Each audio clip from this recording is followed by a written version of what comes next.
Chapter 1. There is no one left. When Mary Lennox was sent to Misselthwaite Manor to live with her uncle, everybody said she was the most disagreeable-looking child ever seen. It was true, too. She had a little thin face and a little thin body, thin light hair and a sour expression. Her hair was yellow, and her face was yellow, because she had been born in India and had always been ill in one way or another. Her father had held a position under the English government, and had always been busy and ill himself. And her mother had been a great beauty, who cared only to go to parties and amuse herself with gay people. She had not wanted a little girl at all, and when Mary was born, she handed her over to the care of an ayah, who was made to understand that if she wished to please the Memsahib, she must keep the child out of sight as much as possible. So when she was a sickly, fretful, ugly little baby, she was kept out of the way. And when she became a sickly, fretful, toddling thing, she was kept out of the way also.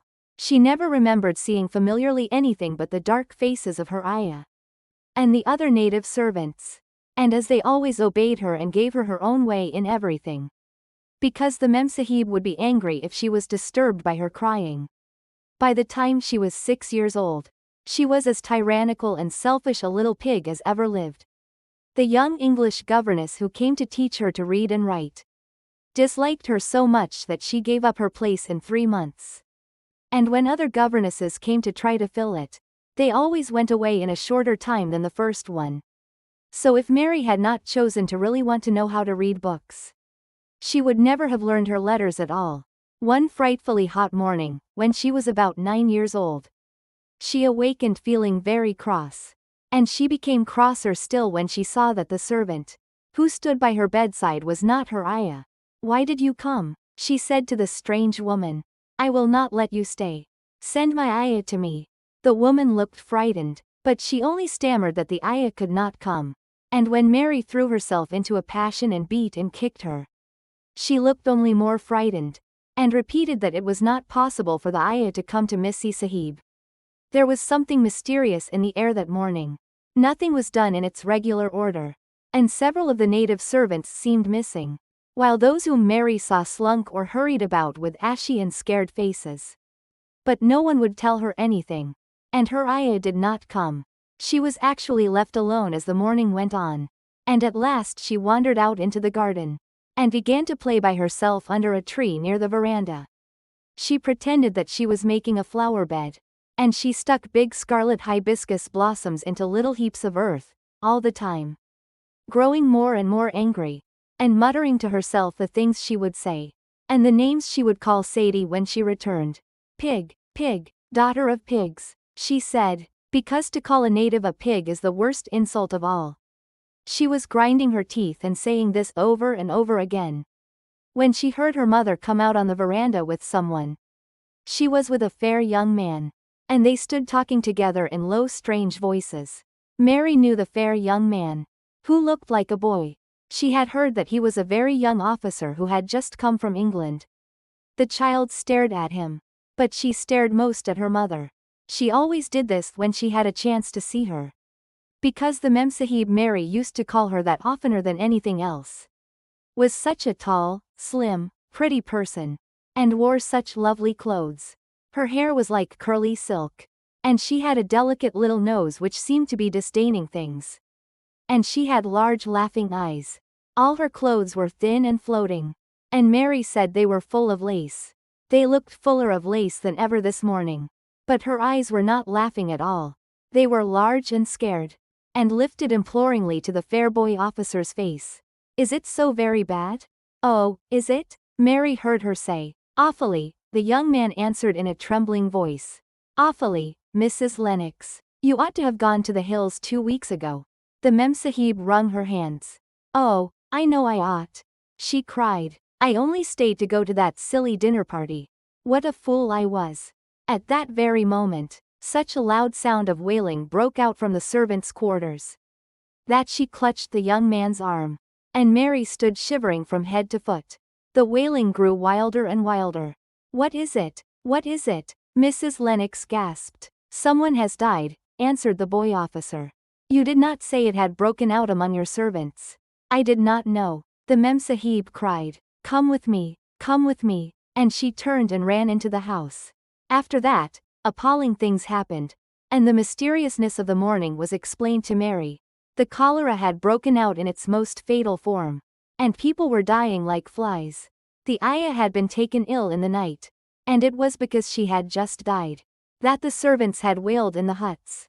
Before the next day, 3 other servants were dead, and others had run away in terror. There was panic on every side, and dying people in all the bungalows. During the confusion and bewilderment of the second day, Mary hid herself in the nursery and was forgotten by everyone. Nobody thought of her, nobody wanted her, and strange things happened of which she knew nothing. Mary alternately cried and slept through the hours. She only knew that people were ill, and that she heard mysterious and frightening sounds. Once she crept into the dining room and found it empty, though a partly finished meal was on the table, and chairs and plates looked as if they had been hastily pushed back. When the diners rose suddenly for some reason, the child ate some fruit and biscuits, and being thirsty she drank a glass of wine which stood nearly filled. It was sweet, and she did not know how strong it was. Very soon, it made her intensely drowsy, and she went back to her nursery and shut herself in again. Frightened by cries she heard in the huts, and by the hurrying sound of feet, the wine made her so sleepy that she could scarcely keep her eyes open. And she lay down on her bed and knew nothing more for a long time. Many things happened during the hours in which she slept so heavily. But she was not disturbed by the wails, and the sound of things being carried in and out of the bungalow. When she awakened, she lay and stared at the wall. The house was perfectly still. She had never known it to be so silent before. She heard neither voices nor footsteps, and wondered if everybody had got well of the cholera, and all the trouble was over. She wondered also who would take care of her now her ayah was dead. There would be a new ayah, and perhaps she would know some new stories. Mary had been rather tired of the old ones. She did not cry because her nurse had died. She was not an affectionate child, and had never cared much for anyone. The noise and hurrying about and wailing over the cholera had frightened her. And she had been angry because no one seemed to remember that she was alive. Everyone was too panic-stricken to think of a little girl no one was fond of. When people had the cholera, it seemed that they remembered nothing but themselves. But if everyone had got well again, surely someone would remember and come to look for her. But no one came, and as she lay waiting, the house seemed to grow more and more silent. She heard something rustling on the matting, and when she looked down, she saw a little snake gliding along, and watching her with eyes like jewels. She was not frightened, because he was a harmless little thing, who would not hurt her, and he seemed in a hurry to get out of the room. He slipped under the door as she watched him. "How queer and quiet it is," she said. "It sounds as if there were no one in the bungalow but me and the snake." Almost the next minute, she heard footsteps in the compound, and then on the veranda. They were men's footsteps, and the men entered the bungalow and talked in low voices. No one went to meet or speak to them, and they seemed to open doors and look into rooms. "What desolation," she heard one voice say. "That pretty, pretty woman. I suppose the child, too. I heard there was a child, though no one ever saw her." Mary was standing in the middle of the nursery when they opened the door a few minutes later. She looked an ugly, cross little thing, and was frowning because she was beginning to be hungry, and feel disgracefully neglected. The first man who came in was a large officer. She had once seen talking to her father. He looked tired and troubled, but when he saw her he was so startled that he almost jumped back. "Barney," he cried out, "there is a child here. A child alone, in a place like this. Mercy on us, who is she?" "I am Mary Lennox," the little girl said, drawing herself up stiffly. She thought the man was very rude to call her father's bungalow a place like this. "I fell asleep when everyone had the cholera, and I have only just wakened up. Why does nobody come?" "It is the child no one ever saw," exclaimed the man, turning to his companions. "She has actually been forgotten." "Why was I forgotten?" Mary said, stamping her foot. "Why does nobody come?" The young man whose name was Barney looked at her very sadly. Mary even thought she saw him wink his eyes, as if to wink tears away. "Poor little kid," he said. "There is nobody left to come." It was in that strange and sudden way that Mary found out that she had neither father nor mother left. That they had died and been carried away in the night. And that the few native servants who had not died also had left the house as quickly as they could get out of it. None of them even remembering that there was a Missy Sahib. That was why the place was so quiet. It was true that there was no one in the bungalow but herself and the little rustling snake.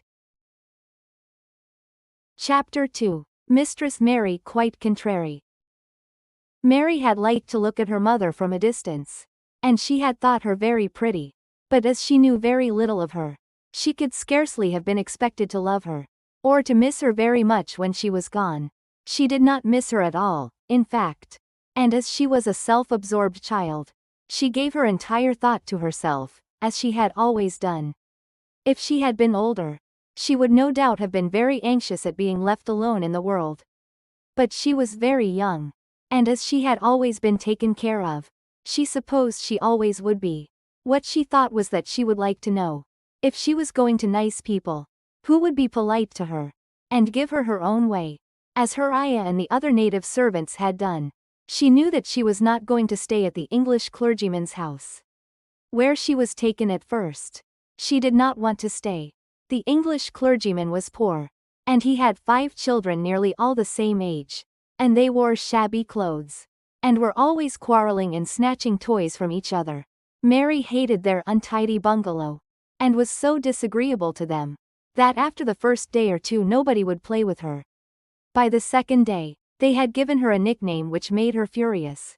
It was Basil who thought of it first. Basil was a little boy with impudent blue eyes and a turned-up nose. And Mary hated him. She was playing by herself under a tree, just as she had been playing the day the cholera broke out. She was making heaps of earth and paths for a garden, and Basil came and stood near to watch her. Presently he got rather interested and suddenly made a suggestion. "Why don't you put a heap of stones there, and pretend it is a rockery?"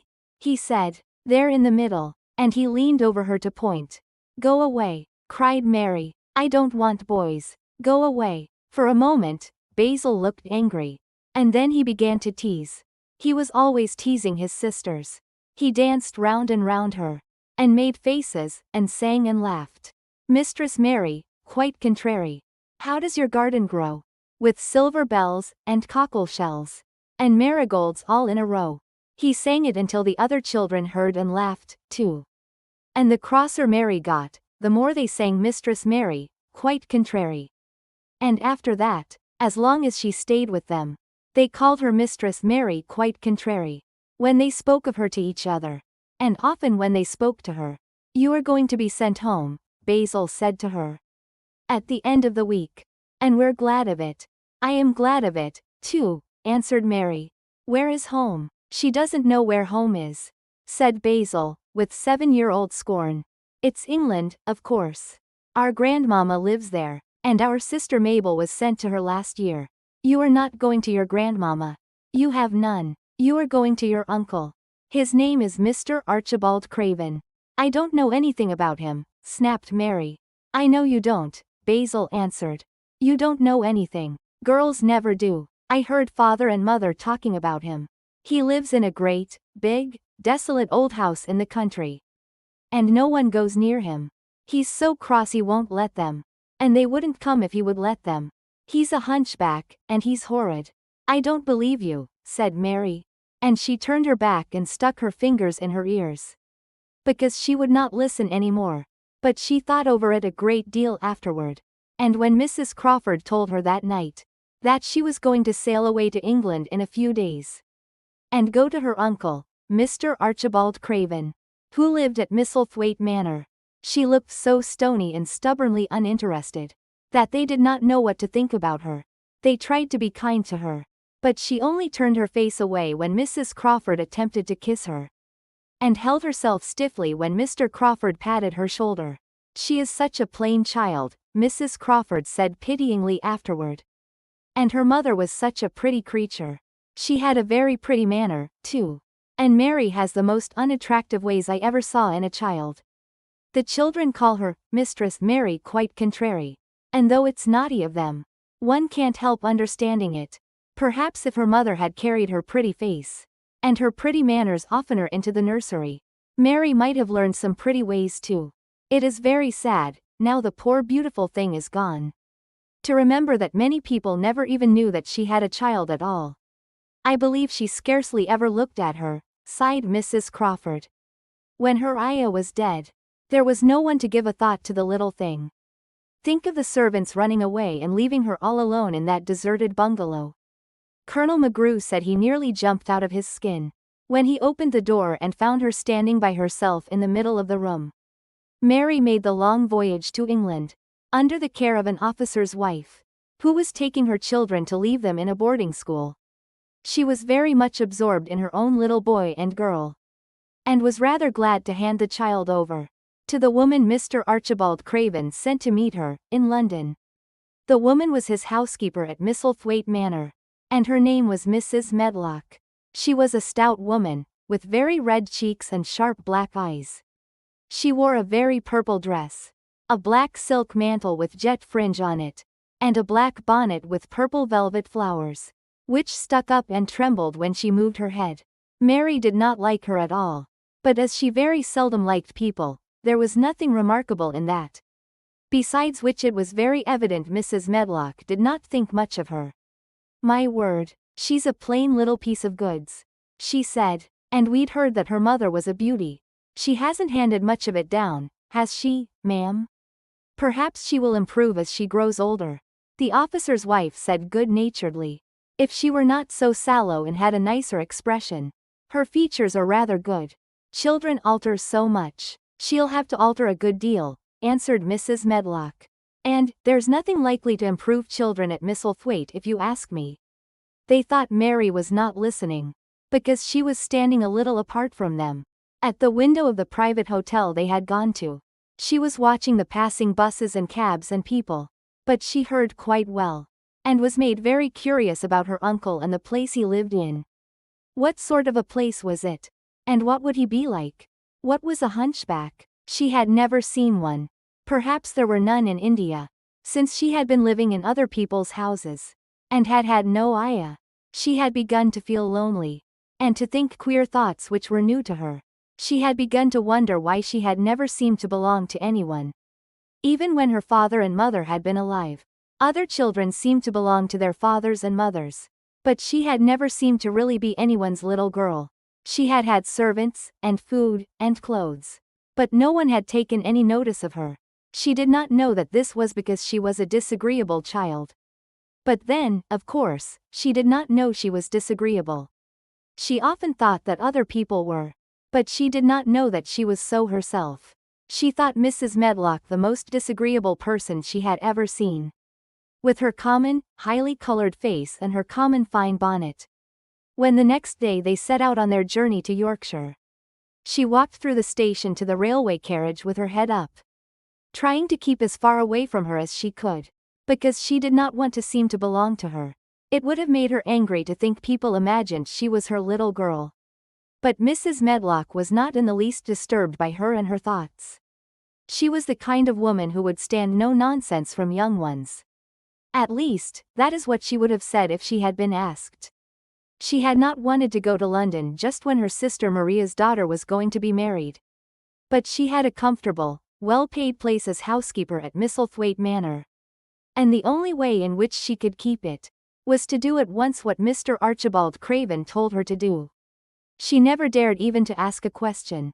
"Captain Lennox and his wife died of the cholera," Mr. Craven had said in his short, cold way. "Captain Lennox was my wife's brother, and I am their daughter's guardian. The child is to be brought here. You must go to London and bring her yourself." So she packed her small trunk and made the journey. Mary sat in her corner of the railway carriage, and looked plain and fretful. She had nothing to read or to look at, and she had folded her thin little black gloved hands in her lap. Her black dress made her look yellower than ever, and her limp light hair straggled from under her black crape hat. A more marred-looking young one I never saw in my life, Mrs. Medlock thought. Marred is a Yorkshire word and means spoiled and pettish. She had never seen a child who sat so still without doing anything.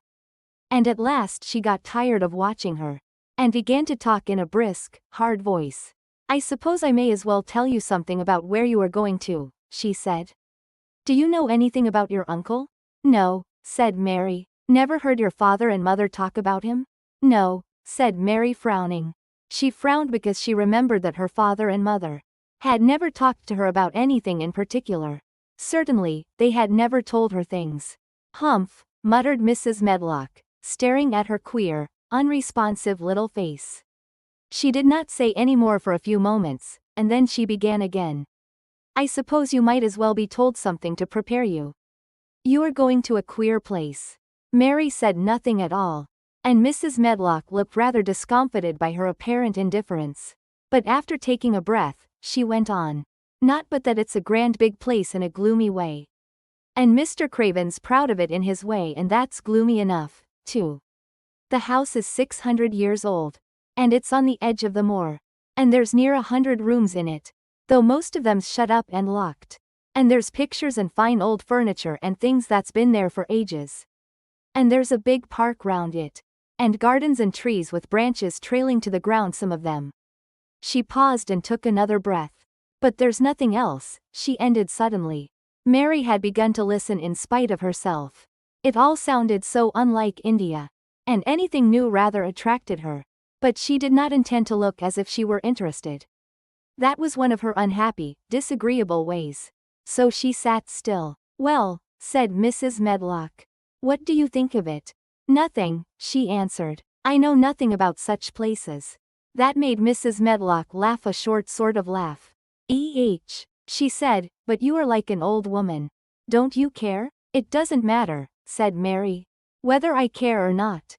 You are right enough there, said Mrs. Medlock. It doesn't. What you're to be kept at Misselthwaite Manor for I don't know. Unless because it's the easiest way. He's not going to trouble himself about you, that's sure and certain. He never troubles himself about no one.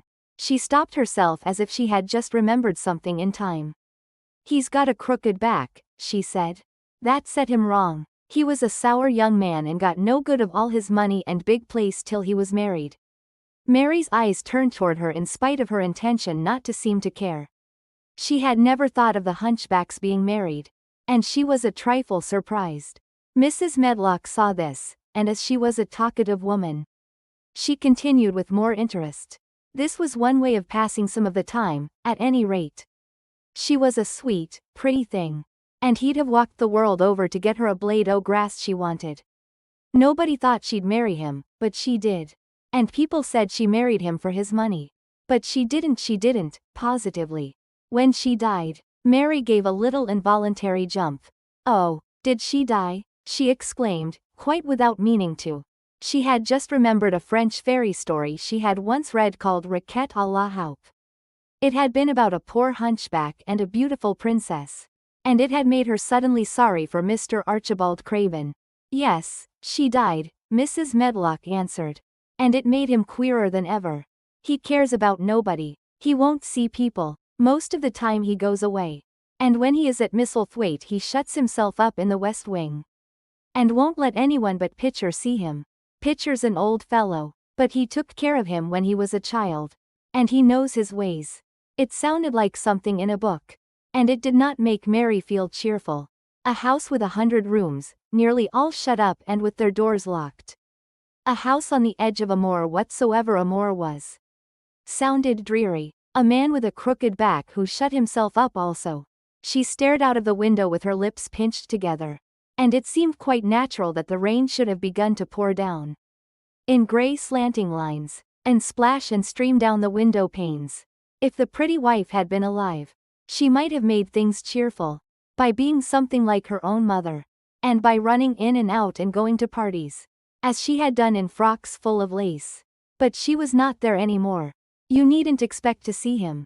Because 10 to 1 you won't, said Mrs. Medlock. And you mustn't expect that there will be people to talk to you. You'll have to play about and look after yourself. You'll be told what rooms you can go into. And what rooms you're to keep out of. There's gardens enough. But when you're in the house don't go wandering and poking about. Mr. Craven won't have it. I shall not want to go poking about, said sour little Mary. And just as suddenly as she had begun to be rather sorry for Mr. Archibald Craven. She began to cease to be sorry.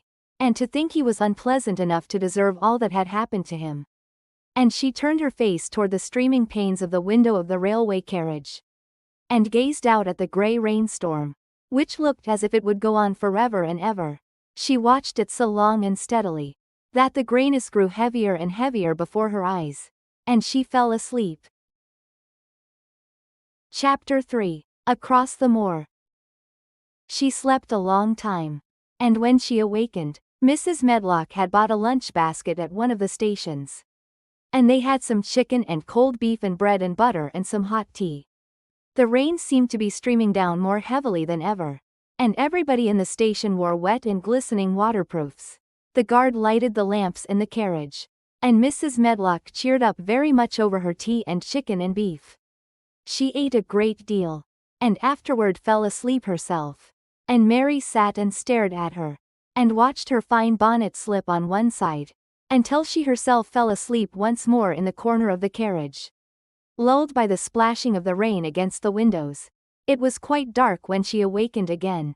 The train had stopped at a station. And Mrs. Medlock was shaking her. "You have had a sleep," she said. "It's time to open your eyes. We're at Thwaite Station and we've got a long drive before us." Mary stood up. And tried to keep her eyes open. While Mrs. Medlock collected her parcels. The little girl did not offer to help her. Because in India native servants always picked up or carried things. And it seemed quite proper that other people should wait on one. The station was a small one. And nobody but themselves seemed to be getting out of the train. The station master spoke to Mrs. Medlock in a rough, good-natured way. Pronouncing his words in a queer broad fashion. Which Mary found out afterward was Yorkshire. "I see they's got back," he said. "And, they's browt young, un with thee." "Aye, that's her," answered Mrs. Medlock, speaking with a Yorkshire accent herself. And jerking her head over her shoulder toward Mary. "How's thy missus?" "Well enow. Carriage is waitin' outside for thee." A brougham stood on the road before the little outside platform. Mary saw that it was a smart carriage. And that it was a smart footman who helped her in. His long waterproof coat and the waterproof covering of his hat were shining and dripping with rain. As everything was, the burly station master included. When he shut the door, mounted the box with the coachman. And they drove off. The little girl found herself seated in a comfortably cushioned corner. But she was not inclined to go to sleep again. She sat and looked out of the window. Curious to see something of the road. Over which she was being driven to the queer place Mrs. Medlock had spoken of. She was not at all a timid child. And she was not exactly frightened. But she felt that there was no knowing what might happen. In a house with 100 rooms nearly all shut up. A house standing on the edge of a moor. "What is a moor?" she said suddenly to Mrs. Medlock. "Look out of the window in about 10 minutes and you'll see," the woman answered. "We've got to drive 5 miles across Missel Moor before we get to the manor. You won't see much because it's a dark night. But you can see something." Mary asked no more questions. But waited in the darkness of her corner. Keeping her eyes on the window. The carriage lamps cast rays of light a little distance ahead of them. And she caught glimpses of the things they passed. After they had left the station. They had driven through a tiny village.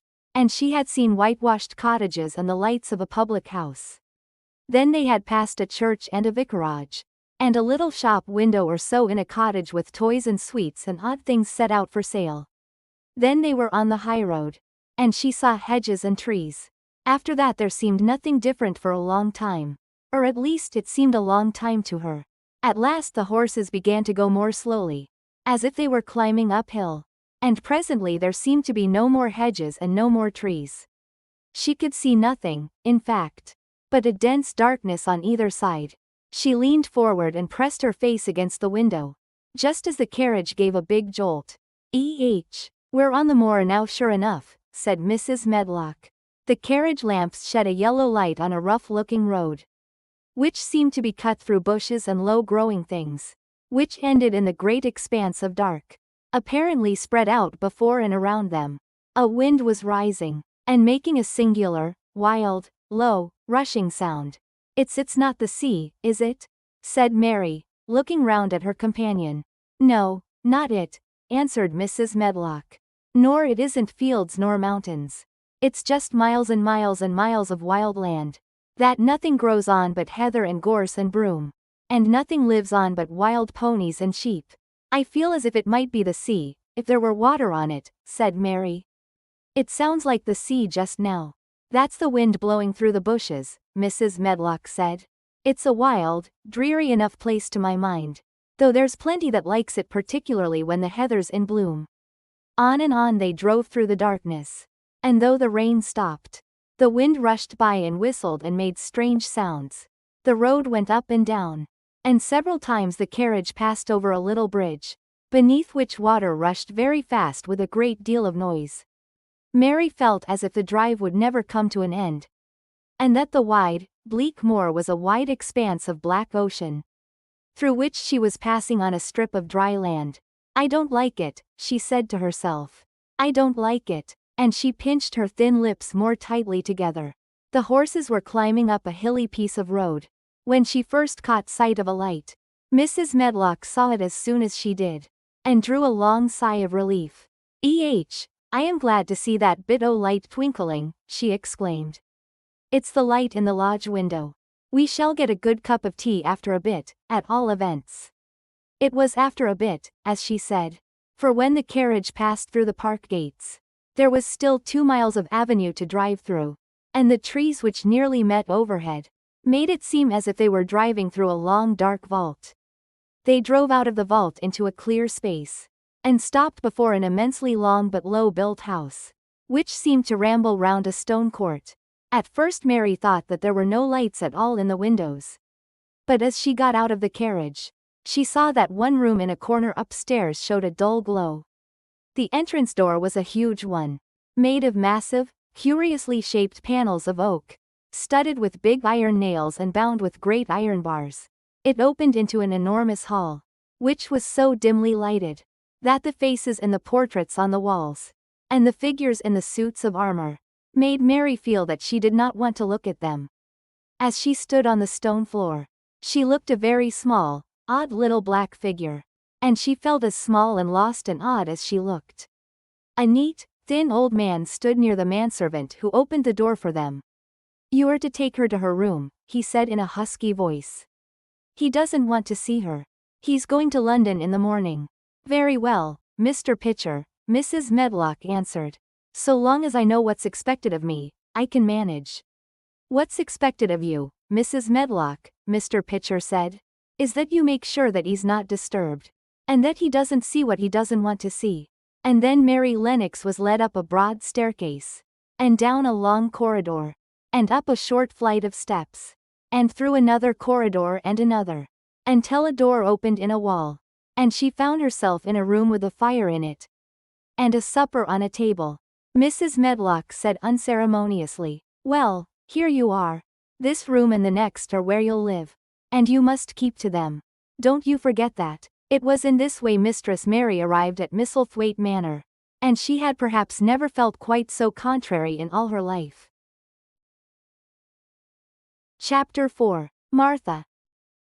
When she opened her eyes in the morning, it was because a young housemaid had come into her room to light the fire, and was kneeling on the hearth rug, raking out the cinders noisily.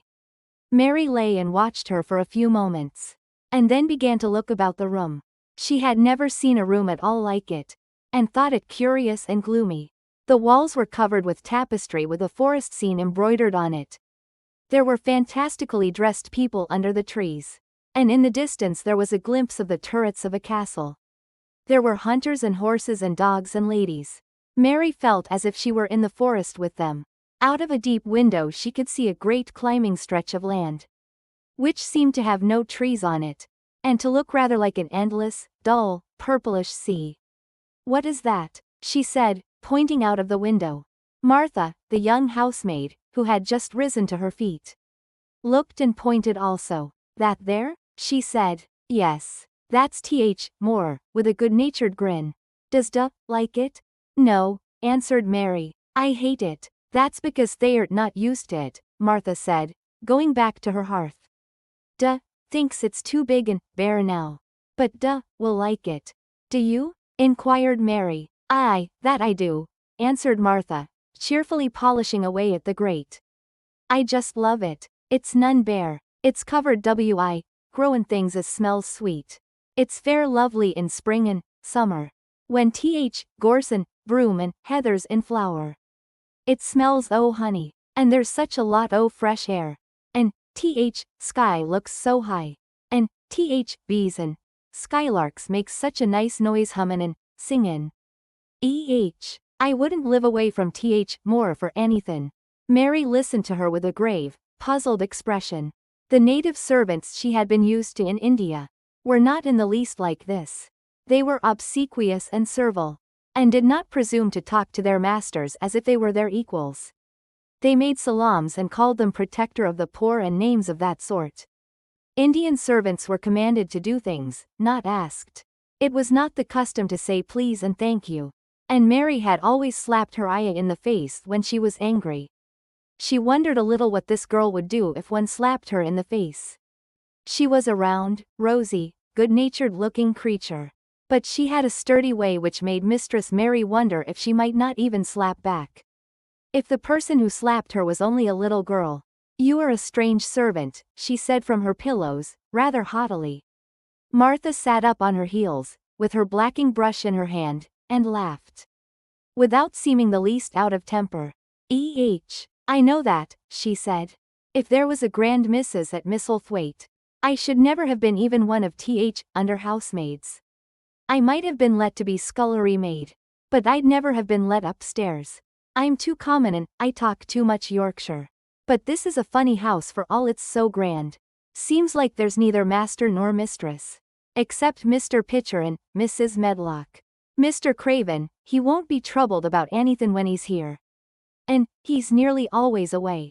Mrs. Medlock gave me place out kindness. She told me she could never have done it if Misselthwaite had been like other big houses. Are you going to be my servant? Mary asked, still in her imperious little Indian way. Martha began to rub her grate again. I'm Miss Medlock's servant, she said stoutly. And she's Mr. Craven's. But I'm to do the housemaid's work up here and wait on you a bit. But you won't need much waitin' on. Who is going to dress me? Demanded Mary. Martha sat up on her heels again and stared. She spoke in broad Yorkshire in her amazement. Canna, dress Tyson. She said. What do you mean? I don't understand your language, said Mary. I forgot, Martha said. Mrs. Medlock told me I'd have to be careful. Or you wouldn't know what I was sayin'. I mean, can't you put on your own clothes? No, answered Mary, quite indignantly. I never did in my life. My ayah dressed me, of course. Well, said Martha, evidently not in the least aware that she was impudent. It's time should learn.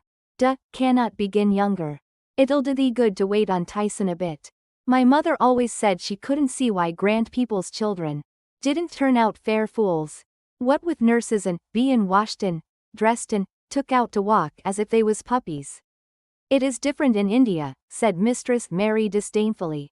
She could scarcely stand this. But Martha was not at all crushed. I can see it's different, she answered almost sympathetically. I dare say it's because there's such a lot o' blacks there. Instia, respectable white people. When I heard you was comin' from India, I thought you was a black too. Mary sat up in bed furious. What? She said. What? You thought I was a native? You daughter of a pig. Martha stared and looked hot. Who are you callin' names? She said. You needn't be so vexed. That's not way for a young lady to talk. I've nothin' against blacks. When you read about 'em in tracts they're always very religious. You always read as a black's a man and a brother. I've never seen a black. And I was fair pleased to think I was goin' to see one close. When I come in to light your fire this mornin', I crept up to your bed and pulled cover back careful to look at you. And there you was, disappointedly. No more black than me for all you're so yeller. Mary did not even try to control her rage and humiliation. You thought I was a native. You dared. You don't know anything about natives.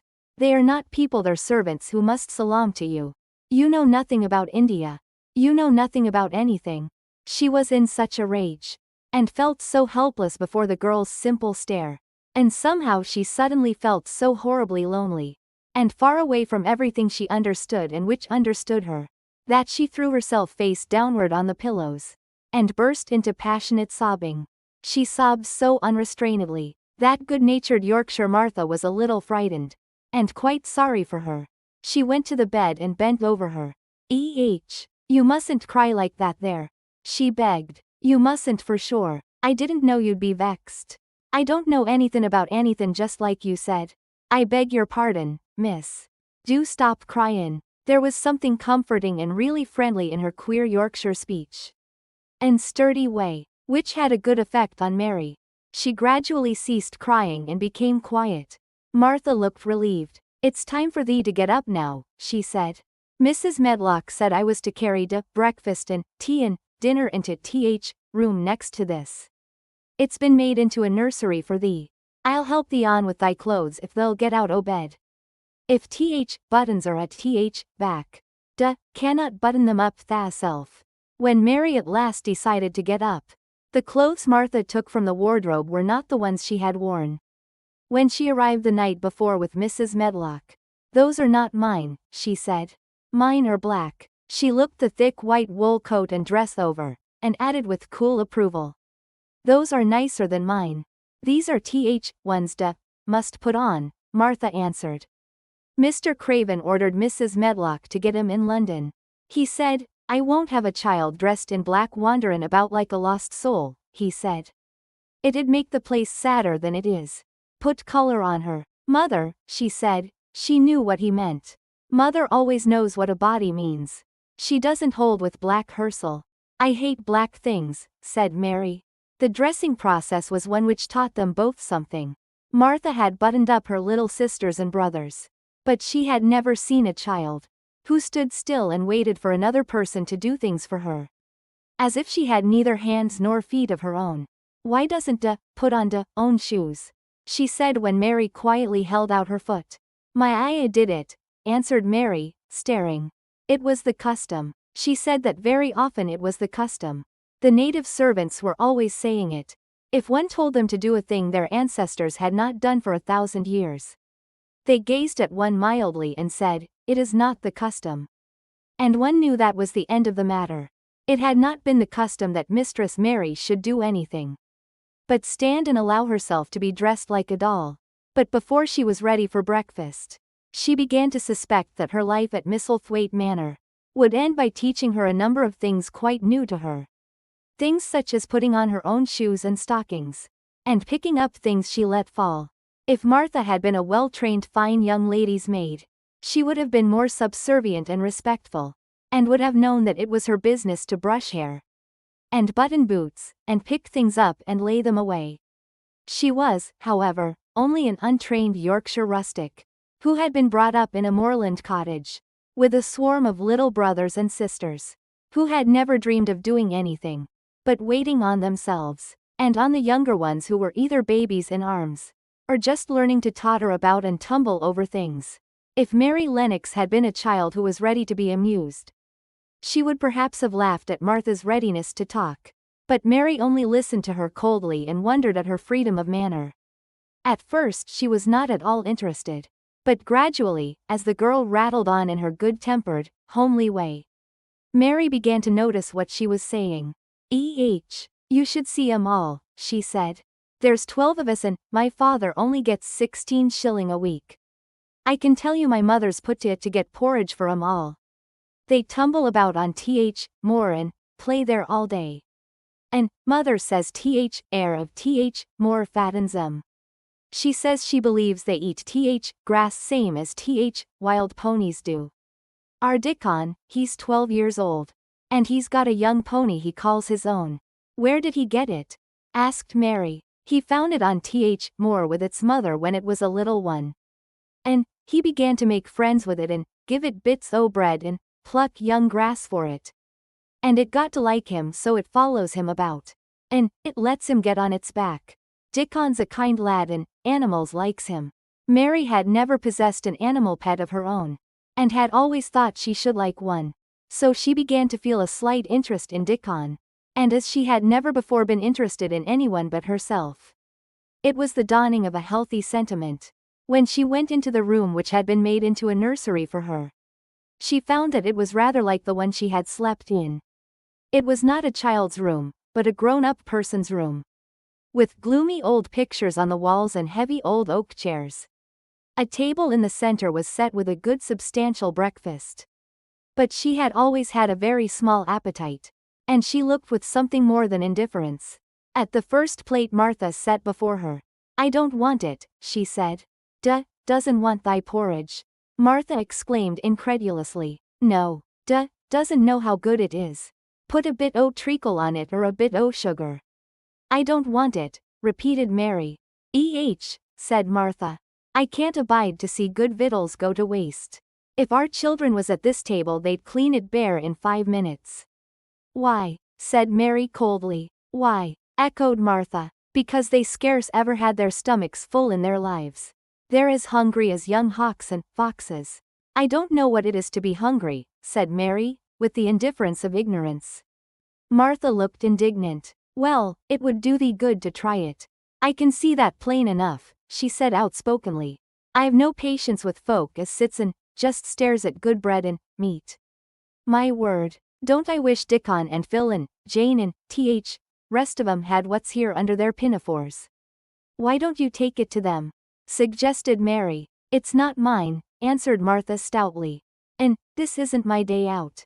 I get my day out once a month same as rest.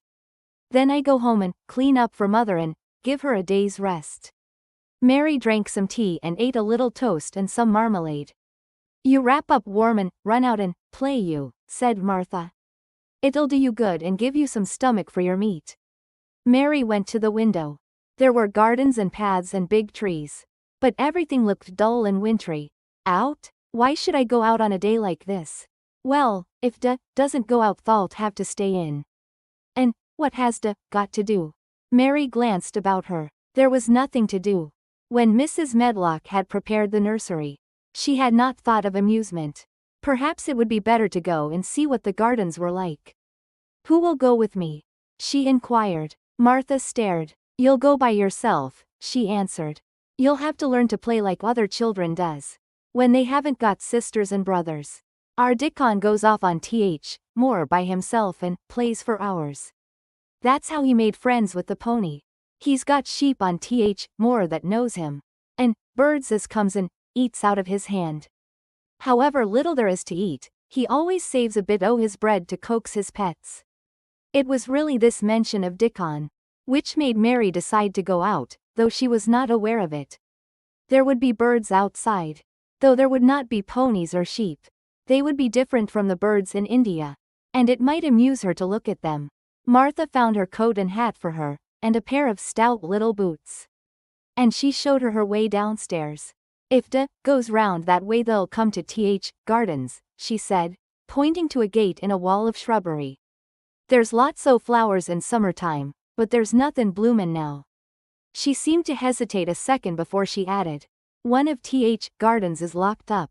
No one has been in it for 10 years. "Why?" asked Mary in spite of herself. Here was another locked door added to the 100 in the strange house. "Mr. Craven had it shut when his wife died so sudden. He won't let no one go inside. It was her garden. He locked door and dug a hole and buried key. There's Miss Medlock's bell ringing. I must run." After she was gone, Mary turned down walk which led to door in shrubbery. She could not help thinking about garden which no one had been into for 10 years.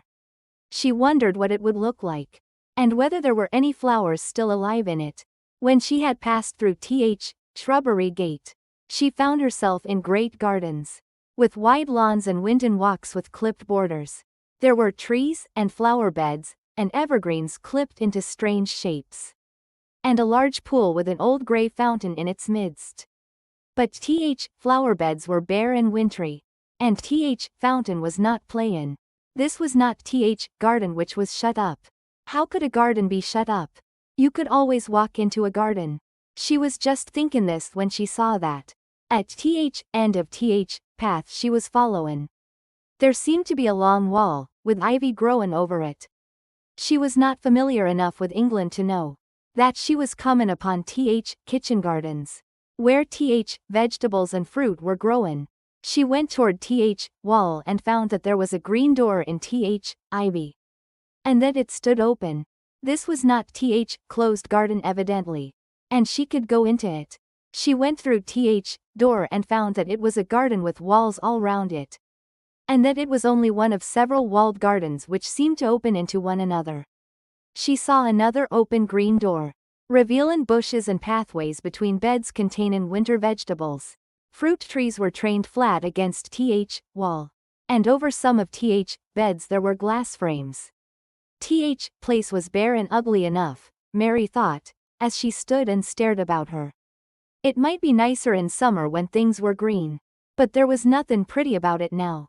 Presently an old man with a spade over his shoulder walked through door leadin' from second garden. He looked startled when he saw Mary, and then touched his cap. He had a surly old face, and did not seem at all pleased to see her.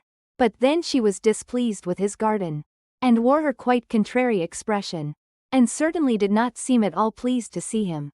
"What is this place?" she asked. Kitchen gardens," he answered. "What is that?" said Mary, pointin' through other green door. "Another of 'em, shortly. There's another on t'other side o' wall. And there's orchard t'other side o' that. Can I go in them?" asked Mary. "If likes. But there's nowt to see." Mary made no response. She went down path and through second green door. There, she found more walls and winter vegetables and glass frames. But in second wall there was another green door, and it was not open. Perhaps it led into garden which no one had seen for 10 years. As she was not at all a timid child, and always did what she wanted to do, Mary went to green door and turned handle. She hoped door would not open, because she wanted to be sure she had found mysterious garden. But it did open quite easily, and she walked through it and found herself in an orchard. There were walls all round it also, and trees trained against them, and bare fruit trees growing in winter browned grass. But there was no green door to be seen anywhere. Mary looked for it, and yet when she had entered upper end of garden, she had noticed that wall did not seem to end with orchard, but to extend beyond it, as if it enclosed a place at other side. She could see tops of trees above wall. And when she stood still, she saw a bird with a bright red breast, sittin' on topmost branch of one of them, and suddenly he burst into his winter song, almost as if he had caught sight of her and was callin' to her. She stopped and listened to him, and somehow his cheerful, friendly little whistle gave her a pleased feelin'. Even a disagreeable little girl may be lonely, and big closed house, and big bare moor, and big bare gardens, had made this one feel as if there was no one left in world but herself. If she had been an affectionate child, who had been used to bein' loved, she would have broken her heart. But even though she was Mistress Mary quite contrary, she was desolate, and bright-breasted little bird brought a look into her sour little face, which was almost a smile. She listened to him until he flew away. He was not like an Indian bird, and she liked him, and wondered if she should ever see him again. Perhaps he lived in mysterious garden and knew all about it. Perhaps it was because she had nothin' whatever to do, that she thought so much of deserted garden. She was curious about it, and wanted to see what it was like. Why had Mr. Archibald Craven buried Key? If he had liked his wife so much, why did he hate her garden? She wondered if she should ever see him, but she knew that if she did, she should not like him, and he would not like her, and she should only stand and stare at him and say nothin'. Though she should be wantin' dreadfully to ask him why he had done such a queer thing. People never like me and I never like people, she thought. And I never can talk as Crawford children could. They were always talkin' and laughin' and makin' noises. She thought of Robin, and of the way he seemed to sing his song at her. And as she remembered tree top he perched on, she stopped rather suddenly on path. I believe that tree was in Th secret garden. I feel sure it was, she said. There was a wall round the place and there was no door. She walked back into Th first kitchen garden she had entered. And found Th old man Dickon there. She went and stood beside him. And watched him a few moments in her cold little way. He took no notice of her. And so at last she spoke to him. I have been into Th other gardens, she said. There was nothing to prevent thee, he answered crustily. I went into Th orchard. There was no dog at Th door to bite thee, he answered. There was no door there into Th other garden, said Mary. What garden? He said in a rough voice, stopping his diggin' for a moment. The one on Th other side of Th wall, answered Mistress Mary. There are trees there, I saw Th tops of them. A bird with a red breast was sittin' on one of them, and he sang. To her surprise, Th surly old weather-beaten face actually changed its expression. A slow smile spread over it. And Th gardener looked quite different. It made her think it was curious. How much nicer a person looked when he smiled. She had not thought of it before. He turned about to Th orchard side of his garden. And began to whistle a low soft whistle. She could not understand how such a surly man could make such a coaxing sound. Almost the next moment a wonderful thing happened. She heard a soft little Russian flight through Th air. And it was Th bird with Th red breast fly into them. And he actually alighted on Th big clod of earth quite near to Th gardener's foot. Here he is, chuckled Th old man. And then he spoke to Th bird as if he were speaking to a child. Where has da been, da cheeky little beggar? He said, I have not seen thee before today. Has da begun da courtin' this early in Th season? Thayert too forad. Th bird put his tiny head on one side, and looked up at him with his soft bright eye, which was like a black dewdrop. He seemed quite familiar and not the least afraid. He hopped about and pecked Th earth briskly, looking for seeds and insects. It actually gave Mary a queer feelin' in her heart, because he was so pretty and cheerful, and seemed so like a person. He had a tiny plump body, a delicate beak, and slender delicate legs. Will he always come when you call him? She asked almost in a whisper. Aye, that he will. I've knowed him ever since he was a fledgling. He come out of Th nest in Th other garden. And when first he flew over Th wall he was too weak to fly back for a few days. And we got friendly. When he went over Th wall again Th rest of Th brood was gone. And he was lonely. And he come back to me.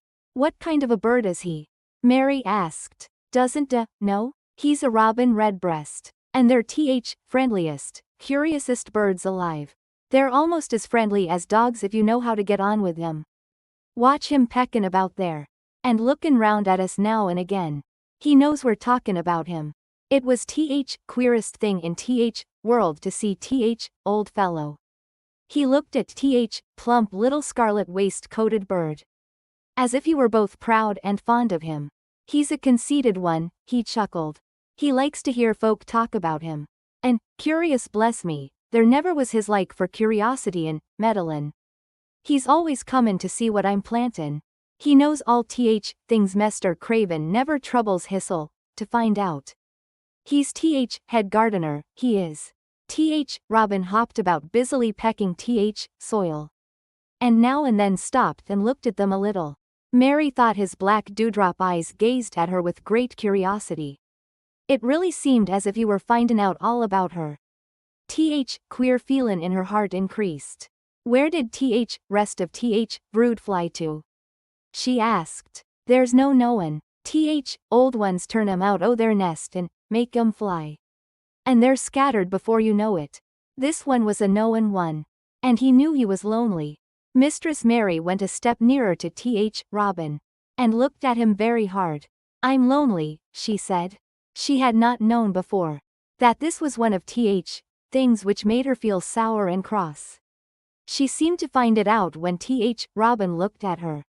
And she looked at Th Robin. Th old gardener pushed his cap back on his bald head. And stared at her a minute. Art da, Th little wench from India? he asked. Mary nodded. Then no wonder they're lonely. Duh, Lieutenant be lonelier before this done, he said. He began to dig again, driving his spade deep into rich black garden soil. While Robin hopped about very busily employed. What is your name? Mary inquired. He stood up to answer her. Ben Weatherstaff, he answered. And then he added with a surly chuckle. I'm lonely myself, except when he's with me. And he jerked his thumb toward Robin. He's only friend I've got. I have no friends at all, said Mary. I never had. My ayah didn't like me and I never played with anyone. It is a Yorkshire habit to say what you think with blunt frankness. And old Ben Weatherstaff was a Yorkshire moorman. Duh, and me are a good bit alike, he said. We was wove out of same cloth. We're neither of us good lookin'. And we're both of us as sour as we look. We've got the same nasty tempers, both of us, I'll warrant. This was plain speakin', and Mary Lennox had never heard the truth about herself in her life. Native servants always salaamed and submitted to you, whatever you did. She had never thought much about her looks. But she wondered if she was as unattractive as Ben Weatherstaff. And she also wondered if she looked as sour as he had looked before Robin came. She actually began to wonder also if she was nasty-tempered. She felt uncomfortable. Suddenly a clear rippling little sound broke out near her. And she turned round. She was standing a few feet from a young apple tree. And Robin had flown onto one of its branches. And had burst out into a scrap of a song. Ben Weatherstaff laughed outright. What did he do that for? Asked Mary. He's made up his mind to make friends with thee, replied Ben. Dang me if he hasn't took a fancy to thee. To me? Said Mary. And she moved toward little tree softly and looked up. Would you make friends with me? She said to Robin just as if she was speaking to a person. Would you? And she did not say it either in her hard little voice. Or in her imperious Indian voice. But in a tone so soft and eager and coaxing. That Ben Weatherstaff was as surprised as she had been when she heard him whistle. Why, he cried out.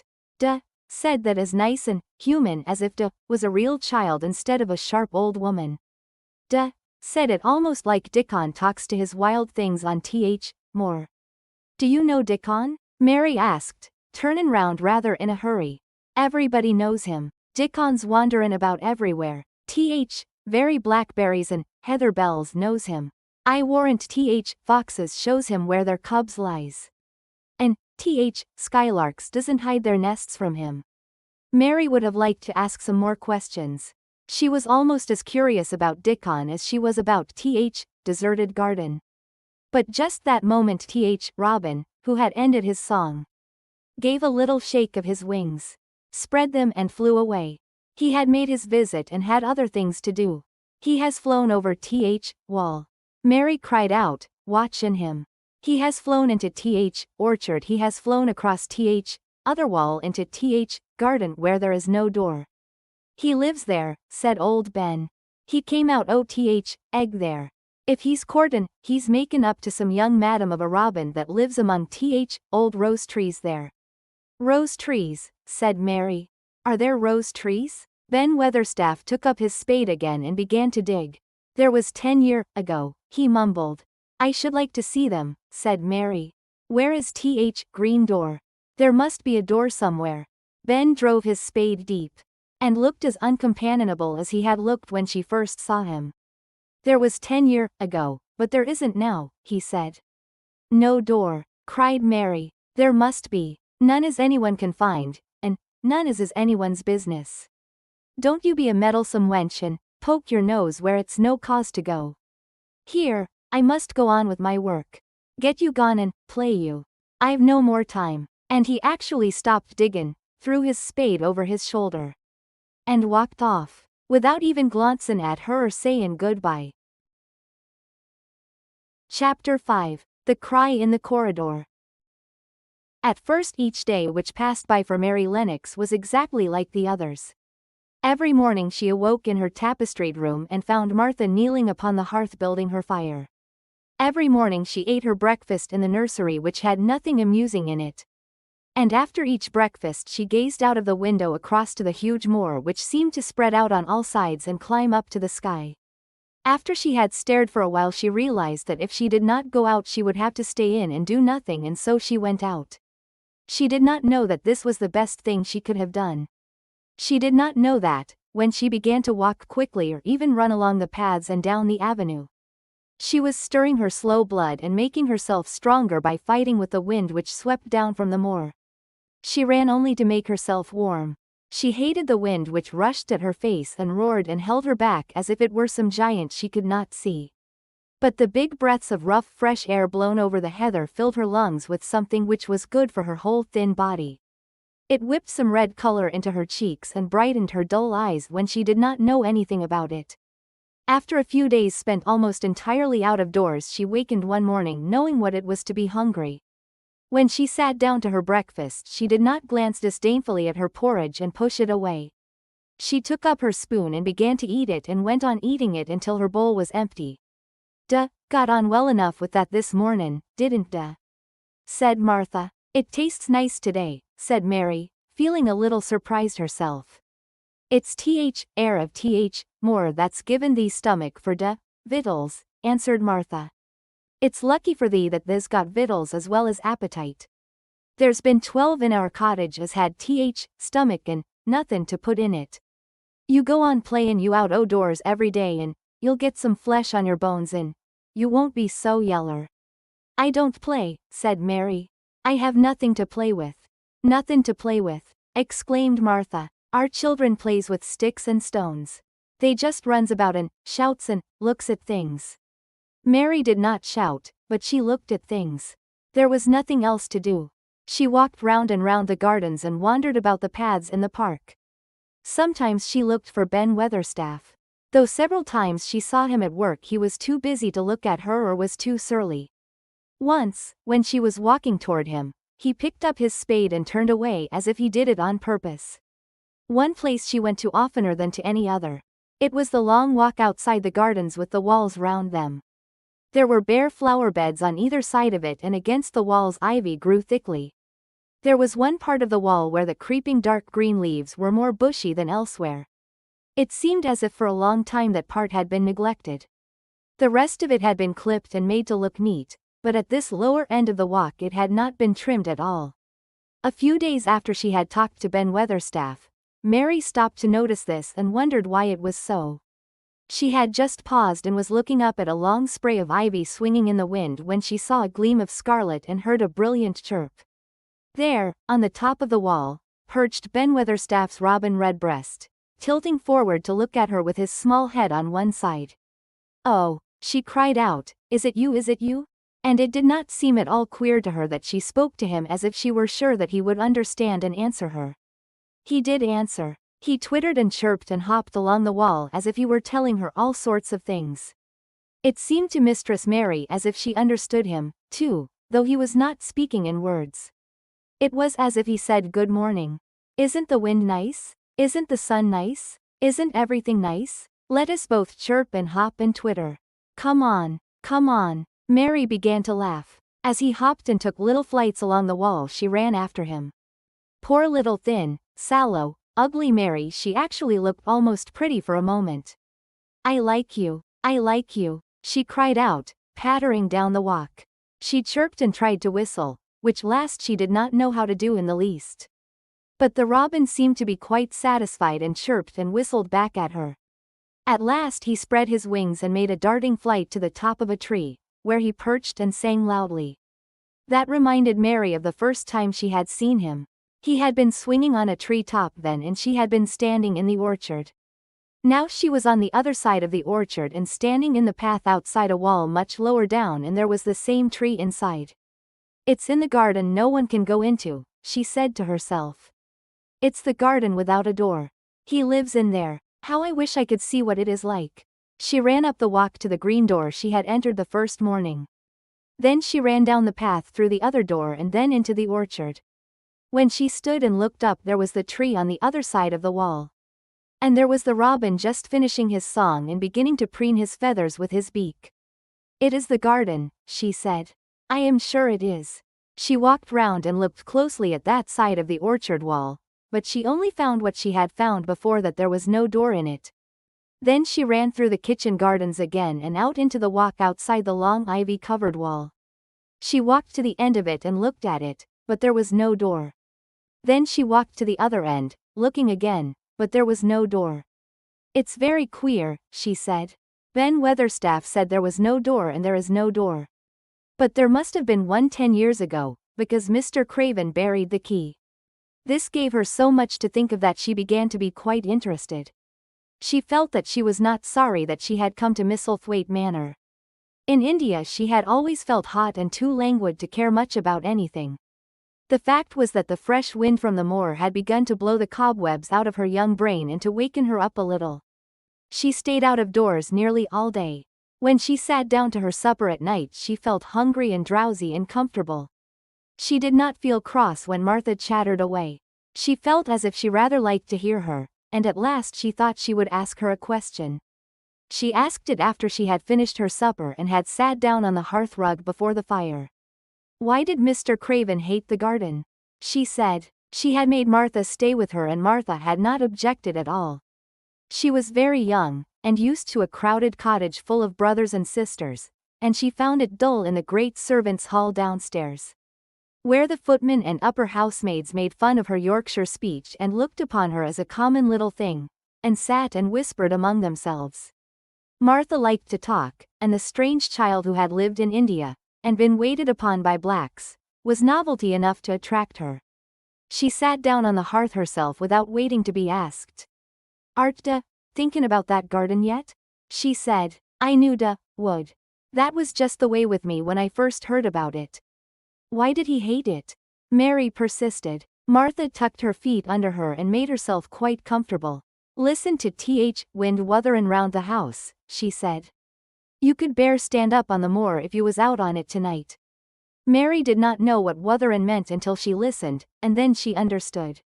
It must mean that hollow shuddering sort of roar which rushed round and round the house, as if the giant no one could see were buffeting it and beating at the walls and windows to try to break in. But one knew he could not get in, and somehow it made one feel very safe and warm inside a room with a red coal fire. But why did he hate it so? She asked, after she had listened. She intended to know if Martha did. Then Martha gave up her store of knowledge. "Mind," she said, "Mrs. Medlock said it's not to be talked about. There's lots o' things in this place that's not to be talked over. That's Mr. Craven's orders. His troubles are none servant's business, he says. But for garden he wouldn't be like he is." It was Miss Craven's garden that she had made when first they were married, and she just loved it, and they used to tend the flowers themselves. And none o' gardeners was ever let to go in. Him and her used to go in and shut door and stay there hours and hours, readin' and talkin'. And she was just a bit of a girl, and there was an old tree with a branch bent like a seat on it. And she made roses grow over it, and she used to sit there.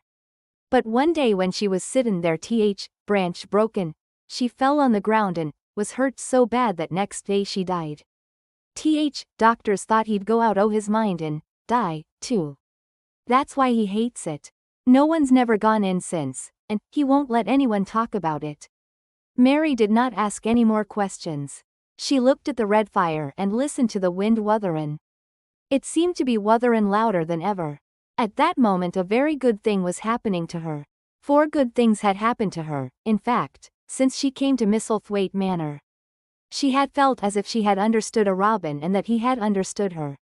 She had run in the wind until her blood had grown warm. She had been healthily hungry for the first time in her life.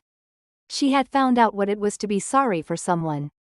But as she was listening to the wind she began to listen to something else. She did not know what it was, because at first she could scarcely distinguish it from the wind itself. It was a curious sound. It seemed almost as if a child were crying somewhere.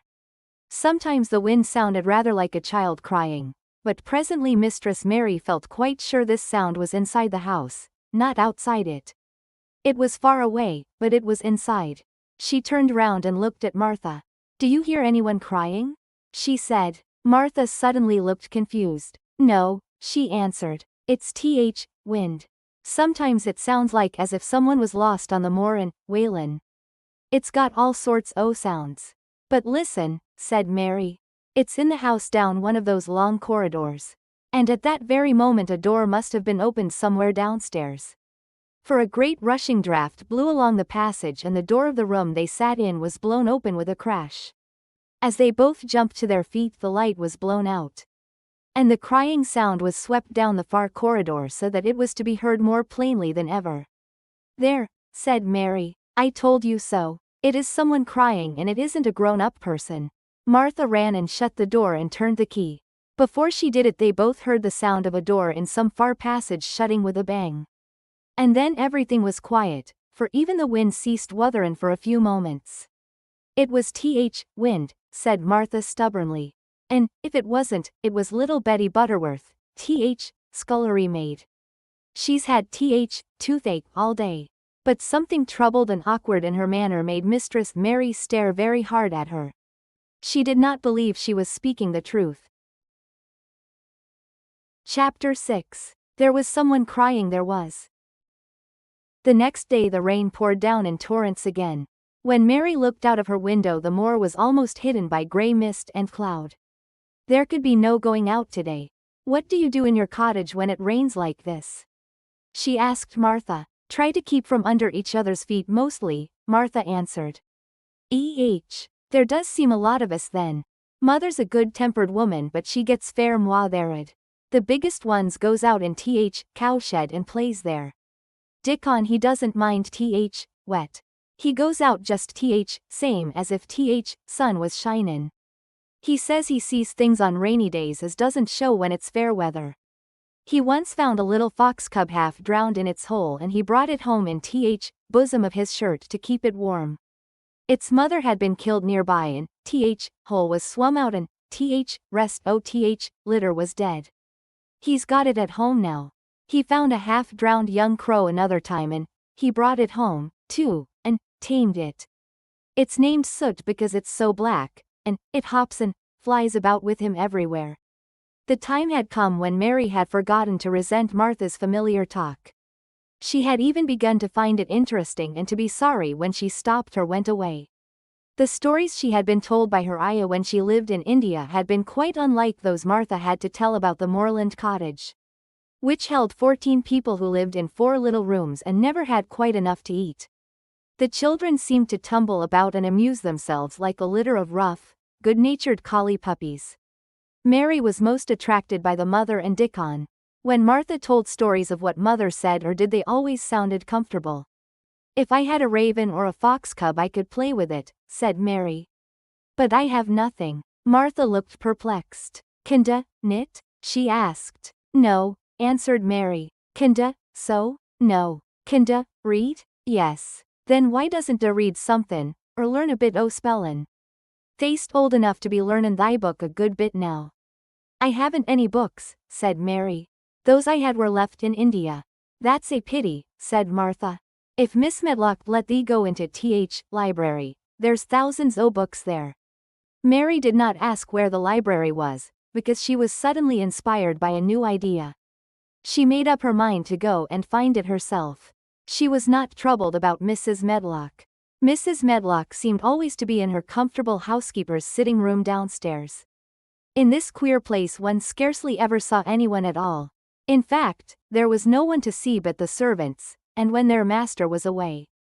They lived a luxurious life below stairs, where there was a huge kitchen hung about with shining brass and pewter, and a large servants' hall, where there were 4 or 5 abundant meals eaten every day, and where a great deal of lively romping went on when Mrs. Medlock was out of the way. Mary's meals were served regularly, and Martha waited on her. No one troubled themselves about her in the least. Mrs. Medlock came and looked at her every day or two, but no one inquired what she did or told her what to do. She supposed that perhaps this was the English way of treating children. In India she had always been attended by her ayah, who had followed her about and waited on her, hand and foot. She had often been tired of her company. Now she was followed by nobody and was learning to dress herself because Martha looked as though she thought she was silly and stupid when she wanted to have things handed to her and put on. Hasn't got good sense? she said once, when Mary had stood waiting for her to put on her gloves for her. Our Susan Ann is twice as sharp as thee and she's only 4-year-old. Sometimes looks fair soft in head. Mary had worn her contrary scowl for an hour after that, but it made her think several entirely new things. She stood at the window for about 10 minutes this morning after Martha had swept up the hearth for the last time and gone downstairs. She was thinking over the new idea which had come to her when she heard of the library. She did not care very much about the library itself, because she had read very few books. But to hear of it brought back to her mind the 100 rooms with closed doors. She wondered if they were all really locked and what she would find if she could get into any of them. Were there 100 really? Why shouldn't she go and see how many doors she could count? It would be something to do on this morning when she could not go out. She had never been taught to ask permission to do things, and she knew nothing at all about authority. So she would not have thought it necessary to ask Mrs. Medlock if she might walk about the house, even if she had seen her. She opened the door of the room and went into the corridor, and then she began her wanderings. It was a long corridor and it branched into other corridors and it led her up short flights of steps which mounted to others again. There were doors and doors, and there were pictures on the walls. Sometimes they were pictures of dark, curious landscapes, but oftenest they were portraits of men and women in queer, grand costumes made of satin and velvet. She found herself in one long gallery whose walls were covered with these portraits. She had never thought there could be so many in any house. She walked slowly down this place and stared at the faces which also seemed to stare at her. She felt as if they were wondering what a little girl from India was doing in their house. Some were pictures of children, little girls in thick satin frocks, which reached to their feet and stood out about them, and boys with puffed sleeves and lace collars and long hair, or with big ruffs around their necks. She always stopped to look at the children, and wonder what their names were, and where they had gone, and why they wore such odd clothes. There was a stiff, plain little girl rather like herself. She wore a green brocade dress and held a green parrot on her finger. Her eyes had a sharp, curious look. "Where do you live now?"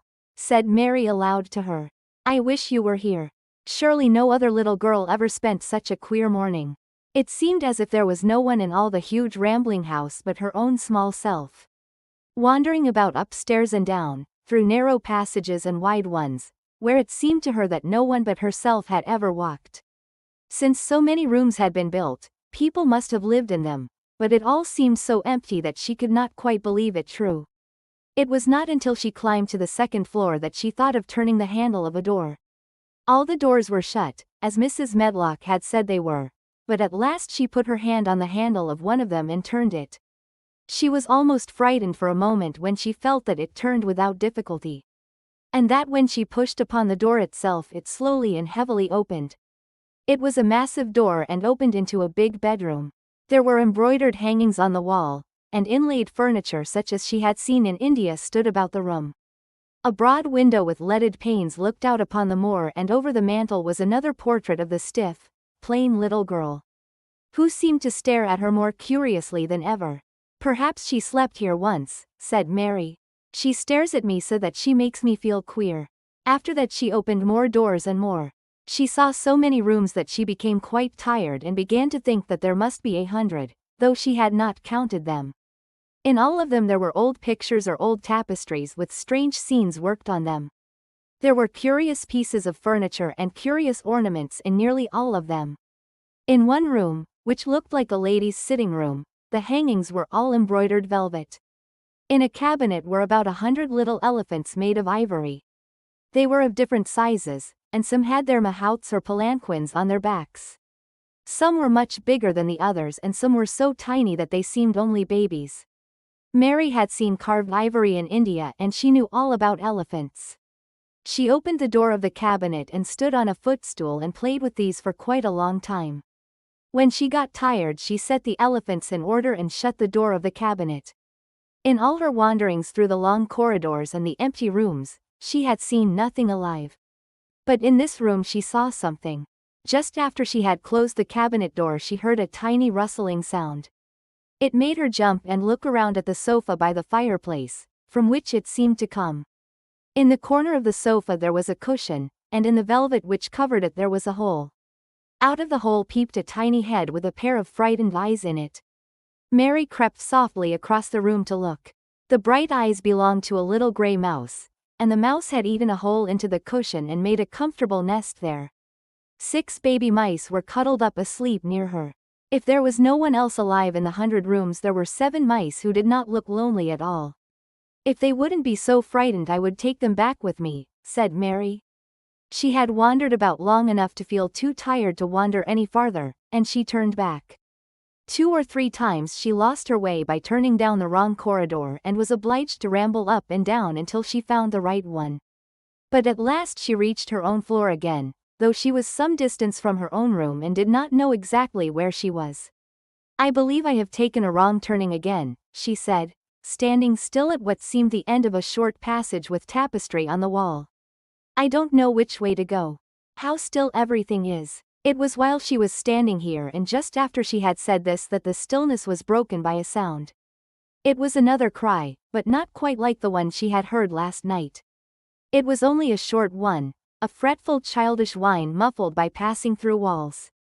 "It's nearer than it was," said Mary, her heart beating rather faster. "And it is crying." She put her hand accidentally upon the tapestry near her, and then sprang back, feeling quite startled. The tapestry was the covering of a door which fell open and showed her that there was another part of the corridor behind it. Mrs. Medlock was coming up it with her bunch of keys in her hand and a very cross look on her face. "What are you doing here?" she said, and she took Mary by the arm and pulled her away. "What did I tell you? I turned round the wrong corner," explained Mary. "I didn't know which way to go and I heard someone crying." She quite hated Mrs. Medlock at the moment, but she hated her more the next. "You didn't hear anything of the sort," said the housekeeper. "You come along back to your own nursery or I'll box your ears." And she took her by the arm and half pushed, half pulled her up one passage and down another until she pushed her in at the door of her own room. "Now," she said, "you stay where you're told to stay or you'll find yourself locked up. The master had better get you a governess, same as he said he would. You're one that needs someone to look sharp after you. I've got enough to do." She went out of the room and slammed the door after her. Mary went and sat on the hearth rug, pale with rage. She did not cry, but ground her teeth. There was someone crying, there was. She said to herself. She had heard it twice now, and sometime she would find out. She had found out a great deal this morning. She felt as if she had been on a long journey, and at any rate she had had something to amuse her all the time. She had played with the ivory elephants and had seen the gray mouse and its babies in their nest in the velvet cushion. Chapter 7. The Key to the Garden. 2 days after this, when Mary opened her eyes she sat upright in bed immediately, and called to Martha. "Look at the moor, look at the moor." The rainstorm had ended and the gray mist and clouds had been swept away in the night by the wind. The wind itself had ceased and a brilliant, deep blue sky arched high over the moorland. Never had Mary dreamed of a sky so blue. In India skies were hot and blazing. This was of a deep cool blue which almost seemed to sparkle like the waters of some lovely bottomless lake. Here and there, high in the arched blueness floated small clouds of snow-white fleece. The far-reaching world of the moor itself looked softly blue instead of gloomy purple-black or awful dreary gray. "Aye," said Martha with a cheerful grin. Storm's over for a bit. It does like this at this time year. It goes off in a night like it was pretendin' it had never been here and never meant to come again. That's because springtime's on its way. It's a long way off yet, but it's comin'. I thought perhaps it always rained or looked dark in England," Mary said. No," said Martha, sitting up on her heels among her black lead brushes. "Nout sort.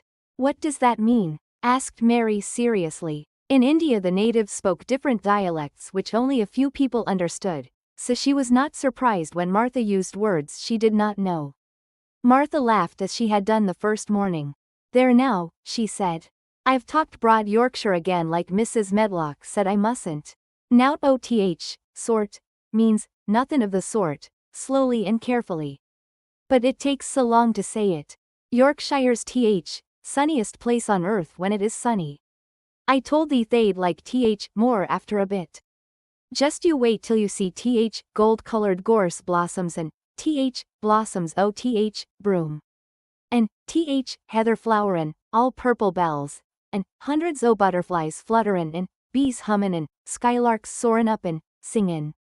You'll want to get out on it at sunrise and live out on it all day like Dickon does. Could I ever get there? Asked Mary wistfully, looking through her window at the far-off blue. It was so new and big and wonderful and such a heavenly color. I don't know, answered Martha. The's never used legs since was born, it seems to me. Couldn't walk 5 mile. It's 5 mile to our cottage. I should like to see your cottage. Martha stared at her a moment curiously before she took up her polishing brush and began to rub the grate again. She was thinking that the small plain face did not look quite as sour at this moment as it had done the first morning she saw it. It looked just a trifle like little Susan Ann's when she wanted something very much. I'll ask my mother about it, she said. She's one o' them that nearly always sees a way to do things. It's my day out today and I'm goin' home. I am glad. Mrs. Medlock thinks a lot o' mother. Perhaps she could talk to her. I like your mother, said Mary. I should think did, agreed Martha, polishing away. I've never seen her, said Mary. No, hasn't, replied Martha. She sat up on her heels again and rubbed the end of her nose with the back of her hand as if puzzled for a moment, but she ended quite positively. Well, she's that sensible and hard-workin' and good-natured and clean that no one could help lickin' her whether they'd seen her or not. When I'm goin' home to her on my day out I just jump for joy when I'm crossin' more. I like Dickon, added Mary. And I've never seen him. Well, said Martha stoutly. I've told thee that very birds likes him and rabbits and wild sheep and ponies, and foxes themselves. I wonder, staring at her reflectively, what Dickon would think of thee. He wouldn't like me, said Mary in her stiff, cold little way. No one does. Martha looked reflective again. How does like Teisel? She inquired, really quite as if she were curious to know. Mary hesitated a moment and thought it over. Not at all really, she answered. But I never thought of that before. Martha grinned a little as if at some homely recollection. Mother said that to me once, she said. She was at her wash tub and I was in a bad temper and talkin' ill of folk, and she turns round on me and says, young vixen, there stands sayin' doesn't like this one and doesn't like that one. How does like Teisel? It made me laugh and it brought me to my senses in a minute. She went away in high spirits as soon as she had given Mary her breakfast. She was going to walk 5 miles across the moor to the cottage. And she was going to help her mother with the washing and do the week's baking and enjoy herself thoroughly. Mary felt lonelier than ever when she knew she was no longer in the house. She went out into the garden as quickly as possible, and the first thing she did was to run round and round the fountain flower garden 10 times. She counted the times carefully and when she had finished she felt in better spirits. The sunshine made the whole place look different. The high, deep, blue sky arched over Misselthwaite as well as over the moor, and she kept lifting her face and looking up into it, trying to imagine what it would be like to lie down on one of the little snow-white clouds and float about. She went into the first kitchen garden and found Ben Weatherstaff working there with 2 other gardeners. The change in the weather seemed to have done him good. He spoke to her of his own accord. Springtime's comin', he said. Cannot smell it? Mary sniffed and thought she could. I smell something nice and fresh and damp, she said. That's good rich earth, he answered, digging away. It's in a good humor makin' ready to grow things. It's glad when plantin' time comes. It's dull in winter when it's got nowt to do. In flower gardens out there things will be stirrin' down below in dark. Sun's warmin' 'em. You'll see bits o' green spikes stickin' out o' black earth after a bit. What will they be? Asked Mary. Crocuses and snowdrops and daffodillies. Has never seen them? No. Everything is hot and wet and green after the rains in India, said Mary. And I think things grow up in a night. These won't grow up in a night, said Weatherstaff. They'll have to wait for 'em. They'll poke up a bit higher here, and push out a spike more there, and uncurl a leaf this day and another that. You watch him. I am going to, answered Mary. Very soon she heard the soft rustling flight of wings again, and she knew at once that the robin had come again. He was very pert and lively, and hopped about so close to her feet, and put his head on one side and looked at her so slyly that she asked Ben Weatherstaff a question. Do you think he remembers me? She said. Remembers thee, said Weatherstaff indignantly. He knows every cabbage stump in gardens, let alone people. He's never seen a little wench here before, and he's bent on findin' out all about thee. There's no need to try to hide anything from him. Are things stirring down below in the dark in that garden where he lives? Mary inquired. What garden? Grunted Weatherstaff, becoming surly again. The one where the old rose trees are. She could not help asking, because she wanted so much to know. Are all the flowers dead, or do some of them come again in the summer? Are there ever any roses? Ask him, said Ben Weatherstaff, hunching his shoulders toward the robin. He's the only one as knows. No one else has seen inside it for 10 years. 10 years was a long time, Mary thought. She had been born 10 years ago. She walked away, slowly thinking. She had begun to like the garden just as she had begun to like the robin and Dickon and Martha's mother. She was beginning to like Martha, too. That seemed a good many people to like when you were not used to liking. She thought of the robin as one of the people. She went to her walk outside the long, ivy-covered wall over which she could see the treetops. The second time she walked up and down, the most interesting and exciting thing happened to her, and it was all through Ben Weatherstaff's robin. She heard a chirp and a twitter, and when she looked at the bare flower bed at her left side there, he was hopping about and pretending to peck things out of the earth to persuade her that he had not followed her. But she knew he had followed her, and the surprise so filled her with delight that she almost trembled a little. You do remember me? She cried out. You do. You are prettier than anything else in the world. She chirped, and talked, and coaxed, and he hopped, and flirted his tail and twittered. It was as if he were talking. His red waistcoat was like satin, and he puffed his tiny breast out and was so fine and so grand, and so pretty that it was really as if he were showing her how important and like a human person a robin could be. Mistress Mary forgot that she had ever been contrary in her life. When he allowed her to draw closer and closer to him, and bend down and talk and try to make something like robin sounds. Oh, to think that he should actually let her come as near to him as that. He knew nothing in the world would make her put out her hand toward him or startle him in the least tiniest way. He knew it because he was a real person, only nicer than any other person in the world. She was so happy that she scarcely dared to breathe. The flower bed was not quite bare. It was bare of flowers because the perennial plants had been cut down for their winter rest. But there were tall shrubs and low ones which grew together at the back of the bed. As the robin hopped about under them, she saw him hop over a small pile of freshly turned up earth. He stopped on it to look for a worm.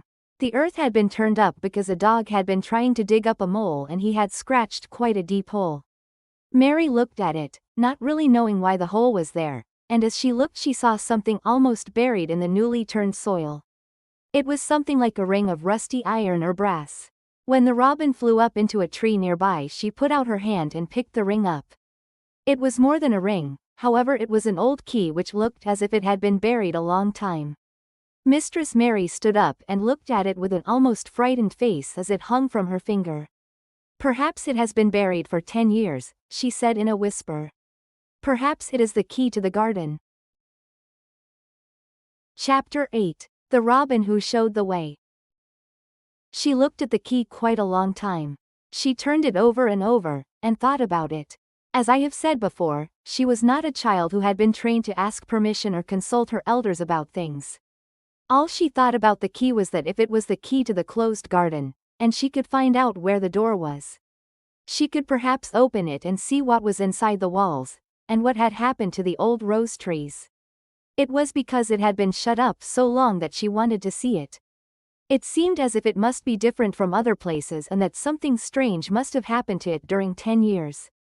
Besides that, if she liked it she could go into it every day and shut the door behind her. And she could make up some play of her own and play it quite alone, because nobody would ever know where she was, but would think the door was still locked and the key buried in the earth.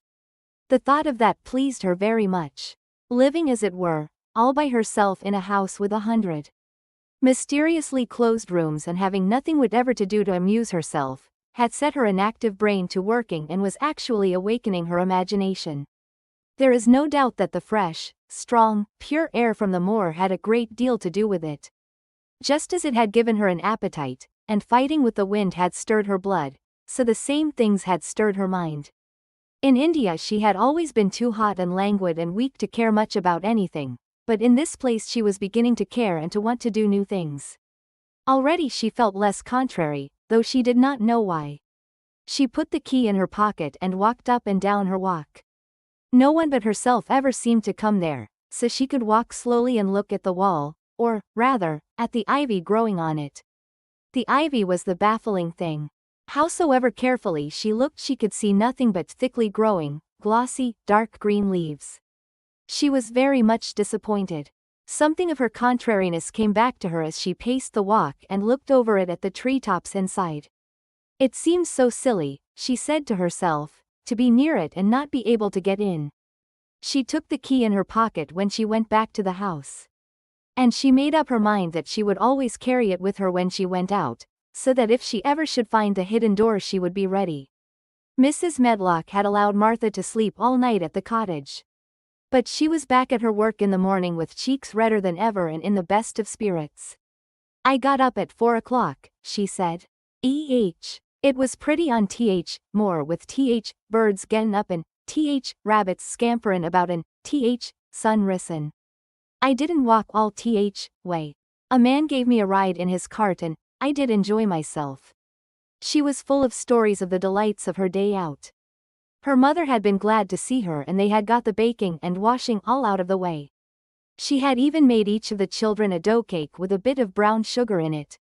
"I had 'em all pippin' hot when they came in from playin' on more. And cottage all smelt oh nice, clean hot bacon and there was a good fire, and they just shouted for joy. Our Dickon he said our cottage was good enough for a king to live in." In the evening they had all sat round the fire, and Martha and her mother had sewed patches on torn clothes and mended stockings. Martha had told them about the little girl who had come from India, and who had been waited on all her life by what Martha called blacks until she didn't know how to put on her own stockings. They did like to hear about you," said Martha. "They wanted to know all about blacks and about ship you came in. I couldn't tell 'em enough." Mary reflected a little. "I'll tell you a great deal more before your next day out," she said. "So that you will have more to talk about. I dare say they would like to hear about riding on elephants and camels, and about the officers going to hunt tigers." "My word," cried delighted Martha. "It would set 'em clean off their heads." "Would really do that, miss? It would be same as a wild beast show like we heard they had in York once."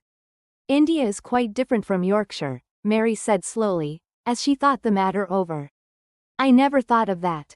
Did Dickon and your mother like to hear you talk about me?"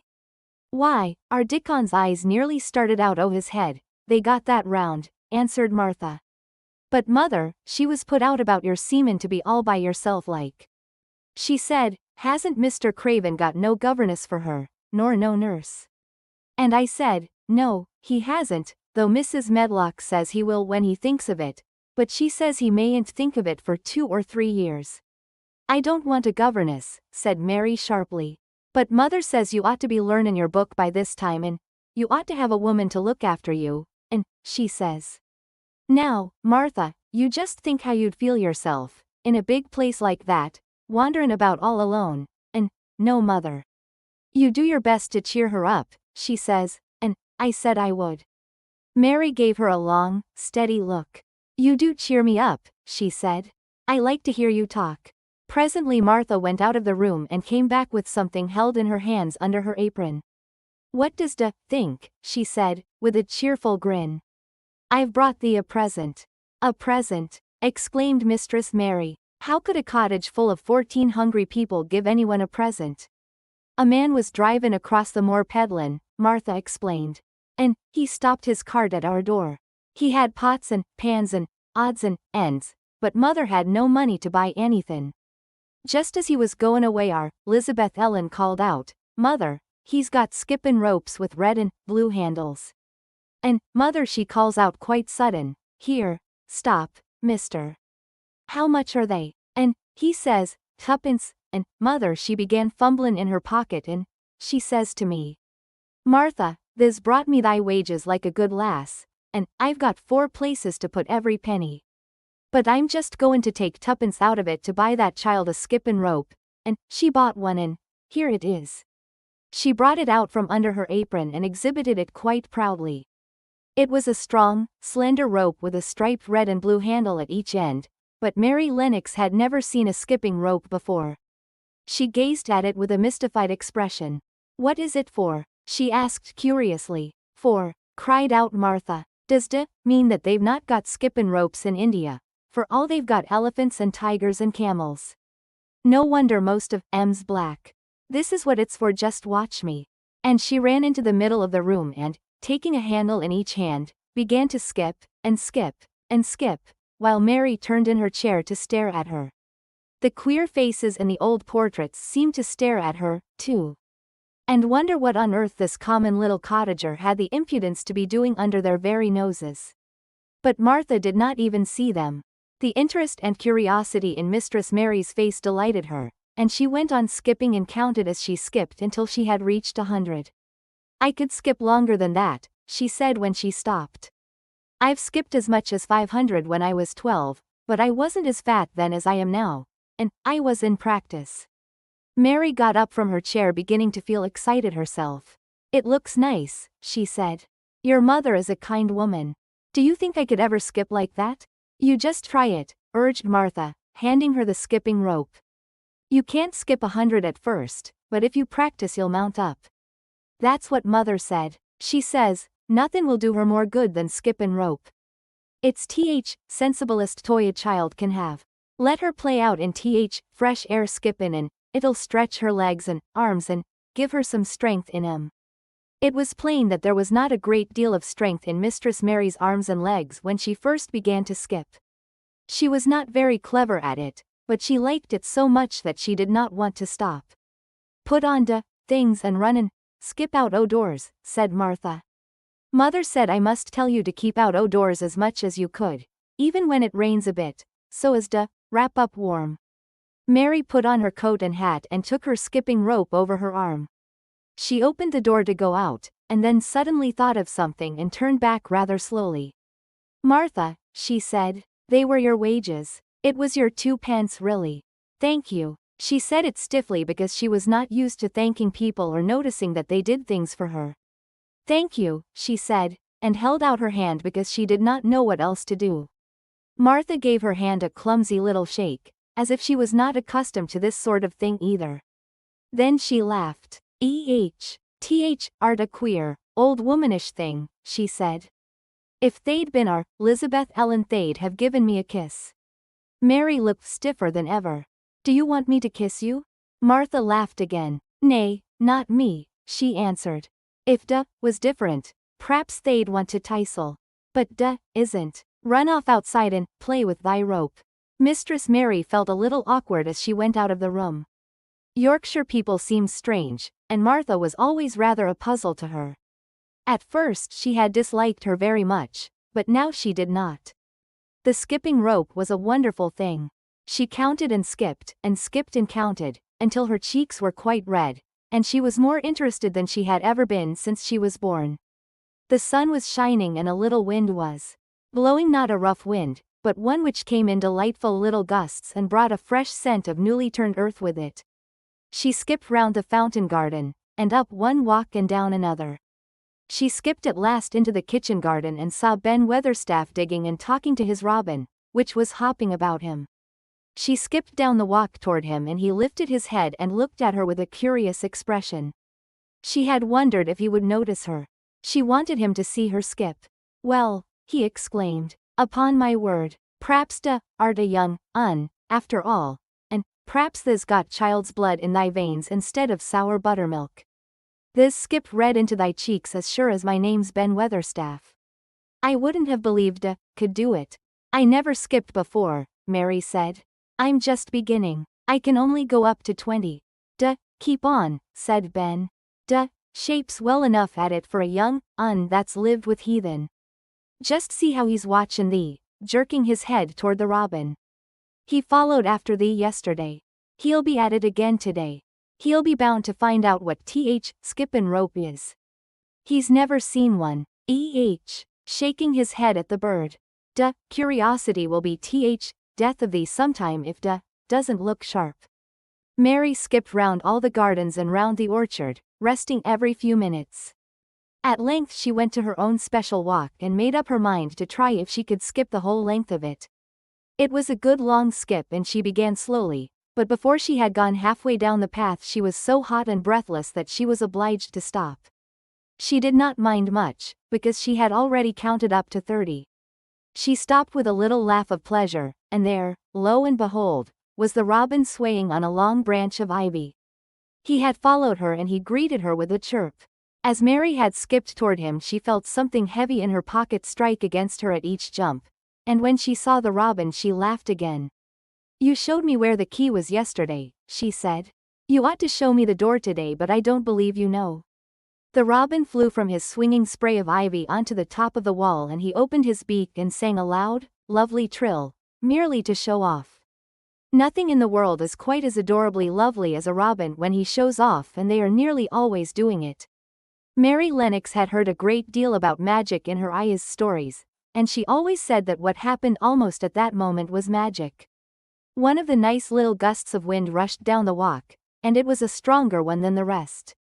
It was strong enough to wave the branches of the trees, and it was more than strong enough to sway the trailing sprays of untrimmed ivy hanging from the wall. Mary had stepped close to the robin, and suddenly the gust of wind swung aside some loose ivy trails, and more suddenly still. She jumped toward it and caught it in her hand. This she did because she had seen something under it, a round knob which had been covered by the leaves hanging over it. It was the knob of a door. She put her hands under the leaves and began to pull and push them aside. Thick as the ivy hung, it nearly all was a loose and swinging curtain, though some had crept over wood and iron.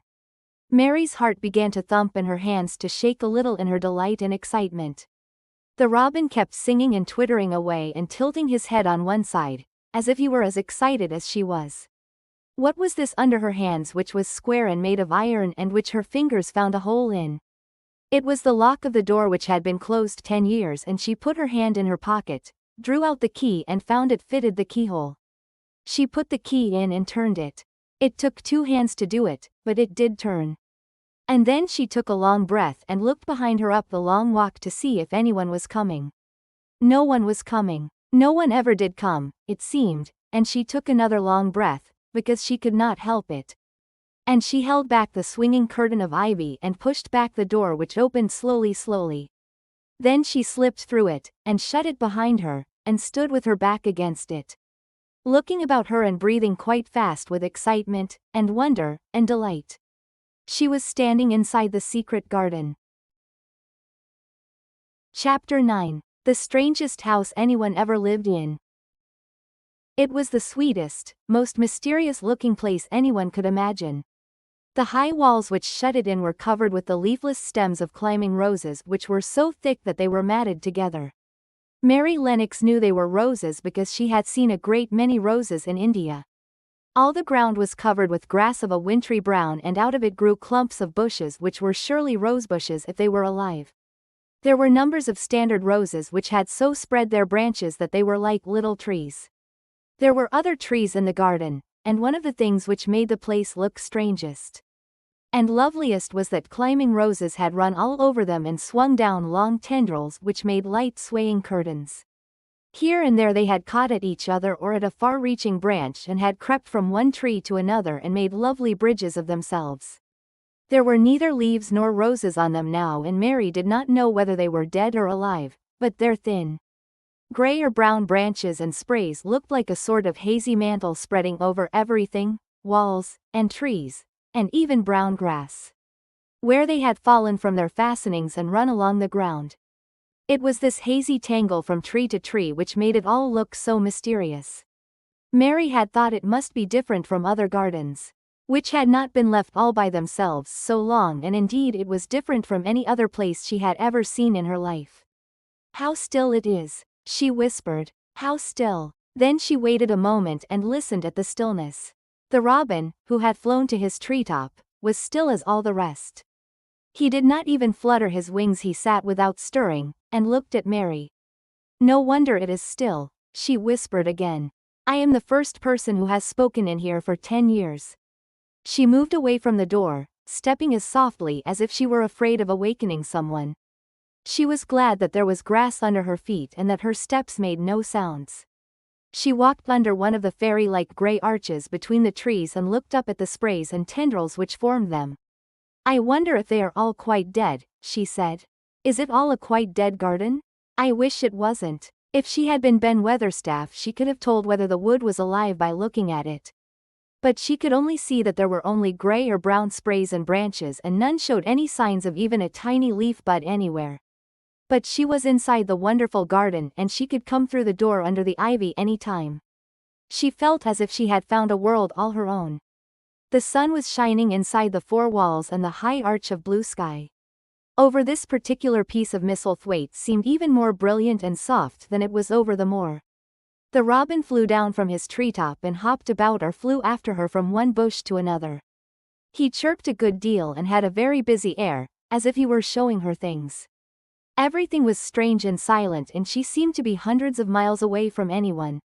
But somehow she did not feel lonely at all. All that troubled her was her wish that she knew whether all the roses were dead.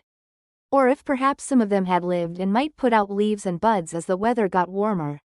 She did not want it to be a quite dead garden.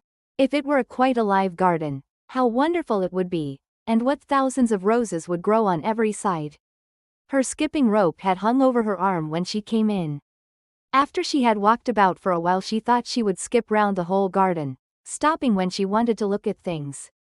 There seemed to have been grass paths here and there, and in 1 or 2 corners.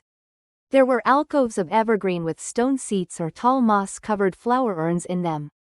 As she came near the second of these alcoves, she stopped skipping.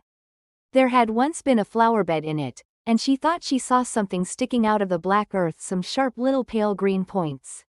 She remembered what Ben Weatherstaff had said, and she knelt down to look at them. "Yes, they are tiny growing things, and they might be crocuses or snowdrops or daffodils," she whispered. She bent very close to them and sniffed the fresh scent of the damp earth. She liked it very much. "Perhaps there are some other ones coming up in other places," she said. "I will go all over the garden and look." She did not skip, but walked. She went slowly and kept her eyes on the ground. She looked in the old border beds and among the grass, and after she had gone round, trying to miss nothing, she had found ever so many more sharp, pale green points, and she had become quite excited again. "It isn't a quite dead garden," she cried out softly to herself. "Even if the roses are dead, there are other things alive."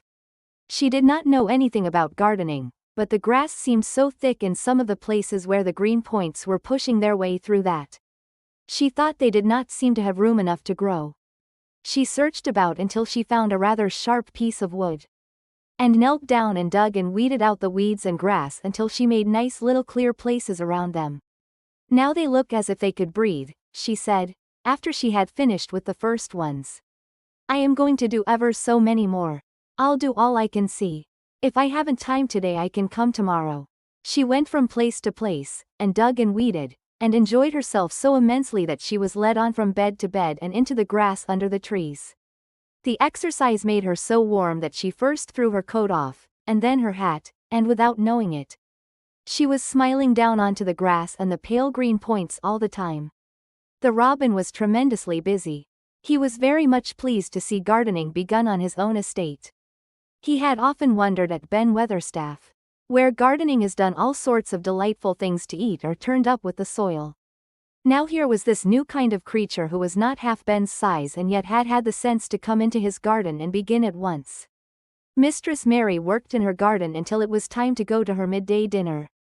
In fact, she was rather late in remembering, and when she put on her coat and hat, and picked up her skipping rope, she could not believe that she had been working 2 or 3 hours.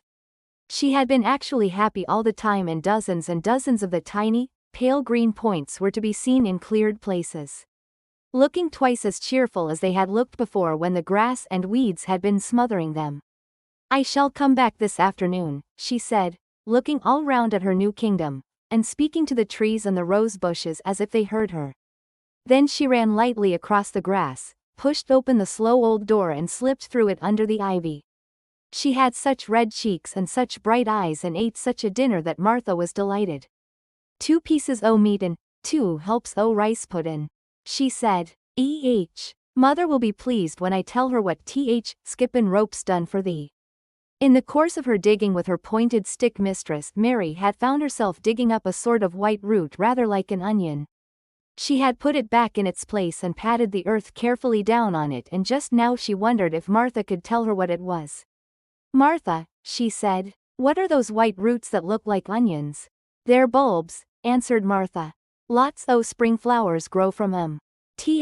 Very little ones are snowdrops and crocuses, and big ones are narcissuses and jonquils and daffodillies. Biggest of all is lilies and purple flags.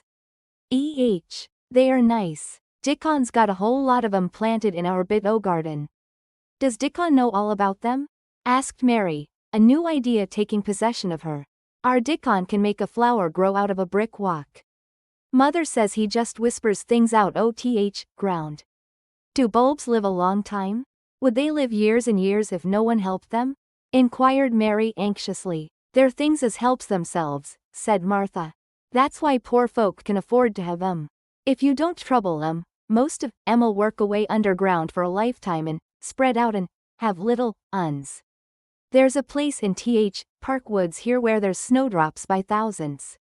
They're the prettiest sight in Yorkshire when spring comes. No one knows when they was first planted." "I wish the spring was here now," said Mary. "I want to see all the things that grow in England." Chapter 10. Dickon. The sun shone down for nearly a week on the secret garden. The secret garden was what Mary called it when she was thinking of it. She liked the name, and she liked still more the feeling that when its beautiful old walls shut her in no one knew where she was. It seemed almost like being shut out of the world in some fairy place. The few books she had read and liked had been fairy storybooks, and she had read of secret gardens in some of the stories. Sometimes people went to sleep in them for 100 years, which she had thought must be rather stupid. She had no intention of going to sleep, and, in fact, she was becoming wider awake every day which passed at Misselthwaite. She was beginning to like to be out of doors. She no longer hated the wind, but enjoyed it. She could run faster, and longer, and she could skip up to 100.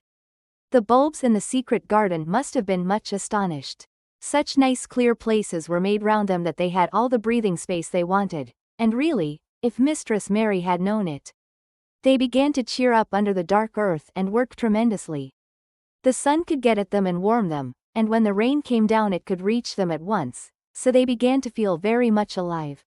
Mary was an odd, determined little person, and now she had something interesting to be determined about. She was very much absorbed, indeed.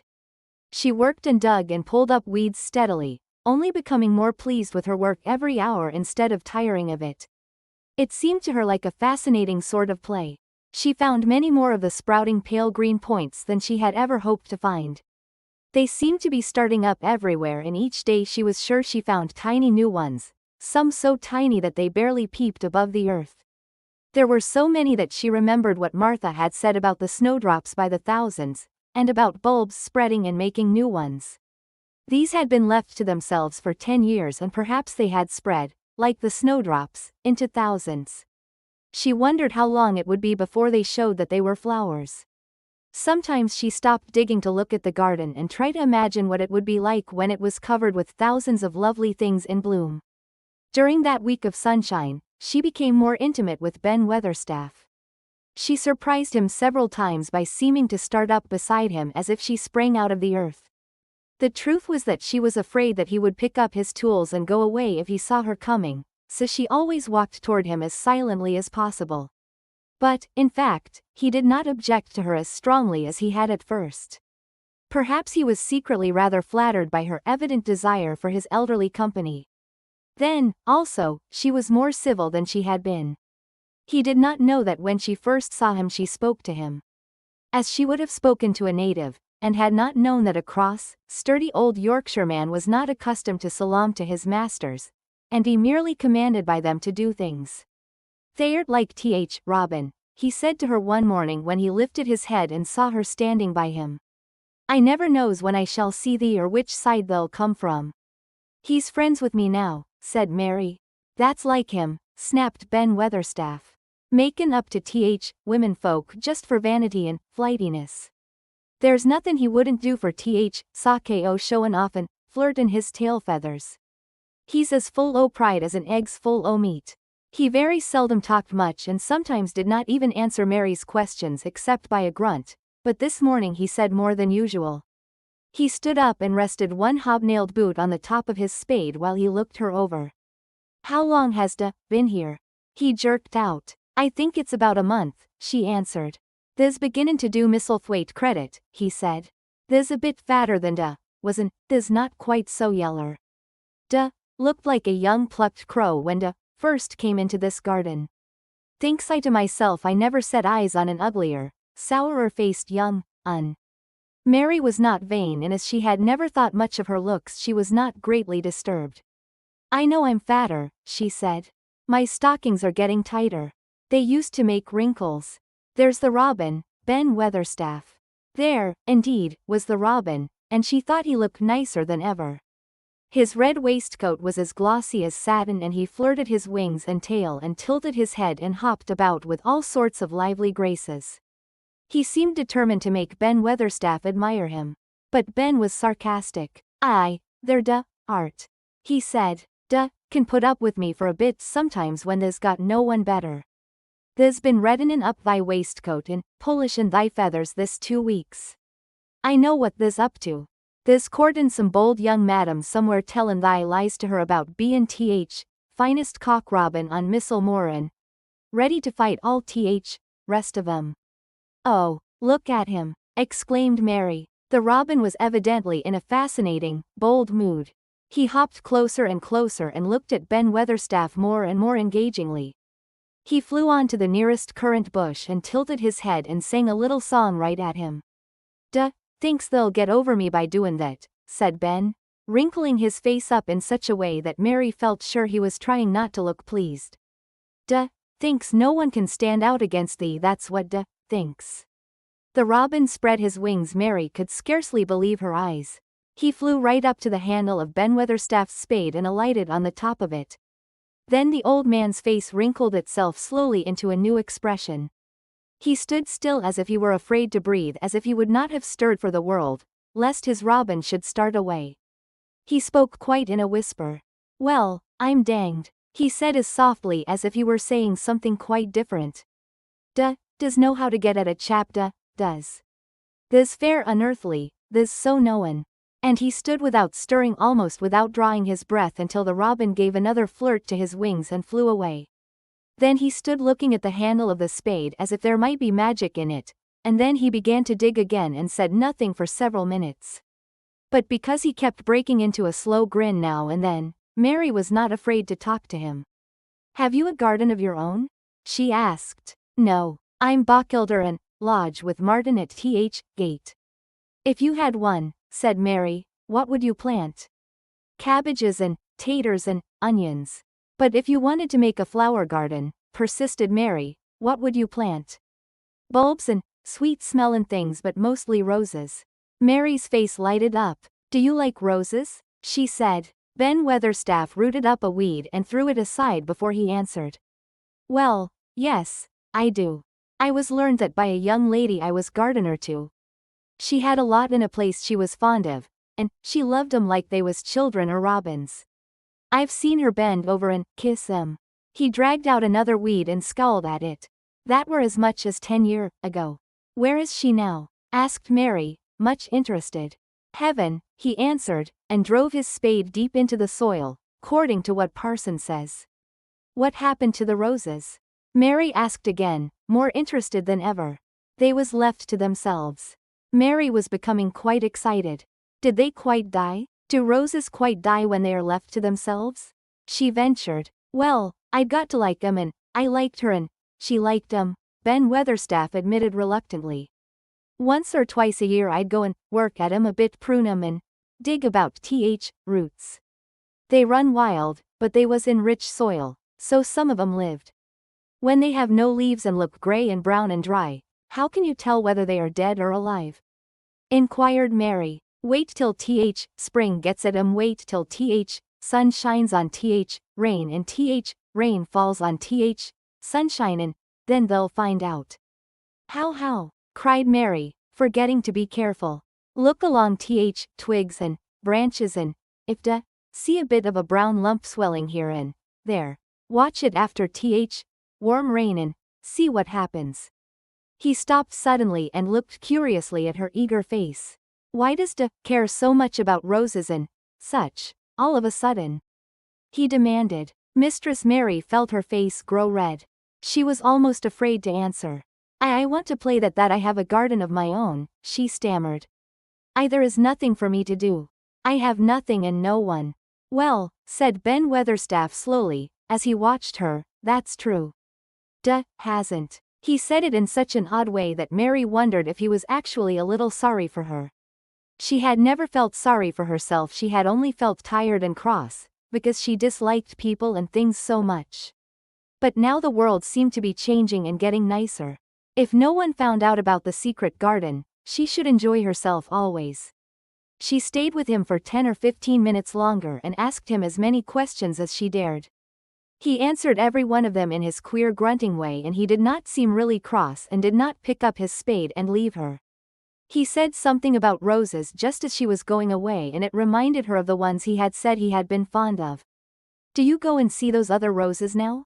She asked. Not been this year. My rheumatics has made me too stiff in joints. He said it in his grumbling voice, and then quite suddenly he seemed to get angry with her, though she did not see why he should. Now look here, he said sharply. Don't ask so many questions. Thayert worst wench for askin' questions I've ever come across. Get thee gone and play thee. I've done talkin' for today. And he said it so crossly that she knew there was not the least use in staying another minute. She went skipping slowly down the outside walk, thinking him over and saying to herself that, queer as it was, here was another person whom she liked in spite of his crossness. She liked old Ben Weatherstaff. Yes, she did like him. She always wanted to try to make him talk to her. Also, she began to believe that he knew everything in the world about flowers. There was a laurel-hedged walk which curved round the secret garden and ended at a gate which opened into a wood, in the park. She thought she would slip round this walk and look into the wood and see if there were any rabbits hopping about. She enjoyed the skipping very much, and when she reached the little gate, she opened it and went through because she heard a low, peculiar whistling sound and wanted to find out what it was.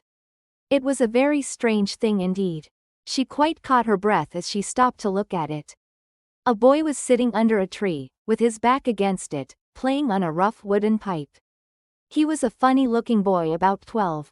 He looked very clean and his nose turned up and his cheeks were as red as poppies, and never had Mistress Mary seen such round and such blue eyes in any boy's face.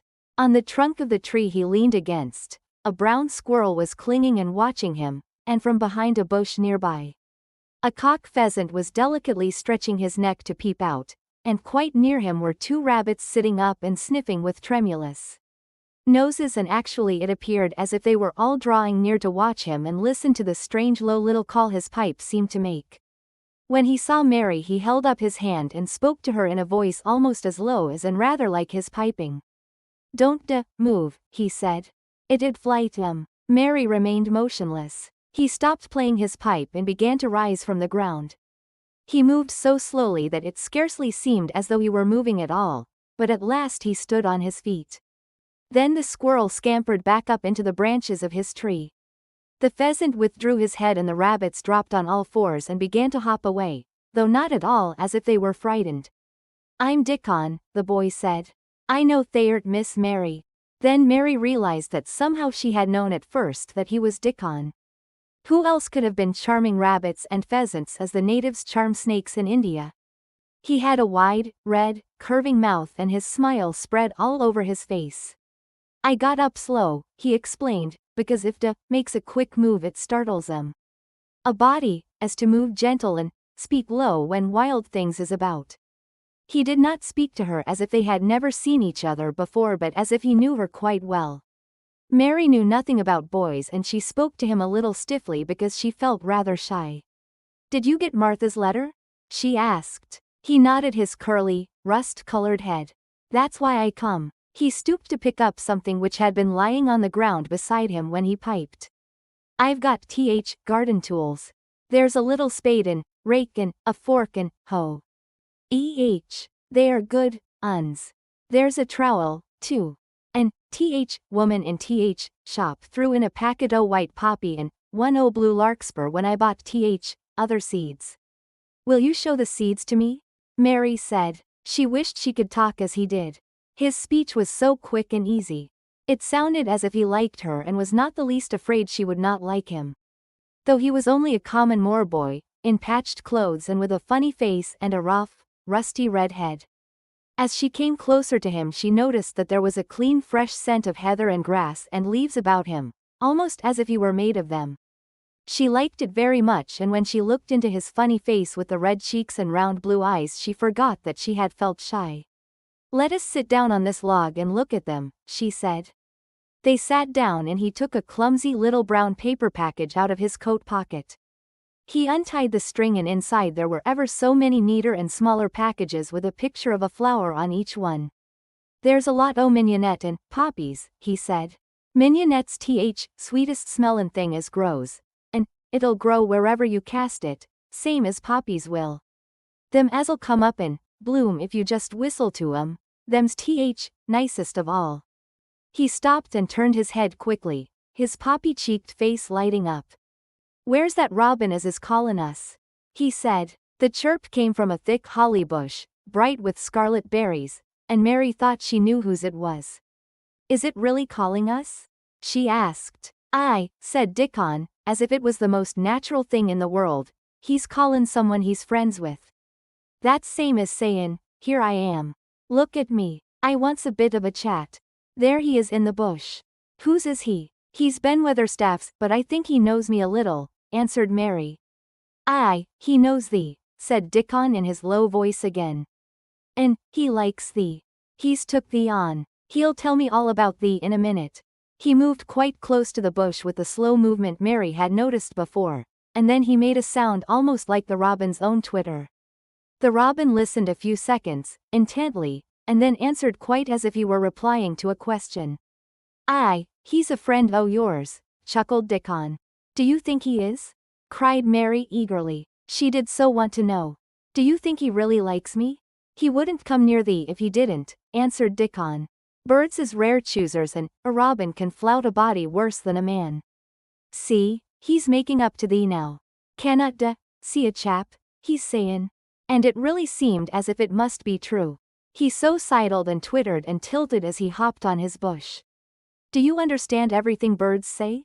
Said Mary. Dickon's grin spread until he seemed all wide, red, curving mouth, and he rubbed his rough head. I think I do, and they think I do, he said. I've lived on moor with 'em so long. I've watched 'em break shell and come out and fledge and learn to fly and begin to sing, till I think I'm one of 'em. Sometimes I think p'raps I'm a bird, or a fox, or a rabbit, or a squirrel, or even a beetle, and I don't know it. He laughed and came back to the log and began to talk about the flower seeds again. He told her what they looked like when they were flowers. He told her how to plant them, and watch them, and feed and water them. See here, he said suddenly, turning round to look at her. I'll plant them for thee myself. Where is garden? Mary's thin hands clutched each other as they lay on her lap. She did not know what to say, so for a whole minute she said nothing.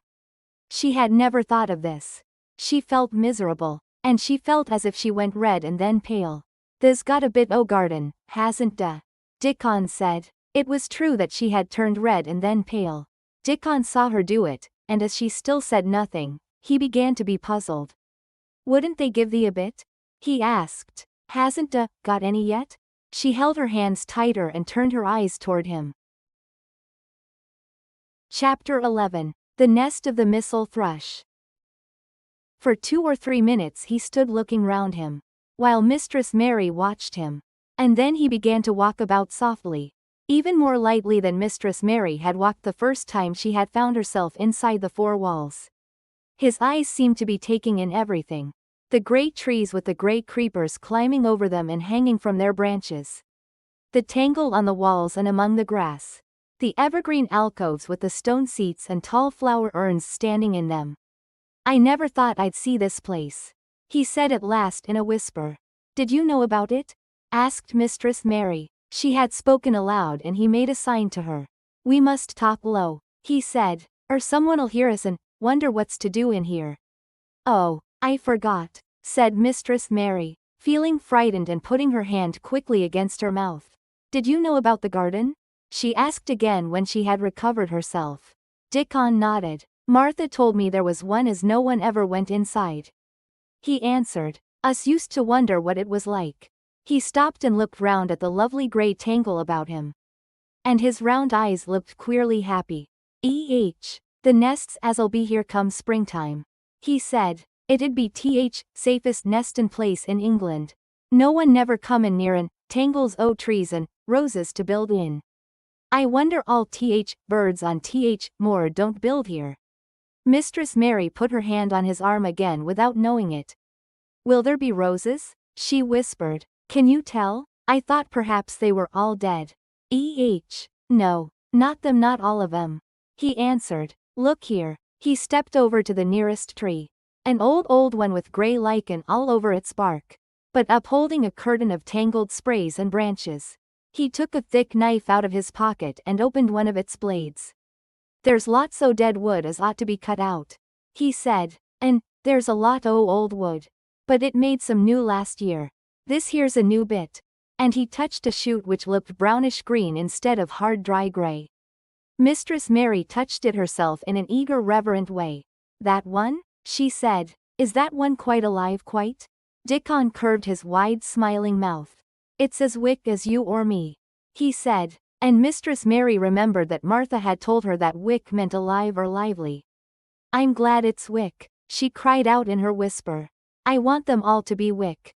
Let us go round the garden and count how many wick ones there are." She quite panted with eagerness. And Dickon was as eager as she was. They went from tree to tree and from bush to bush. Dickon carried his knife in his hand and showed her things which she thought wonderful. "They've run wild," he said, "but strongest ones has fair thrived on it. The delicatest ones has died out. But others has growed, and spread, till they's a wonder. See here," and he pulled down a thick grey dry-looking branch. "A body might think this was dead wood, but I don't believe it is down to root. I'll cut it low down and see." He knelt and with his knife cut the lifeless-looking branch through. Not far above the earth. "There," he said exultantly. "I told thee so. There's green in that wood yet. Look at it." Mistress Mary was down on her knees before he spoke, gazing with all her might. "When it looks a bit greenish and juicy like that, it's wick," he explained. "When inside is dry and breaks easy like this here piece I've cut off, it's done for. There's a big root here as all this live wood sprung out of. And if old wood's cut off, and it's dug round, and took care of, there'll be." He stopped and lifted his face to look up at the climbing and hanging sprays above him. "There'll be a fountain o' roses here this summer." They went from bush to bush and from tree to tree. He was very strong and clever with his knife and knew how to cut the dry and dead wood away, and could tell when an unpromising bough or twig had still green life in it. In the course of half an hour Mistress Mary thought she could tell too. And when he cut through a lifeless-looking branch, she would cry out joyfully under her breath when she caught sight of the least shade of moist green. The spade and hoe and fork were very useful. He showed her how to use the fork while he dug about roots with the spade, and stirred the earth and let the air in. They were working industriously round one of the biggest standard roses, when he caught sight of something which made him utter an exclamation of surprise. "Why," he cried, pointing to the grass a few feet away. Who did that there? It was one of Mistress Mary's own little clearings round the pale green points. I did it, said Mistress Mary. Why, I thought didn't know nothing about gardenin', he exclaimed. I don't, she answered, but they were so little. And the grass was so thick and strong. And they looked as if they had no room to breathe. So I made a place for them. I don't even know what they are. Dickon went and knelt down by them, smiling his wide smile. Was right, he said. A gardener couldn't have told thee better. They'll grow now like Jack's beanstalk. They're crocuses and snowdrops. And these here is narcissuses. Turning to another patch. And here's daffodillies. They will be a sight. He ran from one clearing to another. Has done a lot o' work for such a little wench, he said, looking her over. I'm growing fatter, said Mistress Mary, and I'm growing stronger. I used always to be tired. When I dig I'm not tired at all. I like to smell the earth when it's turned up. It's rare good for thee, he said, nodding his head wisely. There's not as nice as smell o' good clean earth. Except smell o' fresh growin' things when rain falls on 'em. I get out on more many a day when it's rainin'. And I lie under a bush and listen to soft swish o' drops on heather. And I just sniff. My nose end fair quivers like a rabbit's. Mother says, do you never catch cold? Inquired Mistress Mary, gazing at him wonderingly. She had never seen such a funny boy. Or such a nice one. Not me, he said, grinning. I never catched cold since I was born. I wasn't brought up nesh enough. I've chased about more in all weathers same as rabbits does. Mother says I've sniffed up too much fresh air for 12 year, to ever get to sniffin' with cold. I'm as tough as a white thorn gnostic. He was working all the time he was talking. And Mistress Mary was following him and helping him with her fork or the trowel. There's a lot of work to do here, he said once, looking about quite exultantly. Will you come again and help me to do it? Mistress Mary begged. I'm sure I can help too. I can dig and pull up weeds. And do whatever you tell me. Oh, do come Dickon. I'll come every day if wants me. Rain or shine, he answered stoutly. It's the best fun I ever had in my life. Shut in here and wakenin' up a garden. If you will come, said Mistress Mary. If you will help me to make it alive. I don't know what I'll do. She ended helplessly. What could you do for a boy like that? I'll tell thee what they'll do, said Dickon, with his happy grin. They'll get fat, and they'll get as hungry as a young fox. And they'll learn how to talk to Robin same as I do. We'll have a lot o' fun.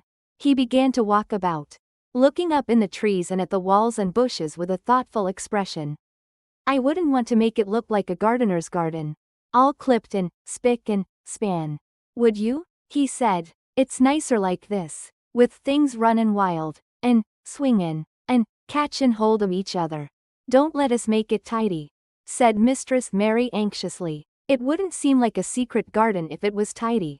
Dickon stood rubbing his rusty red head with a rather puzzled look. It's a secret garden sure enough, he said. But seems like someone besides Robin must have been in it since it was shut up 10 years ago. But the door was locked and the key was buried, said Mistress Mary. No one could get in. That's true, he answered. It's a queer place. Seems to me as if there'd been a bit o' prunin' done here and there. Later than 10 years ago. But how could it have been done? Said Mistress Mary. He was examining a branch of a standard rose. And he shook his head. How could it? He murmured, with door locked and key buried. Mistress Mary always felt that however many years she lived, she should never forget that first morning when her garden began to grow. Of course, it did seem to begin to grow for her that morning.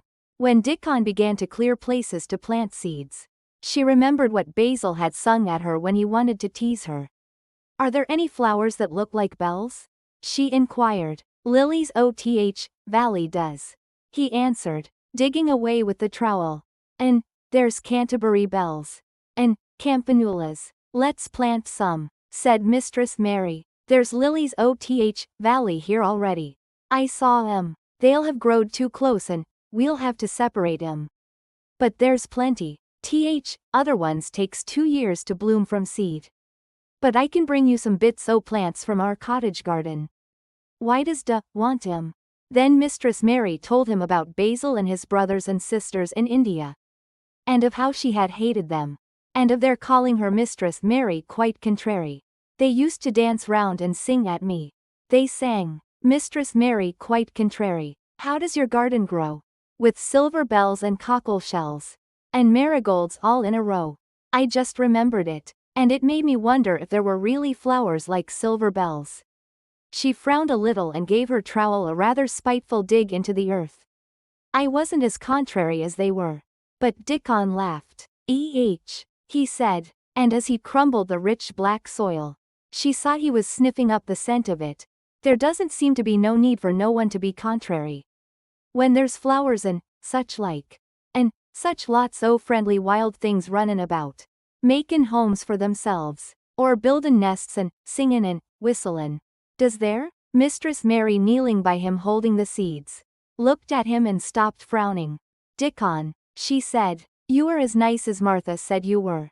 I like you. And you make the 5th person. I never thought I should like 5 people. Dickon sat up on his heels as Martha did when she was polishing the grate. He did look funny and delightful, Mistress Mary thought, with his round blue eyes and red cheeks and happy-looking turned-up nose. Only 5 folk as likes? He said. Who is other 4? Your mother and Martha. Mistress Mary checked them off on her fingers. And the Robin and Ben Weatherstaff. Dickon laughed so that he was obliged to stifle the sound by putting his arm over his mouth. I know thinks I'm a queer lad. He said, but I think art queerest little lass I ever saw. Then Mistress Mary did a strange thing. She leaned forward and asked him a question she had never dreamed of asking anyone before. And she tried to ask it in Yorkshire because that was his language. And in India a native was always pleased if you knew his speech. Does like me? She said. He answered heartily. That I does. I likes thee wonderful. And so does Robin. I do believe. That's 2 then, said Mistress Mary. That's 2 for me. And then they began to work harder than ever and more joyfully. Mistress Mary was startled and sorry when she heard the big clock in the courtyard strike the hour of her midday dinner. I shall have to go, she said mournfully. And you will have to go too, won't you? Dickon grinned. My dinner's easy to carry about with me, he said. Mother always lets me put a bit o' somethin' in my pocket. He picked up his coat from the grass. And brought out of a pocket a lumpy little bundle tied up in a quite clean coarse blue and white handkerchief. It held 2 thick pieces of bread with a slice of something laid between them. It's oftenest not but bread, he said, but I've got a fine slice o' fat bacon with it today. Mistress Mary thought it looked a queer dinner, but he seemed ready to enjoy it. Run on and get thy victuals, he said. I'll be done with mine first. I'll get some more work done before I start back home. He sat down with his back against a tree. I'll call Robin up, he said, and give him rind o bacon to peck at. They likes a bit o' fat wonderful. Mistress Mary could scarcely bear to leave him. Suddenly it seemed as if he might be a sort of wood fairy, who might be gone when she came into the garden again. He seemed too good to be true. She went slowly halfway to the door in the wall and then she stopped and went back. Whatever happens you never would tell? She said. His poppy-colored cheeks were distended with his first big bite of bread and bacon. But he managed to smile encouragingly. If was a missel thrush and showed me where thy nest was. Does think I'd tell anyone? Not me, he said. Art as safe as a missel thrush. And she was quite sure she was. Chapter 12. Might I have a bit of earth? Mary ran so fast that she was rather out of breath. When she reached her room, her hair was ruffled on her forehead, and her cheeks were bright pink. Her dinner was waiting on the table, and Martha was waiting near it. "This a bit late," she said. "Where has been?" "I've seen Dickon," said Mary. "I've seen Dickon. I knew he'd come," said Martha exultantly. "How does like him?" I think he's beautiful," said Mary. in a determined voice. Martha looked rather taken aback. But she looked pleased, too. Well, she said, he's best lad as ever was born. But us never thought he was handsome. His nose turns up too much. I like it to turn up, said Mary. And his eyes is so round, said Martha, a trifle doubtful. Though they're a nice color. I like them round, said Mary. And they are exactly the color of the sky over the moor. Martha beamed with satisfaction. Mother says he made 'em that color. With always lookin' up at birds and clouds. But he has got a big mouth, hasn't he, now? I love his big mouth, said Mary obstinately. I wish mine were just like it. Martha chuckled delightedly. It'd look rare and funny in thy bit of a face, she said. But I knowed it would be that way when saw him. How did like seeds and garden tools? How did you know he brought them? Asked Mary. I never thought of him not bringin' 'em. He'd be sure to bring 'em if they was in Yorkshire. He's such a trusty lad. Mary was afraid that she might begin to ask difficult questions. But she did not. She was very much interested in the seeds and gardening tools. And there was only one moment when Mary was frightened. This was when she began to ask where the flowers were to be planted. Who did ask about it? She inquired. I haven't asked anybody yet, said Mary, hesitating. Well, I wouldn't ask head gardener. He's too grand, Mr. Roach is. I've never seen him, said Mary. I've only seen undergardeners and Ben Weatherstaff. If I was you, I'd ask Ben Weatherstaff, advised Martha. He's not half as bad as he looks, for all he's so crabbed. Mr. Craven lets him do what he likes.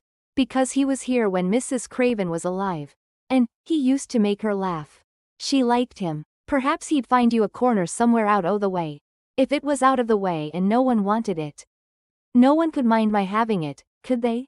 Mary said anxiously. There wouldn't be no reason, answered Martha. You wouldn't do no harm. Mary ate her dinner as quickly as she could. And when she rose from the table, she was going to run to her room to put on her hat again. But Martha stopped her. I've got something to tell you, she said. I thought I'd let you eat your dinner first. Mr. Craven came back this mornin'. And I think he wants to see you. Mary turned quite pale. Oh, she said. Why, he didn't want to see me when I came. I heard Pitcher say he didn't. Well, explained Martha. Mrs. Medlock says it's because mother. She was walkin' to Thwaite Village and she met him. She'd never spoke to him before. But Mrs. Craven had been to our cottage 2 or 3 times. He'd forgot, but mother hadn't. And she made bold to stop him. I don't know what she said to him about you. But she said somethin' as put him in mind. To see you before he goes away again, tomorrow. Oh, cried Mary. Is he going away tomorrow? I am so glad. He's goin' for a long time. He mayn't come back till autumn or winter. He's goin' to travel in foreign places. He's always doin' it. Oh, I'm so glad, said Mary thankfully. If he did not come back until winter, or even autumn, there would be time to watch the secret garden come alive. Even if he found out then and took it away from her, she would have had that much at least. When do you think he will want to see? She did not finish the sentence. Because the door opened, and Mrs. Medlock walked in. She had on her best black dress and cap. And her collar was fastened with a large brooch, with a picture of a man's face on it. It was a colored photograph of Mr. Medlock, who had died years ago. And she always wore it when she was dressed up. She looked nervous and excited. Your hair's rough, she said quickly. Go and brush it. Martha, help her to slip on her best dress. Mr. Craven sent me to bring her to him in his study. All the pink left Mary's cheeks. Her heart began to thump. And she felt herself changing into a stiff, plain, silent child again. She did not even answer Mrs. Medlock, but turned and walked into her bedroom, followed by Martha. She said nothing while her dress was changed, and her hair brushed. And after she was quite tidy, she followed Mrs. Medlock down the corridors, in silence. What was there for her to say? She was obliged to go and see Mr. Craven. And he would not like her. And she would not like him. She knew what he would think of her. She was taken to a part of the house she had not been into before. At last Mrs. Medlock knocked at a door. And when someone said, "Come in," they entered the room together. A man was sitting in an armchair before the fire. And Mrs. Medlock spoke to him. "This is Miss Mary, sir," she said. "You can go and leave her here. I will ring for you when I want you to take her away," said Mr. Craven. When she went out and closed the door, Mary could only stand waiting. A plain little thing, twisting her thin hands together. She could see that the man in the chair was not so much a hunchback as a man with high, rather crooked shoulders. And he had black hair streaked with white. He turned his head over his high shoulders and spoke to her. "Come here," he said. Mary went to him. He was not ugly. His face would have been handsome if it had not been so miserable. He looked as if the sight of her worried and fretted him, and as if he did not know what in the world to do with her. "Are you well?" he asked. "Yes," answered Mary. "Do they take good care of you?" "Yes." He rubbed his forehead fretfully as he looked her over. "You are very thin," he said. "I am getting fatter," Mary answered, in what she knew was her stiffest way. What an unhappy face he had. His black eyes seemed as if they scarcely saw her, as if they were seeing something else. And he could hardly keep his thoughts upon her. "I forgot you," he said. "How could I remember you? I intended to send you a governess or a nurse, or someone of that sort. But I forgot." "Please," began Mary. "Please." And then the lump in her throat choked her. "What do you want to say?" he inquired. I am too big for a nurse," said Mary. "And please don't make me have a governess yet." He rubbed his forehead again and stared at her. "That was what the Sowerby woman said," he muttered absent-mindedly. Then Mary gathered a scrap of courage. Is she Martha's mother?" She stammered. "Yes, I think so," he replied. "She knows about children," said Mary. "She has 12. She knows." He seemed to rouse himself. "What do you want to do?"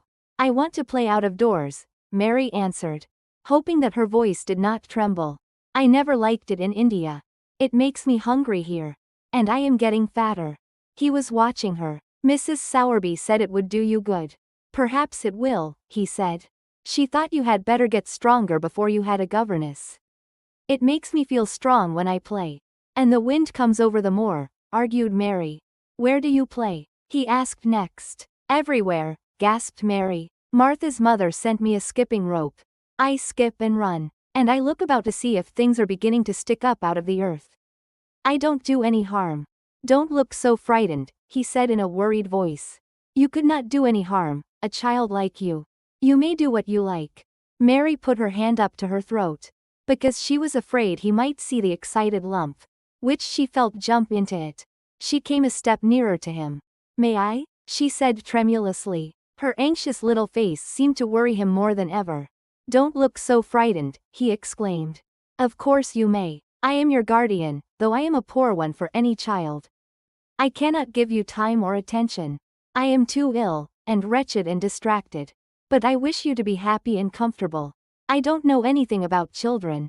But Mrs. Medlock is to see that you have all you need. I sent for you today because Mrs. Sowerby said I ought to see you. Her daughter had talked about you. She thought you needed fresh air and freedom and running about. She knows all about children," Mary said again in spite of herself. "She ought to," said Mr. Craven. "I thought her rather bold to stop me on the moor. But she said Mrs. Craven had been kind to her." It seemed hard for him to speak his dead wife's name. "She is a respectable woman. Now I have seen you, I think she said sensible things. Play out of doors as much as you like. It's a big place and you may go where you like. And amuse yourself as you like. Is there anything you want?" As if a sudden thought had struck him. "Do you want toys, books, dolls?" "Might I?" quavered Mary. "Might I have a bit of earth?" In her eagerness she did not realize how queer the words would sound. And that they were not the ones she had meant to say. Mr. Craven looked quite startled.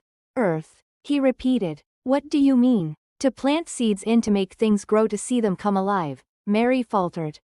He gazed at her a moment, and then passed his hand quickly over his eyes. "Do you care about gardens so much?" he said slowly.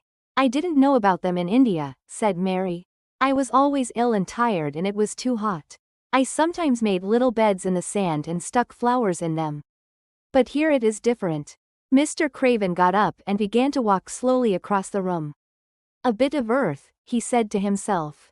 And Mary thought that somehow she must have reminded him of something. When he stopped and spoke to her, his dark eyes looked almost soft and kind. "You can have as much earth as you want," he said. "You remind me of someone else who loved the earth and things that grow. When you see a bit of earth you want, with something like a smile, take it, child, and make it come alive." "May I take it from anywhere if it's not wanted?" "Anywhere," he answered. "There, you must go now, I am tired." He touched the bell to call Mrs. Medlock. "Goodbye, I shall be away all summer." Mrs. Medlock came so quickly that Mary thought she must have been waiting in the corridor. "Mrs. Medlock," Mr. Craven said to her.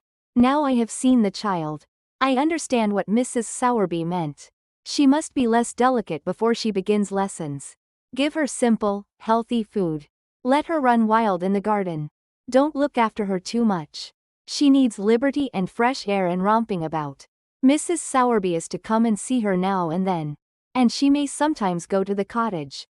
Mrs. Medlock looked pleased. She was relieved to hear that she need not look after Mary too much. She had felt her a tiresome charge, and had indeed seen as little of her as she dared. In addition to this, she was fond of Martha's mother. "Thank you, sir," she said. "Susan Sowerby and me went to school together. And she's as sensible and good-hearted a woman as you'd find in a day's walk. I never had any children myself. And she's had 12, and there never was healthier or better ones. Miss Mary can get no harm from them. I'd always take Susan Sowerby's advice about children myself. She's what you might call healthy-minded, if you understand me." "I understand," Mr. Craven answered. "Take Miss Mary away now and send Pitcher to me." When Mrs. Medlock left her at the end of her own corridor, Mary flew back to her room. She found Martha waiting there. Martha had, in fact, hurried back after she had removed the dinner service. "I can have my garden," cried Mary. "I may have it where I like. I am not going to have a governess for a long time. Your mother is coming to see me. And I may go to your cottage. He says a little girl like me could not do any harm. And I may do what I like anywhere." Said Martha delightedly. "That was nice of him, wasn't it?" "Martha," said Mary solemnly, "he is really a nice man. Only his face is so miserable. And his forehead is all drawn together." She ran as quickly as she could to the garden. She had been away so much longer than she had thought she should. And she knew Dickon would have to set out early on his 5-mile walk. When she slipped through the door under the ivy, she saw he was not working where she had left him. The gardening tools were laid together under a tree. She ran to them, looking all round the place.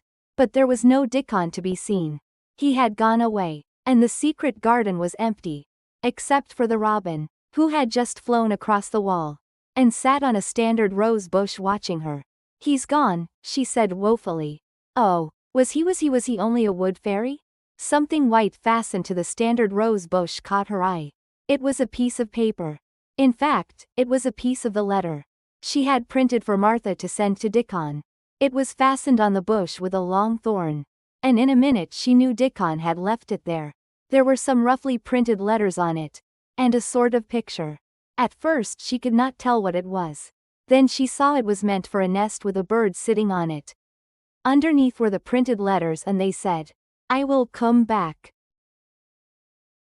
Chapter 13. I am Colin. Mary took the picture back to the house when she went to her supper. And she showed it to Martha. Said Martha with great pride. "I never knew our Dickon was as clever as that. That there's a picture of a missel thrush on her nest. As large as life and twice as natural." Then Mary knew Dickon had meant the picture to be a message. He had meant that she might be sure he would keep her secret. Her garden was her nest, and she was like a missel thrush. Oh, how she did like that queer, common boy. She hoped he would come back the very next day. And she fell asleep looking forward to the morning. But you never know what the weather will do in Yorkshire. Particularly in the springtime. She was awakened in the night by the sound of rain, beating with heavy drops against her window. It was pouring down in torrents. And the wind was wuthering round the corners, and in the chimneys of the huge old house. Mary sat up in bed and felt miserable and angry. The rain is as contrary as I ever was, she said. It came because it knew I did not want it. She threw herself back on her pillow and buried her face. She did not cry, but she lay and hated the sound of the heavily beating rain. She hated the wind and its wuthering. She could not go to sleep again. The mournful sound kept her awake. Because she felt mournful herself. If she had felt happy it would probably have lulled her to sleep. How it wuthered and how the big raindrops poured down.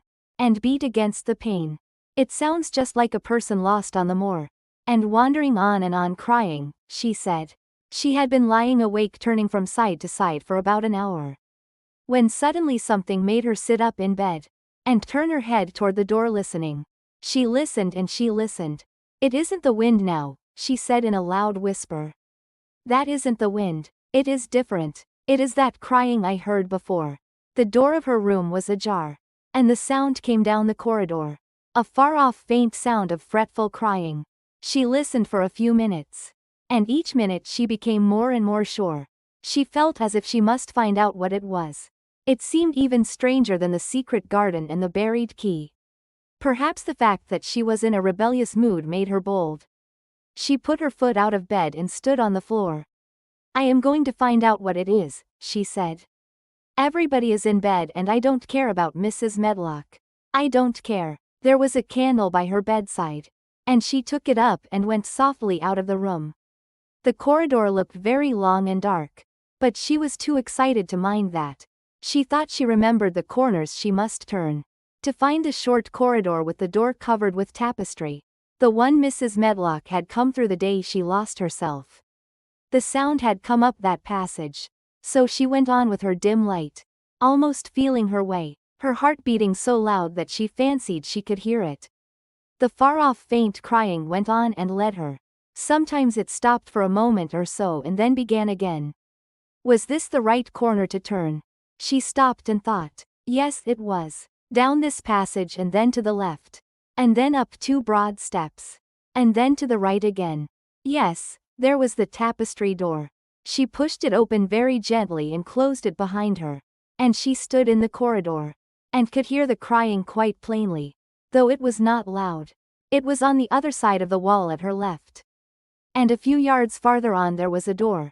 She could see a glimmer of light coming from beneath it. The someone was crying in that room. And it was quite a young someone. So she walked to the door and pushed it open. And there she was standing in the room. It was a big room with ancient, handsome furniture in it. There was a low fire glowing faintly on the hearth. And a night light burning by the side of a carved 4-posted bed. Hung with brocade. And on the bed was lying a boy, crying fretfully. Mary wondered if she was in a real place. Or if she had fallen asleep again and was dreaming without knowing it. The boy had a sharp, delicate face the color of ivory. And he seemed to have eyes too big for it. He had also a lot of hair which tumbled over his forehead in heavy locks. And made his thin face seem smaller. He looked like a boy who had been ill. But he was crying more as if he were tired and cross. Than as if he were in pain. Mary stood near the door with her candle in her hand. Holding her breath. Then she crept across the room. And, as she drew nearer, the light attracted the boy's attention. And he turned his head on his pillow and stared at her. His gray eyes opening so wide that they seemed immense. Who are you? He said at last in a half-frightened whisper. Are you a ghost? No, I am not, Mary answered. Her own whisper sounding half-frightened. Are you one? He stared and stared and stared. Mary could not help noticing what strange eyes he had. They were agate gray. And they looked too big for his face. Because they had black lashes all round them. No, he replied after waiting a moment or so. I am Colin. Who is Colin? She faltered. I am Colin Craven. Who are you? I am Mary Lennox. Mr. Craven is my uncle. He is my father, said the boy. Your father, gasped Mary. No one ever told me he had a boy. Why didn't they? Come here, he said. Still keeping his strange eyes fixed on her with an anxious expression. She came close to the bed and he put out his hand and touched her. You are real, aren't you? He said. I have such real dreams very often. You might be one of them. Mary had slipped on a woolen wrapper before she left her room. And she put a piece of it between his fingers. "Rub that and see how thick and warm it is," she said. "I will pinch you a little if you like. To show you how real I am. For a minute I thought you might be a dream too." "Where did you come from?" he asked. "From my own room. The wind wuthered so I couldn't go to sleep. And I heard someone crying. And wanted to find out who it was." "What were you crying for?" "Because I couldn't go to sleep either and my head ached." "Tell me your name again." "Mary Lennox." "Did no one ever tell you I had come to live here?" He was still fingering the fold of her wrapper. But he began to look a little more as if he believed in her reality. "No," he answered. "They daren't." "Why?" asked Mary. "Because I should have been afraid you would see me. I won't let people see me and talk me over." "Why?" Mary asked again, feeling more mystified every moment. "Because I am like this always. Ill and having to lie down. My father won't let people talk me over either. The servants are not allowed to speak about me. If I live I may be a hunchback. But I shan't live. My father hates to think I may be like him." "Oh, what a queer house this is," Mary said. "What a queer house. Everything is a kind of secret. Rooms are locked up and gardens are locked up. And you, have you been locked up?" "No. I stay in this room because I don't want to be moved out of it. It tires me too much." "Does your father come and see you?" Mary ventured. "Sometimes. Generally when I am asleep. He doesn't want to see me." "Why?" Mary could not help asking again. A sort of angry shadow passed over the boy's face. "My mother died when I was born. And it makes him wretched to look at me. He thinks I don't know. But I've heard people talking. He almost hates me. He hates the garden, because she died," said Mary, half speaking to herself. "What garden?" the boy asked. "Oh, just a garden she used to like," Mary stammered. "Have you been here always?" "Nearly always. Sometimes I have been taken to places at the seaside. But I won't stay because people stare at me. I used to wear an iron thing to keep my back straight. But a grand doctor came from London to see me and said it was stupid. He told them to take it off and keep me out in the fresh air. I hate fresh air and I don't want to go out." "I didn't when first I came here," said Mary. "Why do you keep looking at me like that?" "Because of the dreams that are so real," he answered rather fretfully. "Sometimes when I open my eyes, I don't believe I'm awake." "We're both awake," said Mary. She glanced round the room. With its high ceiling and shadowy corners and dim firelight, it looks quite like a dream. And it's the middle of the night. And everybody in the house is asleep. Everybody but us. We are wide awake. I don't want it to be a dream," the boy said restlessly. Mary thought of something all at once. "If you don't like people to see you," she began. "Do you want me to go away?" He still held the fold of her wrapper. And he gave it a little pull. "No," he said. "I should be sure you were a dream if you went. If you were real, sit down on that big footstool and talk. I want to hear about you." Mary put down her candle on the table near the bed. And sat down on the cushioned stool. She did not want to go away at all. She wanted to stay in the mysterious hidden-away room. And talk to the mysterious boy. "What do you want me to tell you?" she said. He wanted to know how long she had been at Misselthwaite. He wanted to know which corridor her room was on. He wanted to know what she had been doing. If she disliked the moor as he disliked it. Where she had lived before she came to Yorkshire. She answered all these questions and many more. And he lay back on his pillow and listened. He made her tell him a great deal about India. And about her voyage across the ocean. She found out that because he had been an invalid, he had not learned things as other children had. One of his nurses had taught him to read when he was quite little. And he was always reading and looking at pictures and splendid books. Though his father rarely saw him when he was awake, he was given all sorts of wonderful things to amuse himself with. He never seemed to have been amused, however. He could have anything he asked for. And was never made to do anything he did not like to do. "Everyone is obliged to do what pleases me," he said indifferently. "It makes me ill to be angry. No one believes I shall live to grow up." He said it as if he was so accustomed to the idea that it had ceased to matter to him at all. He seemed to like the sound of Mary's voice. As she went on talking he listened in a drowsy, interested way. Once or twice she wondered if he were not gradually falling into a doze. But at last he asked a question which opened up a new subject. "How old are you?" he asked. "I am 10, answered Mary, forgetting herself for the moment. "And so are you. How do you know that?" he demanded in a surprised voice. "Because when you were born the garden door was locked. And the key was buried. And it has been locked for 10 years. Colin half sat up, turning toward her, leaning on his elbows. "What garden door was locked? Who did it? Where was the key buried?" he exclaimed, as if he were suddenly very much interested. It was the garden Mr. Craven hates," said Mary nervously. "He locked the door. No one knew where he buried the key." "What sort of a garden is it?" Colin persisted eagerly. "No one has been allowed to go into it for 10 years, was Mary's careful answer. But it was too late to be careful. He was too much like herself. He too had had nothing to think about. And the idea of a hidden garden attracted him, as it had attracted her. He asked question after question. Where was it? Had she never looked for the door? Had she never asked the gardeners? "They won't talk about it," said Mary. "I think they have been told not to answer questions." "I would make them," said Colin.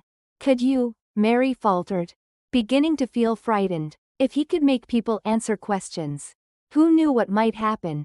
"Everyone is obliged to please me. I told you that," he said. "If I were to live, this place would sometime belong to me. They all know that. I would make them tell me."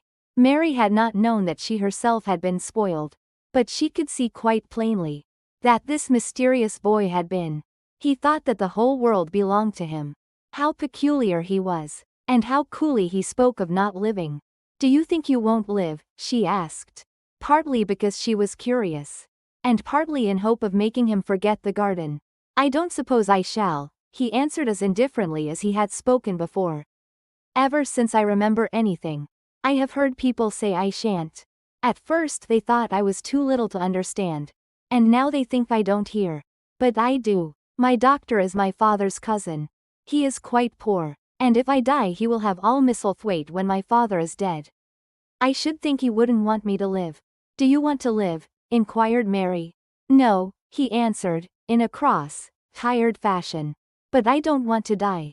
When I feel ill I lie here and think about it until I cry and cry." "I have heard you crying 3 times, Mary said. "But I did not know who it was. Were you crying about that?" She did so want him to forget the garden. "I dare say," he answered.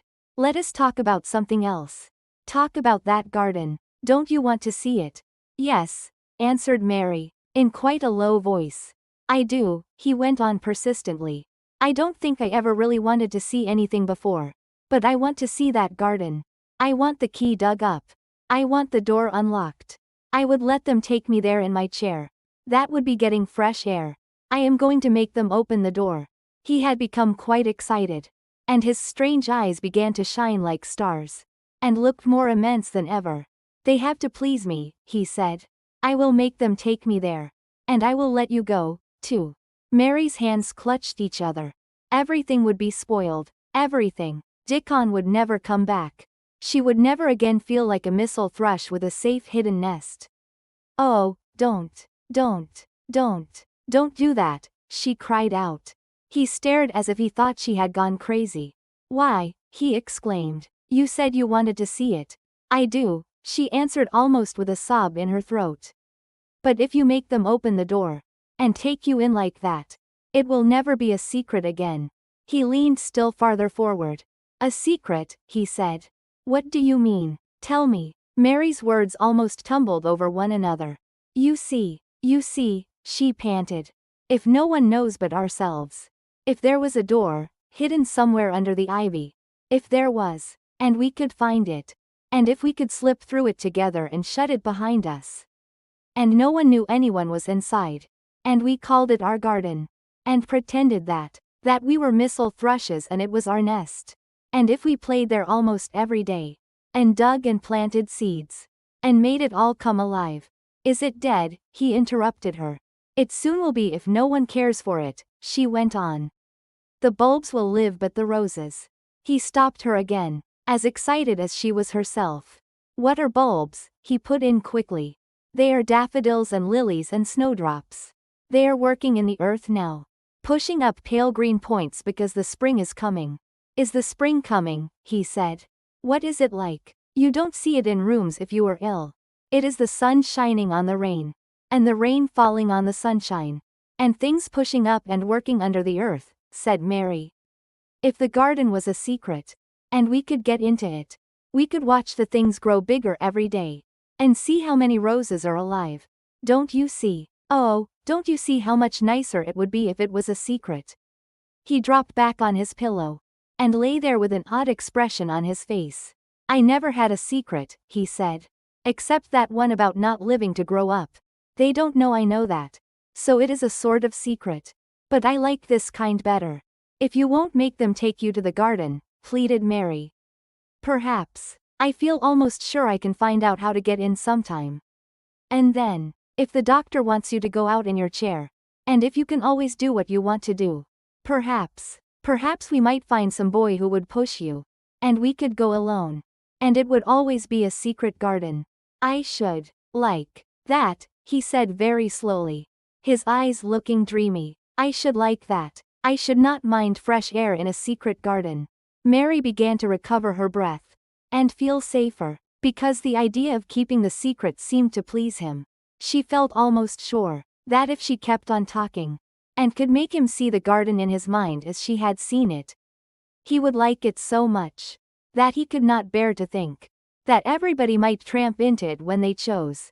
I'll tell you what I think it would be like. If we could go into it, she said. It has been shut up so long. Things have grown into a tangle perhaps.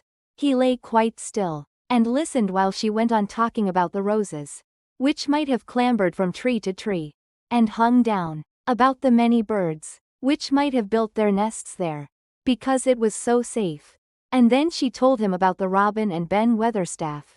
And there was so much to tell about the robin, and it was so easy and safe to talk about it, that she ceased to be afraid. The robin pleased him so much that he smiled until he looked almost beautiful. And at first Mary had thought that he was even plainer than herself, with his big eyes and heavy locks of hair. I did not know birds could be like that, he said. But if you stay in a room you never see things. What a lot of things you know. I feel as if you had been inside that garden. She did not know what to say. So she did not say anything. He evidently did not expect an answer. And the next moment he gave her a surprise. I am going to let you look at something, he said. Do you see that rose-colored silk curtain hanging on the wall over the mantelpiece? Mary had not noticed it before, but she looked up and saw it. It was a curtain of soft silk, hanging over what seemed to be some picture. Yes, she answered. There is a cord hanging from it, said Colin. Go and pull it. Mary got up, much mystified, and found the cord. When she pulled it the silk curtain ran back on rings. And when it ran back it uncovered a picture. It was the picture of a girl with a laughing face. She had bright hair tied up with a blue ribbon. And her gay, lovely eyes were exactly like Colin's unhappy ones. Agate gray, and looking twice as big as they really were, because of the black lashes all round them. She is my mother, said Colin complainingly. I don't see why she died. Sometimes I hate her for doing it. How queer, said Mary. If she had lived, I believe I should not have been ill always, he grumbled. I dare say I should have lived, too. And my father would not have hated to look at me. I dare say I should have had a strong back. Draw the curtain again. Mary did as she was told, and returned to her footstool. She is much prettier than you, she said. But her eyes are just like yours. At least they are the same shape and color. Why is the curtain drawn over her? He moved uncomfortably. I made them do it, he said. Sometimes I don't like to see her looking at me. She smiles too much when I am ill and miserable. Besides, she is mine. And I don't want everyone to see her. There were a few moments of silence. And then Mary spoke. What would Mrs. Medlock do if she found out that I had been here? She inquired. She would do as I told her to do, he answered. And I should tell her that I wanted you to come here and talk to me every day. I am glad you came. So am I, said Mary. I will come as often as I can, but she hesitated. I shall have to look every day for the garden door. Yes, you must, said Colin. And you can tell me about it afterward. He lay thinking a few minutes, as he had done before. And then he spoke again. I think you shall be a secret, too, he said. I will not tell them until they find out. I can always send the nurse out of the room and say that I want to be by myself. Do you know Martha? Yes, I know her very well, said Mary.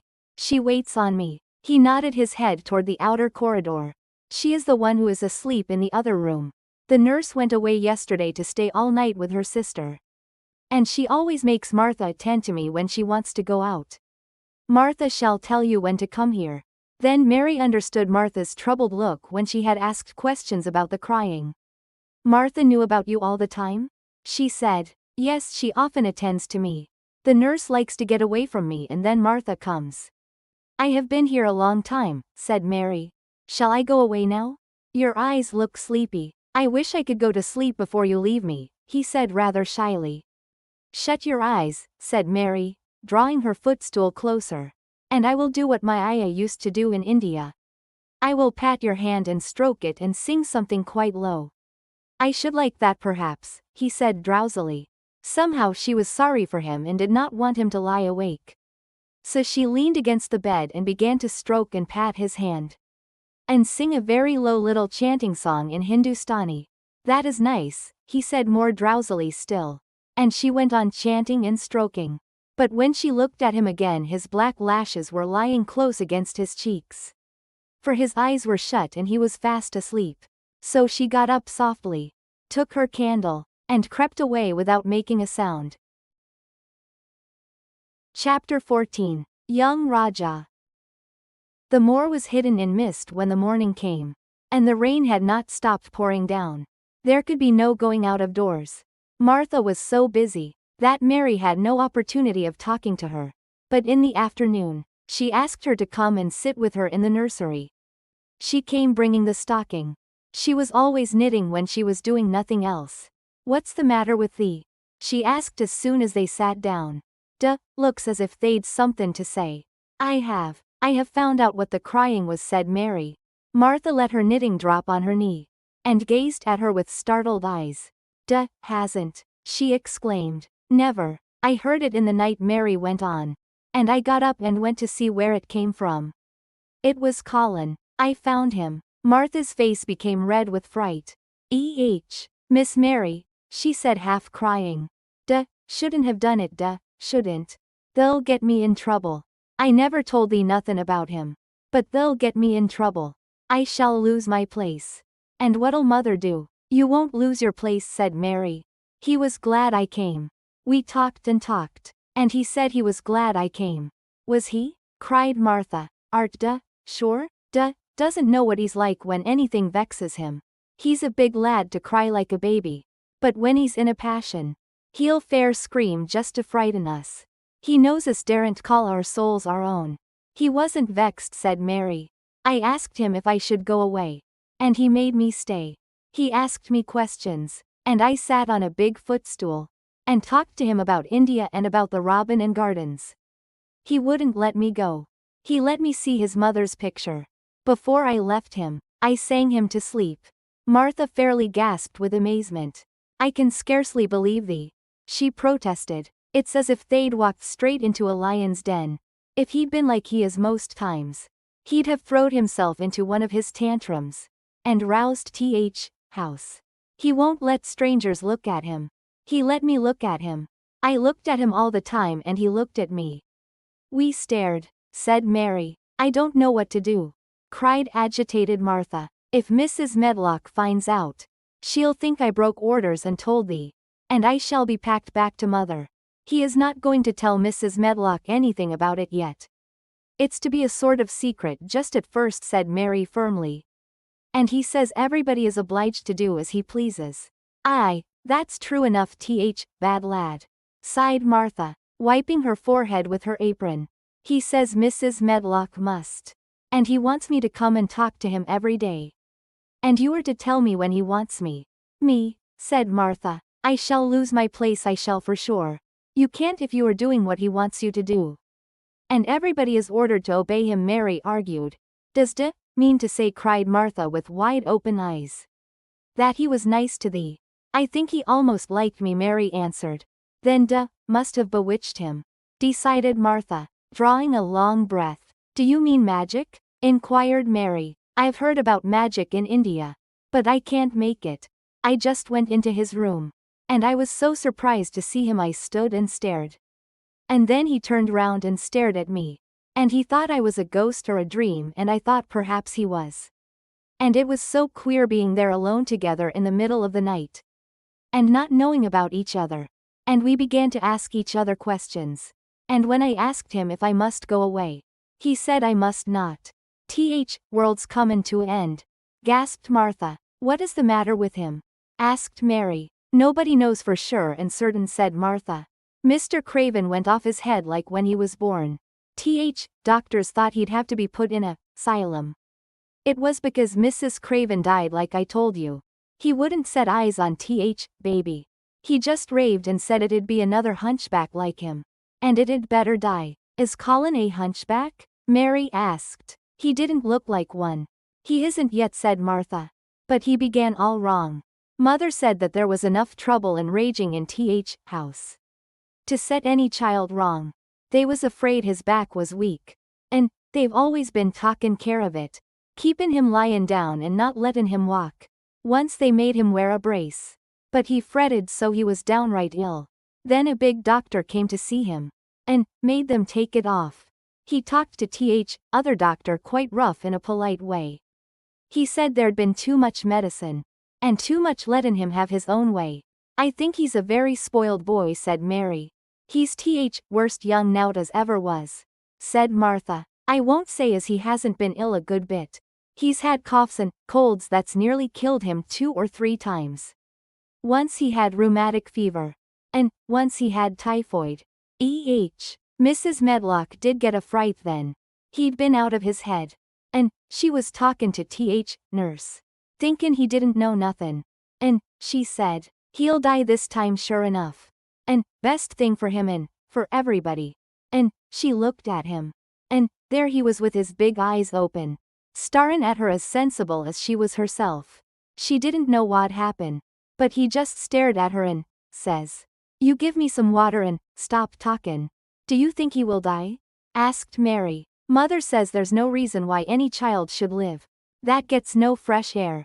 And doesn't do nothin' but lie on his back. And read picture books and take medicine. He's weak and hates trouble bein' taken out doors.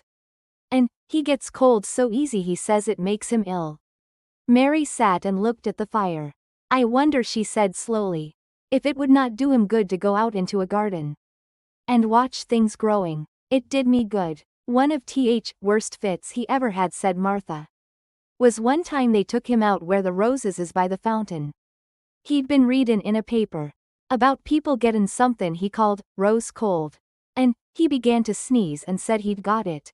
And then a new gardener as didn't know rules passed by and looked at him curious. He threw himself into a passion. And he said he'd looked at him because he was going to be a hunchback. He cried himself into a fever. And was ill all night. If he ever gets angry at me, I'll never go and see him again, said Mary. He'll have thee if he wants thee, said Martha. May as well know that at start. Very soon afterward a bell rang. And she rolled up her knitting. I dare say nurse wants me to stay with him a bit, she said. I hope he's in a good temper. She was out of the room about 10 minutes. And then she came back with a puzzled expression. Well, has bewitched him, she said. He's up on his sofa with his picture books. He's told the nurse to stay away until 6 o'clock. I'm to wait in the next room.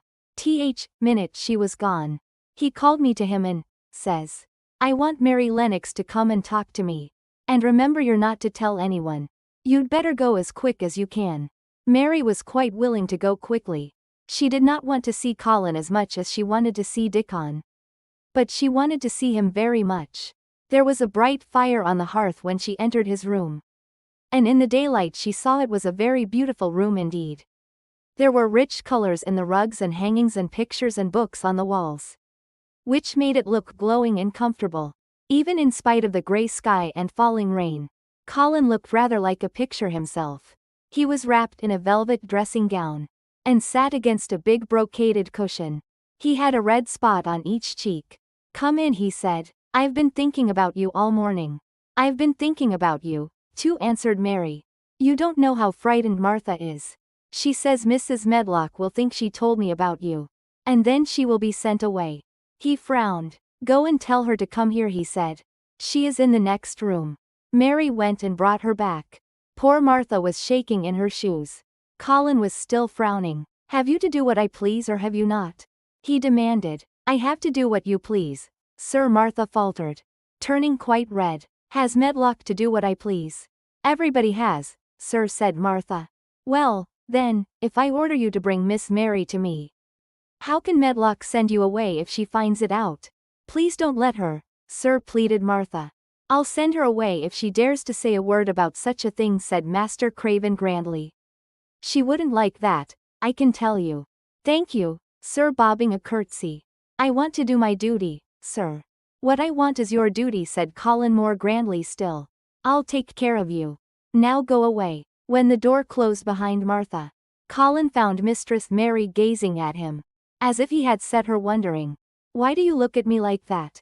he asked her. "What are you thinking about?" "I am thinking about two things." "What are they?" "Sit down and tell me." "This is the first one," said Mary, seating herself on the big stool. "Once in India I saw a boy who was a Rajah. He had rubies and emeralds and diamonds stuck all over him. He spoke to his people just as you spoke to Martha. Everybody had to do everything he told them in a minute. I think they would have been killed if they hadn't." "I shall make you tell me about Rajahs presently," he said. "But first tell me what the second thing was." "I was thinking," said Mary. "How different you are from Dickon." "Who is Dickon?" he said. What a queer name. She might as well tell him. She thought she could talk about Dickon without mentioning the secret garden. She had liked to hear Martha talk about him. Besides, she longed to talk about him. It would seem to bring him nearer. "He is Martha's brother. He is 12 years old," she explained. "He is not like anyone else in the world. He can charm foxes and squirrels and birds just as the natives in India charm snakes. He plays a very soft tune on a pipe and they come and listen." There were some big books on a table at his side and he dragged one suddenly toward him. "There is a picture of a snake charmer in this," he exclaimed. "Come and look at it." The book was a beautiful one with superb colored illustrations and he turned to one of them. "Can he do that?" he asked eagerly. "He played on his pipe and they listened," Mary explained. "But he doesn't call it magic. He says it's because he lives on the moor so much and he knows their ways. He says he feels sometimes as if he was a bird or a rabbit himself. He likes them so. I think he asked the robin questions. It seemed as if they talked to each other in soft chirps." Colin lay back on his cushion and his eyes grew larger and larger and the spots on his cheeks burned. "Tell me some more about him," he said. "He knows all about eggs and nests," Mary went on. "And he knows where foxes and badgers and otters live. He keeps them secret so that other boys won't find their holes and frighten them. He knows about everything that grows or lives on the moor." "Does he like the moor?" said Colin. "How can he when it's such a great, bare, dreary place?" "It's the most beautiful place," protested Mary. "Thousands of lovely things grow on it and there are thousands of little creatures, all busy building nests and making holes and burrows and chippering or singing or squeaking to each other. They are so busy and having such fun under the earth or in the trees or heather.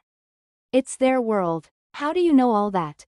said Colin, turning on his elbow to look at her. "I have never been there once." "Really?" said Mary, suddenly remembering. "I only drove over it in the dark. I thought it was hideous. Martha told me about it first and then Dickon. When Dickon talks about it you feel as if you saw things and heard them. And as if you were standing in the heather with the sun shining and the gorse smelling like honey and all full of bees and butterflies." "You never see anything if you are ill," said Colin restlessly. He looked like a person listening to a new sound in the distance and wondering what it was. "You can't if you stay in a room," said Mary. "I couldn't go on the moor," he said in a resentful tone. Mary was silent for a minute and then she said something bold.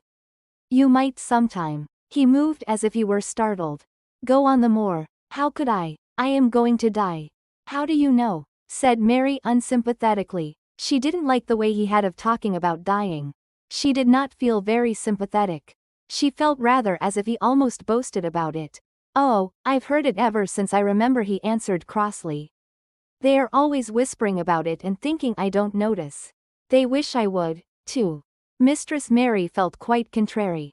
She pinched her lips together. If they wished I would, she said. I wouldn't. Who wishes you would? The servants, and of course Dr. Craven, because he would get Misselthwaite and be rich instead of poor. He daren't say so. But he always looks cheerful when I am worse. When I had typhoid fever his face got quite fat. I think my father wishes it, too. I don't believe he does, said Mary quite obstinately. That made Colin turn and look at her again. Don't you? He said. And then he lay back on his cushion and was still. As if he were thinking. And there was quite a long silence. Perhaps they were both of them thinking strange things children do not usually think of. I like the grand doctor from London. Because he made them take the iron thing off, said Mary at last. Did he say you were going to die? No. What did he say? He didn't whisper, Colin answered. Perhaps he knew I hated whispering. I heard him say one thing quite aloud.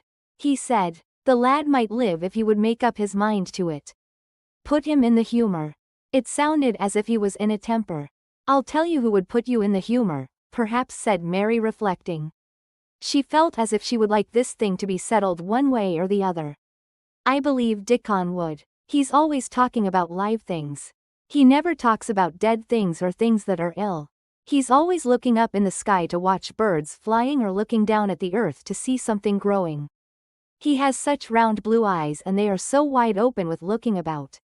And he laughs such a big laugh with his wide mouth, and his cheeks are as red as cherries.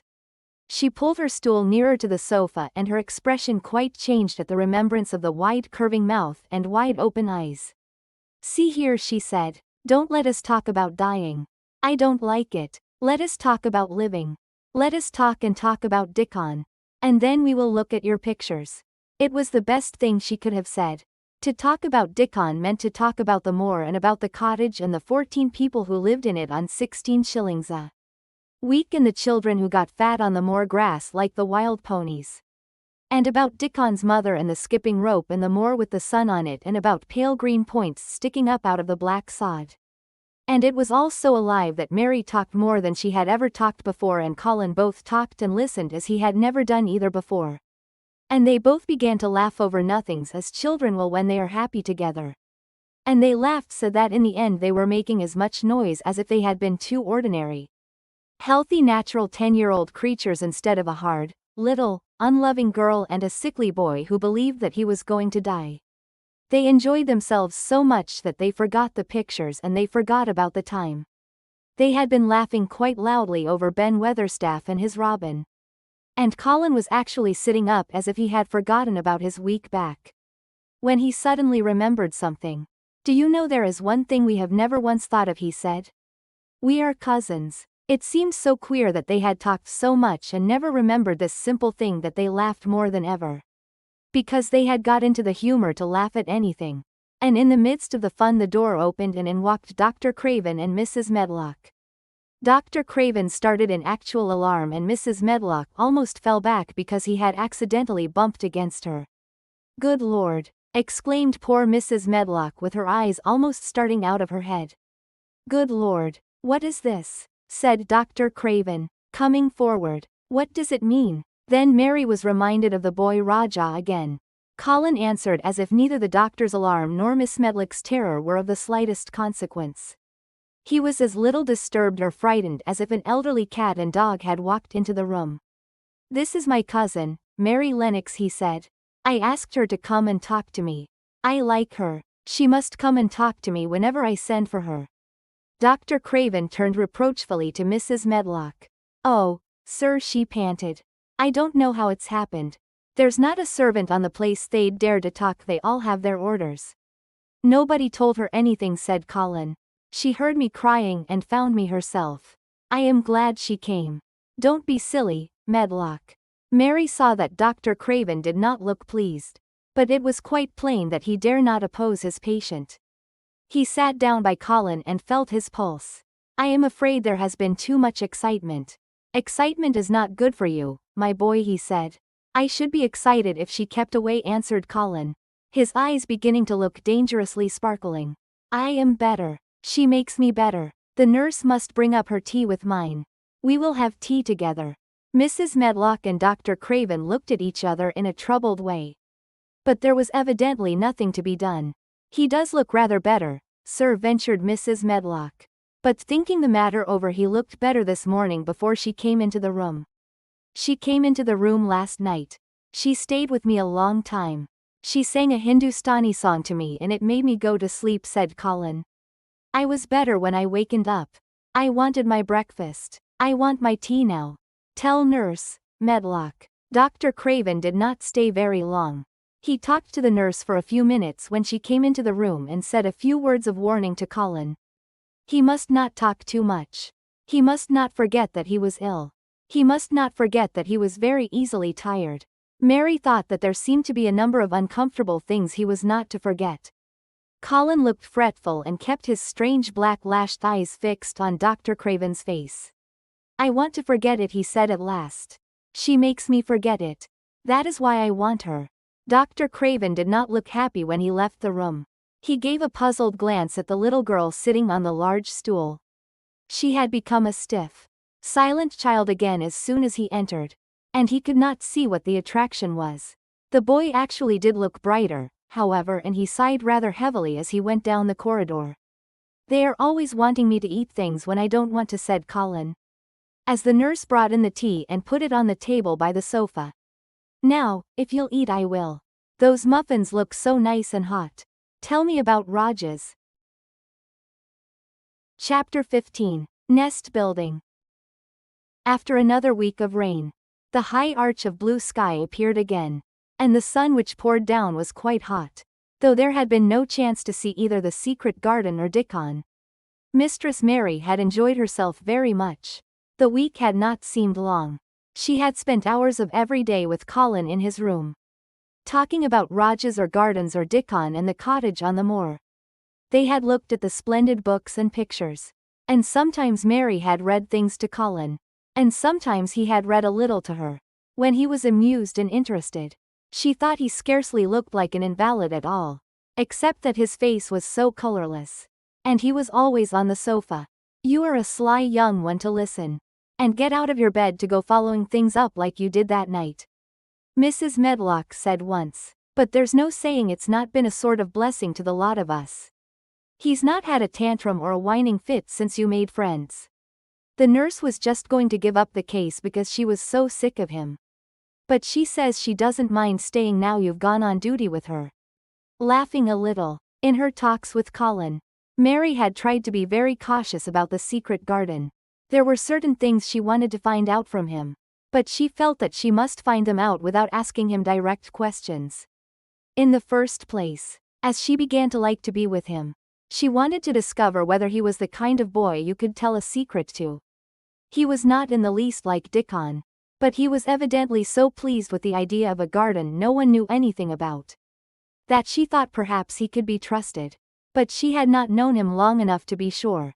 The second thing she wanted to find out was this. If he could be trusted, if he really could. Wouldn't it be possible to take him to the garden without having anyone find it out? The Grand Doctor had said that he must have fresh air, and Colin had said that he would not mind fresh air in a secret garden. Perhaps if he had a great deal of fresh air, and knew Dickon and the robin and saw things growing, he might not think so much about dying. Mary had seen herself in the glass sometimes lately, when she had realized that she looked quite a different creature from the child she had seen when she arrived from India. This child looked nicer. Even Martha had seen a change in her. Air from more has done thee good already, she had said. They'rt not nice so yeller and they'rt not nice so scrawny. Even de hair doesn't slamp down on de head so flat. It's got some life in it so as it sticks out a bit. It's like me, said Mary. It's growing stronger and fatter. I'm sure there's more of it. It looks it, for sure, said Martha, ruffling it up a little round her face. They'rt not half so ugly when it's that way. And there's a bit o' red in de cheeks. If gardens and fresh air had been good for her, perhaps they would be good for Colin. But then, if he hated people to look at him, perhaps he would not like to see Dickon. Why does it make you angry when you are looked at? She inquired one day. I always hated it, he answered. Even when I was very little. Then when they took me to the seaside. And I used to lie in my carriage. Everybody used to stare, and ladies would stop and talk to my nurse. And then they would begin to whisper. And I knew then they were saying I shouldn't live to grow up. Then sometimes the ladies would pat my cheeks and say, "Poor child." Once when a lady did that I screamed out loud and bit her hand. She was so frightened she ran away. She thought you had gone mad like a dog, said Mary, not at all admiringly. I don't care what she thought, said Colin, frowning. I wonder why you didn't scream and bite me when I came into your room? Said Mary. Then she began to smile slowly. I thought you were a ghost or a dream, he said. You can't bite a ghost or a dream. And if you scream they don't care. Would you hate it if a boy looked at you? Mary asked uncertainly. He lay back on his cushion and paused thoughtfully. There's one boy, he said quite slowly, as if he were thinking over every word. There's one boy I believe I shouldn't mind. It's that boy who knows where the foxes live, Dickon. I'm sure you wouldn't mind him, said Mary. The birds don't and other animals, he said, still thinking it over. Perhaps that's why I shouldn't. He's a sort of animal charmer and I am a boy animal. Then he laughed and she laughed too. In fact, it ended in their both laughing a great deal. And finding the idea of a boy animal hiding in his hole very funny indeed. What Mary felt afterward was that she need not fear about Dickon. On that first morning when the sky was blue again, Mary wakened very early. The sun was pouring in slanting rays through the blinds. And there was something so joyous in the sight of it, that she jumped out of bed and ran to the window. She drew up the blinds and opened the window itself. And a great waft of fresh, scented air blew in upon her. The moor was blue, and the whole world looked as if something magic had happened to it. There were tender little fluting sounds here and there and everywhere, as if scores of birds were beginning to tune up for a concert. Mary put her hand out of the window and held it in the sun. It's warm, warm, she said. It will make the green points push up and up and up. And it will make the bulbs and roots work and struggle with all their might under the earth. She kneeled down and leaned out of the window as far as she could, breathing big breaths and sniffing the air, until she laughed because she remembered what Dickon's mother had said about the end of his nose quivering like a rabbit's. It must be very early, she said. The little clouds are all pink. And I've never seen the sky look like this. No one is up. I don't even hear the stable boys. A sudden thought made her scramble to her feet. I can't wait. I am going to see the garden. She had learned to dress herself by this time. And she put on her clothes in 5 minutes. She knew a small side door which she could unbolt herself. And she flew downstairs in her stocking feet and put on her shoes in the hall. She unchained and unbolted and unlocked. And when the door was open, she sprang across the step with one bound. And there she was standing on the grass, which seemed to have turned green, and with the sun pouring down on her, and warm sweet wafts about her, and the fluting and twittering and singing coming from every bush and tree. She clasped her hands for pure joy and looked up in the sky. And it was so blue and pink and pearly and white, and flooded with springtime light, that she felt as if she must flute and sing aloud herself. And knew that thrushes and robins and skylarks could not possibly help it. She ran around the shrubs and paths towards the secret garden. It is all different already, she said. The grass is greener, and things are sticking up everywhere, and things are uncurling, and green buds of leaves are showing. This afternoon I am sure Dickon will come. The long warm rain had done strange things to the herbaceous beds, which bordered the walk by the lower wall. There were things sprouting and pushing out from the roots of clumps of plants. And there were actually here and there glimpses of royal purple and yellow unfurling among the stems of crocuses. 6 months before Mistress Mary would not have seen how the world was waking up. But now she missed nothing. When she had reached the place where the door hid itself under the ivy, she was startled by a curious loud sound. It was the caw-caw of a crow. And it came from the top of the wall. And when she looked up, there sat a big glossy plumaged blue-black bird, looking down at her very wisely indeed. She had never seen a crow so close before, and he made her a little nervous. But the next moment he spread his wings, and flapped away across the garden. She hoped he was not going to stay inside, and she pushed the door open wondering if he would. When she got fairly into the garden, she saw that he probably did intend to stay, because he had alighted on a dwarf apple tree, and under the apple tree was lying a little reddish animal with a bushy tail. And both of them were watching the stooping body and rust-red head of Dickon, who was kneeling on the grass working hard. Mary flew across the grass to him. "Oh, Dickon, Dickon," she cried out. "How could you get here so early? How could you? The sun has only just got up." He got up himself, laughing and glowing and tousled, his eyes like a bit of the sky. He said. "I was up long before him. How could I have stayed abed? World's all fair begun again this mornin', it has. And it's workin' and hummin' and scratchin' and pippin' and nest buildin' and breathin' out sense, till you've got to be out on it, 'stead o' lyin' on your back." When sun did jump up, more went mad for joy. And I was in the midst of heather. And I run like mad myself, shoutin' and singin', and I come straight here. I couldn't have stayed away. Why, garden was lyin' here waitin'. Mary put her hands on her chest, panting, as if she had been running herself. "Oh, Dickon, Dickon," she said, "I'm so happy I can scarcely breathe." Seeing him talking to a stranger, the little bushy-tailed animal rose from its place under the tree and came to him. And the rook, cawing once, flew down from its branch and settled quietly on his shoulder. "This is little fox cub," he said, rubbing the little reddish animal's head. "It's named Captain. And this here's Soot. Soot he flew across more with me. And Captain he run same as if hounds had been after him. They both felt same as I did." Neither of the creatures looked as if he were the least afraid of Mary. When Dickon began to walk about, Soot stayed on his shoulder, and Captain trotted quietly close to his side. "See here," said Dickon. "See how these has pushed up, and these and these. And look at these here." He threw himself upon his knees and Mary went down beside him. They had come upon a whole clump of crocuses burst into purple and orange and gold. Mary bent her face down and kissed them. "You never kiss a person in that way," she said when she lifted her head. "Flowers are so different." He looked puzzled but smiled. He said, "I've kissed mother many a time that way when I come in from more. After a day's roamin' and she stood there at the door in sun, lookin' so glad and comfortable." They ran from one part of the garden to another and found so many wonders that they were obliged to remind themselves that they must whisper or speak low. He showed her swelling leaf buds on rose branches which had seemed dead. He showed her 10,000 new green points pushing through the mold. They put their eager young noses close to the earth and sniffed its warm springtime breathing. They dug and pulled and laughed low with rapture, until Mistress Mary's hair was as tumbled as Dickon's, and her cheeks were almost as poppy red as his. There was every joy on earth in the secret garden that morning. And in the midst of them came a delight more delightful than all, because it was more wonderful.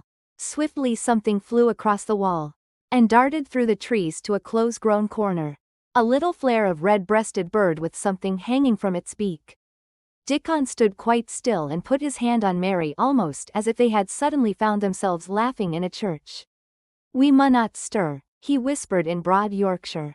"We munnot scarce breathe. I knowed he was mate huntin' when I seed him last.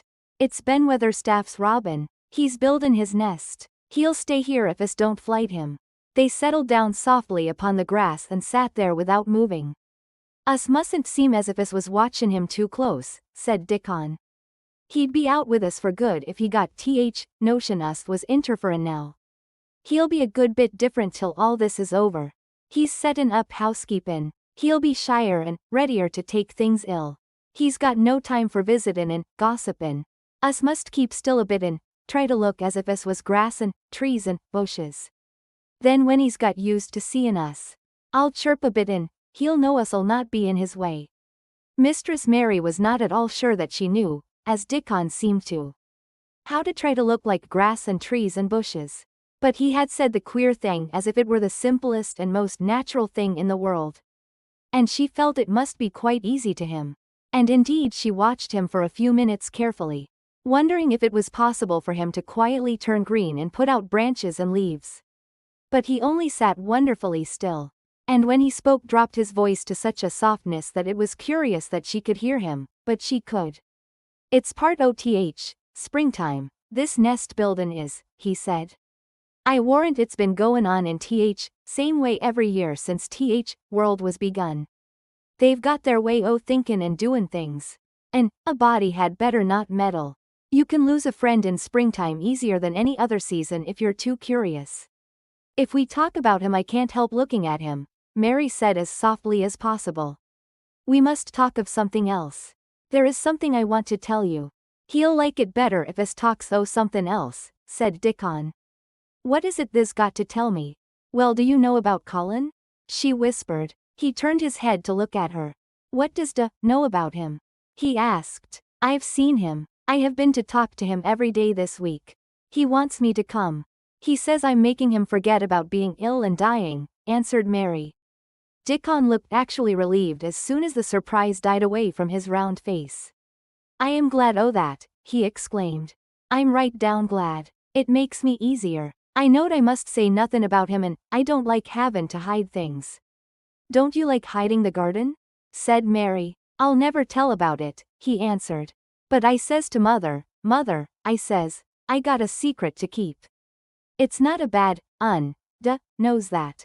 It's no worse than hidden where a bird's nest is. Doesn't mind it, does Mary always wanted to hear about mother. "What did she say?" she asked, not at all afraid to hear. Dickon grinned sweet-temperedly. "It was just like her, what she said," he answered. "She give my head a bit of a rub and laughed. And she says, lad, can have all secrets likes. I've knowed thee 12 year. "How did you know about Colin?" asked Mary. "Everybody as knowed about Mester Craven knowed there was a little lad as was like to be a cripple. And they knowed Mester Craven didn't like him to be talked about. Folks is sorry for Mester Craven because Mrs. Craven was such a pretty young lady. And they was so fond of each other. Mrs. Medlock stops in our cottage whenever she goes to Thwaite. And she doesn't mind talkin' to mother before us children, because she knows us has been brought up to be trusty." "How did find out about him?" "Martha was in fine trouble last time she came home. She said they'd heard him frettin'. And was askin' questions and she didn't know what to say." Mary told him her story about the midnight wuthering of the wind, which had wakened her, and about the faint far-off sounds of the complaining voice, which had led her down the dark corridors with her candle, and had ended with her opening of the door of the dimly lighted room with the carbon four-posted bed in the corner. When she described the small ivory-white face and the strange black-rimmed eyes, Dickon shook his head. "Them's just like his mother's eyes. Only hers was always laughin', they say," he said. "They say as Mester Craven can't bear to see him when he's awake. And it's because his eyes is so like his mother's, and yet looks so different in his miserable bit of a face." "Do you think he wants to die?" whispered Mary. "No, but he wishes he'd never been born. Mother she says that's worst thing on earth for a child. Them is not wanted scarce ever thrives. Mester Craven he'd buy anythin' as money could buy for poor lad. But he'd like to forget as he's on earth. For one thing, he's afraid he'll look at him some day and find he's growed hunchback. Colin's so afraid of it himself that he won't sit up," said Mary. "He says he's always thinking that if he should feel a lump coming, he should go crazy and scream himself to death. He oughtn't to lie there thinkin' things like that," said Dickon. "No lad could get well as thought them sort o' things." The fox was lying on the grass close by him, looking up to ask for a pat now and then, and Dickon bent down and rubbed his neck softly, and thought a few minutes in silence. Presently he lifted his head and looked round the garden. "When first we got in here," he said, "it seemed like everything was grey. Look round now and tell me if doesn't see a difference." Mary looked and caught her breath a little. "Why," she cried, "the grey wall is changing. It is as if a green mist were creeping over it. It's almost like a green gauze veil." "Aye," said Dickon, "and it'll be greener and greener till grey's all gone." "Can guess what I was thinkin'?" "I know it was something nice," said Mary eagerly. I believe it was something about Colin. I was thinking that if he was out here, he wouldn't be watchin' for lumps to grow on his back. He'd be watchin' for buds to break on rose bushes. And he'd likely be healthier, explained Dickon. I was wonderin' if us could ever get him in humor to come out here and lie under trees in his carriage. I've been wondering that myself. I've thought of it almost every time I've talked to him, said Mary. I've wondered if he could keep a secret. And I've wondered if we could bring him here without anyone seeing us. I thought perhaps you could push his carriage. The doctor said he must have fresh air. And if he wants us to take him out, no one dare disobey him. He won't go out for other people. And perhaps they will be glad if he will go out with us. He could order the gardeners to keep away, so they wouldn't find out. Dickon was thinking very hard, as he scratched Captain's back. It'd be good for him, I'll warrant, he said. Used not be thinkin' he'd better never been born. Used be just 2 children watchin' a garden grow. And he'd be another. 2 lads and a little lass just lookin' on it springtime. I warrant it'd be better than doctor's stuff. He's been lying in his room so long. And he's always been so afraid of his back. That it has made him queer, said Mary. He knows a good many things out of books. But he doesn't know anything else. He says he has been too ill to notice things. And he hates going out of doors. And hates gardens and gardeners. But he likes to hear about this garden. Because it is a secret. I daren't tell him much. But he said he wanted to see it. Us'll have him out here sometime for sure, said Dickon. I could push his carriage well enough. Has noticed how Robin and his mate has been workin' while we've been sittin' here? Look at him perched on that branch. Wonderin' where it'd be best to put that twig he's got in his beak. He made one of his low whistling calls. And the robin turned his head and looked at him inquiringly. Still holding his twig, Dickon spoke to him as Ben Weatherstaff did. But Dickon's tone was one of friendly advice. Wherever puts it, he said. It'll be all right. Knew how to build nest before came out egg. Get on with thee, lad.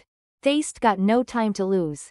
Oh, I do like to hear you talk to him, Mary said, laughing delightedly. Ben Weatherstaff scolds him and makes fun of him. And he hops about and looks as if he understood every word. And I know he likes it. Ben Weatherstaff says he is so conceited. He would rather have stones thrown at him than not be noticed. Dickon laughed too, and went on talking. Knows us won't trouble thee, he said to the robin. Us is near bein' wild things ourselves. Us is nest buildin' too, bless thee. Look out doesn't tell on us.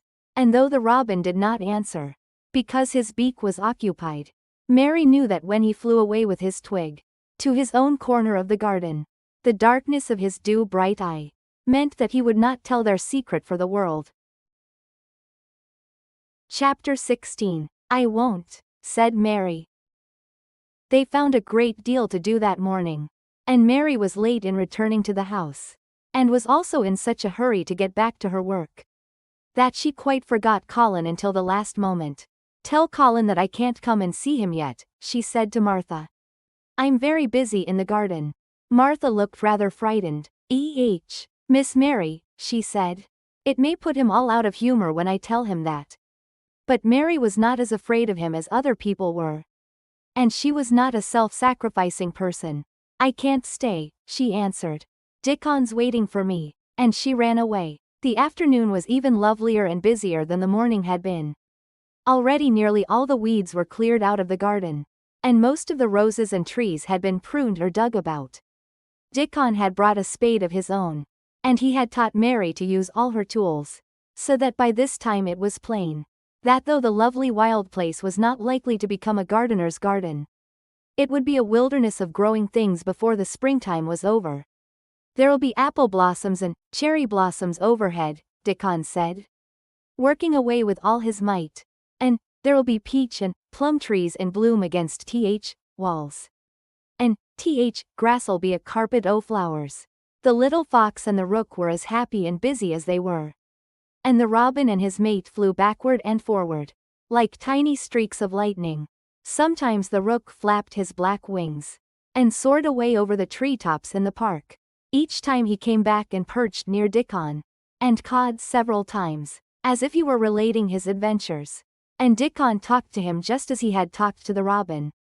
Once, when Dickon was so busy that he did not answer him at first, Soot flew on to his shoulders, and gently tweaked his ear with his large beak.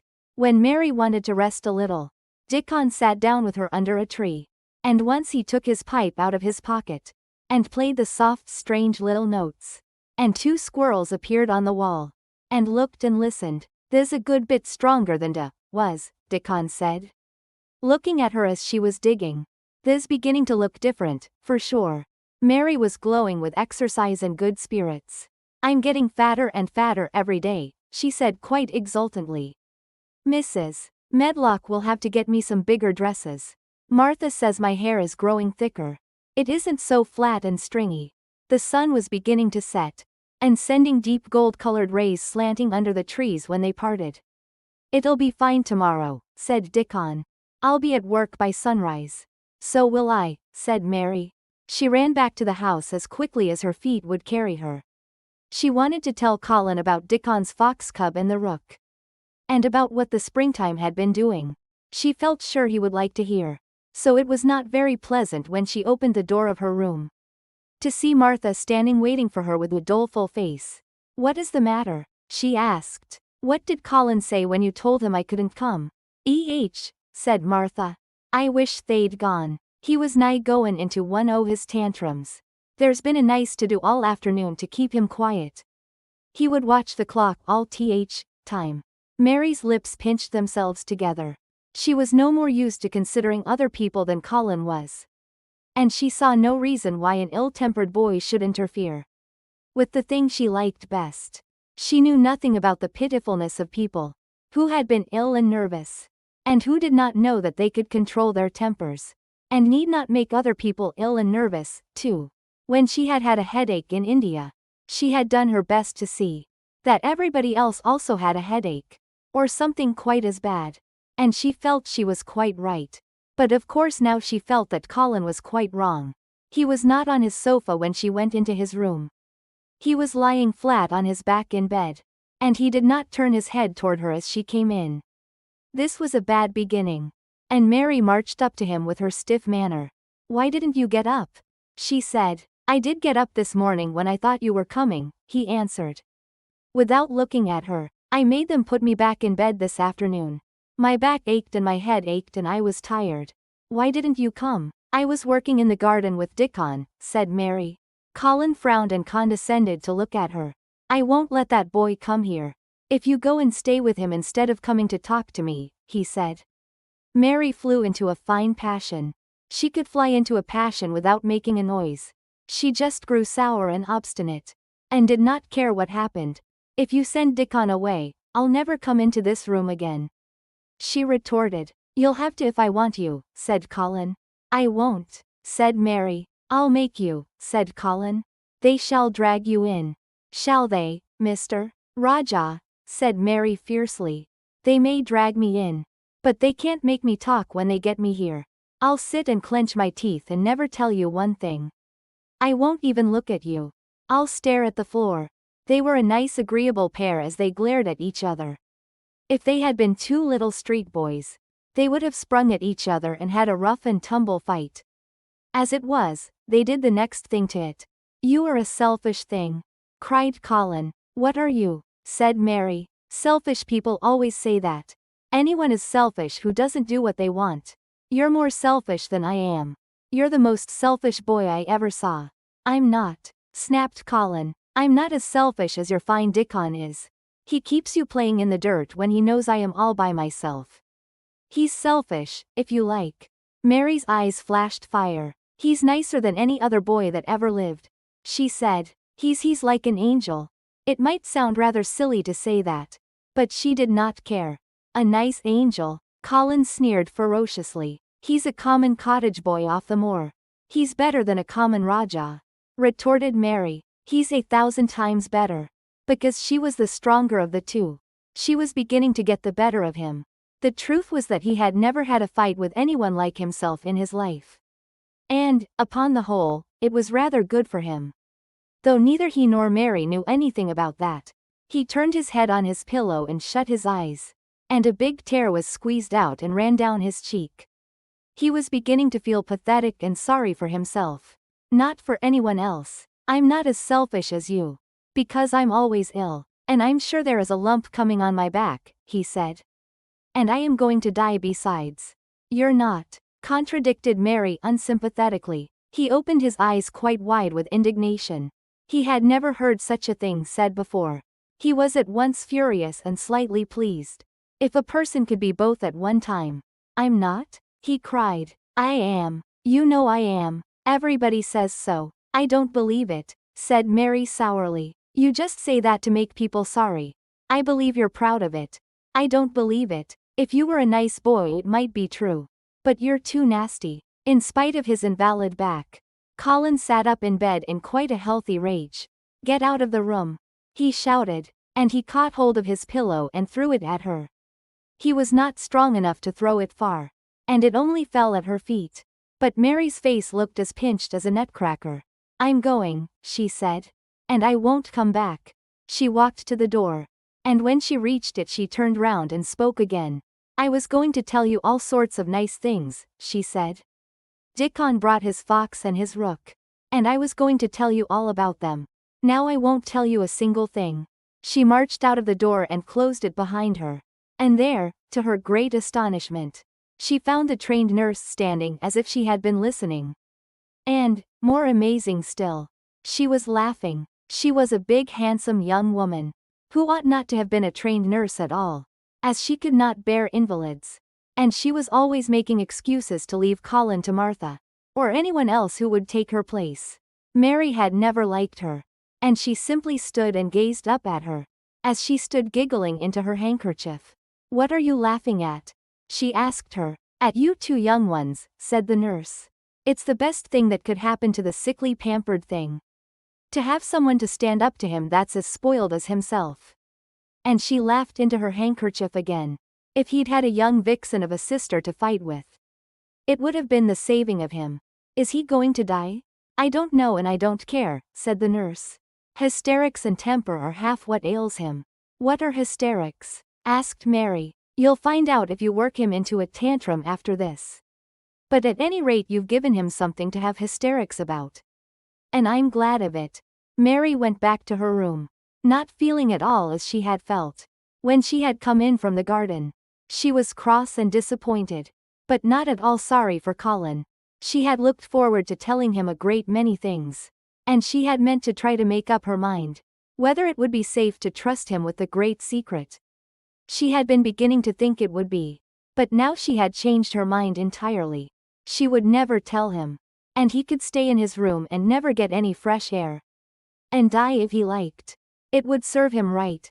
She felt so sour and unrelenting that for a few minutes, she almost forgot about Dickon, and the green veil creeping over the world, and the soft wind blowing down from the moor. Martha was waiting for her, and the trouble in her face had been temporarily replaced by interest and curiosity. There was a wooden box on the table, and its cover had been removed, and revealed that it was full of neat packages. Mr. Craven sent it to you, said Martha. It looks as if it had picture books in it. Mary remembered what he had asked her the day she had gone to his room. Do you want anything dolls' toys books? She opened the package, wondering if he had sent a doll, and also wondering what she should do with it if he had. But he had not sent one. There were several beautiful books such as Colin had, and 2 of them were about gardens, and were full of pictures. There were 2 or 3 games, and there was a beautiful little writing case, with a gold monogram on it, and a gold pen and inkstand. Everything was so nice that her pleasure began to crowd her anger out of her mind. She had not expected him to remember her at all, and her hard little heart grew quite warm. I can write better than I can print, she said. And the first thing I shall write with that pen will be a letter to tell him I am much obliged. If she had been friends with Colin, she would have run to show him her presents at once, and they would have looked at the pictures, and read some of the gardening books, and perhaps tried playing the games. And he would have enjoyed himself so much. He would never once have thought he was going to die, or have put his hand on his spine to see if there was a lump coming. He had a way of doing that which she could not bear. It gave her an uncomfortable, frightened feeling. Because he always looked so frightened himself. He said that if he felt even quite a little lump someday, he should know his hunch had begun to grow. Something he had heard Mrs. Medlock whispering to the nurse had given him the idea, and he had thought over it in secret, until it was quite firmly fixed in his mind. Mrs. Medlock had said his father's back had begun to show its crookedness in that way when he was a child. He had never told anyone but Mary that most of his tantrums, as they called them, grew out of his hysterical hidden fear. Mary had been sorry for him when he had told her. He always began to think about it when he was cross or tired, she said to herself. And he has been cross today. Perhaps he has been thinking about it all afternoon. She stood still, looking down at the carpet and thinking. I said I would never go back again, she hesitated, knitting her brows. But perhaps, just perhaps, I will go and see if he wants me in the morning. Perhaps he'll try to throw his pillow at me again. But I think I'll go. Chapter 17. A Tantrum. She had got up very early in the morning, and had worked hard in the garden, and she was tired and sleepy. So as soon as Martha had brought her supper, and she had eaten it, she was glad to go to bed. As she laid her head on the pillow, she murmured to herself, I'll go out before breakfast, and work with Dickon, and then afterward, I believe, I'll go to see him. She thought it was the middle of the night, when she was awakened by such dreadful sounds, that she jumped out of bed in an instant. What was it? What was it? The next minute she felt quite sure she knew. Doors were opened and shut, and there were hurrying feet in the corridors, and someone was crying and screaming at the same time. Screaming and crying in a horrible way. It's Colin, she said. He's having one of those tantrums the nurse called hysterics. How awful it sounds. As she listened to the sobbing screams, she did not wonder that people were so frightened that they gave him his own way in everything. Rather than hear them, she put her hands over her ears and felt sick and shivering. I don't know what to do. I don't know what to do. She kept saying, I can't bear it. Once she wondered if he would stop if she dared go to him. And then she remembered how he had driven her out of the room, and thought that perhaps the sight of her might make him worse. Even when she pressed her hands more tightly over her ears, she could not keep the awful sounds out. She hated them so, and was so terrified by them, that suddenly they began to make her angry, and she felt as if she should like to fly into a tantrum herself, and frighten him, as he was frightening her. She was not used to anyone's tempers but her own. She took her hands from her ears, and sprang up and stamped her foot. He ought to be stopped. Somebody ought to make him stop. Somebody ought to beat him. She cried out. Just then she heard feet almost running down the corridor, and her door opened, and the nurse came in. She was not laughing now by any means. She even looked rather pale. He's worked himself into hysterics, she said in a great hurry. He'll do himself harm. No one can do anything with him. You come and try, like a good child. He likes you. He turned me out of the room this morning, said Mary, stamping her foot with excitement. The stamp rather pleased the nurse. The truth was that she had been afraid she might find Mary crying and hiding her head under the bedclothes. That's right, she said. You're in the right humor. You go and scold him. Give him something new to think of. Do go, child, as quick as ever you can. It was not until afterward that Mary realized that the thing had been funny as well as dreadful. That it was funny that all the grown-up people were so frightened that they came to a little girl just because they guessed she was almost as bad as Colin himself. She flew along the corridor, and the nearer she got to the screams, the higher her temper mounted.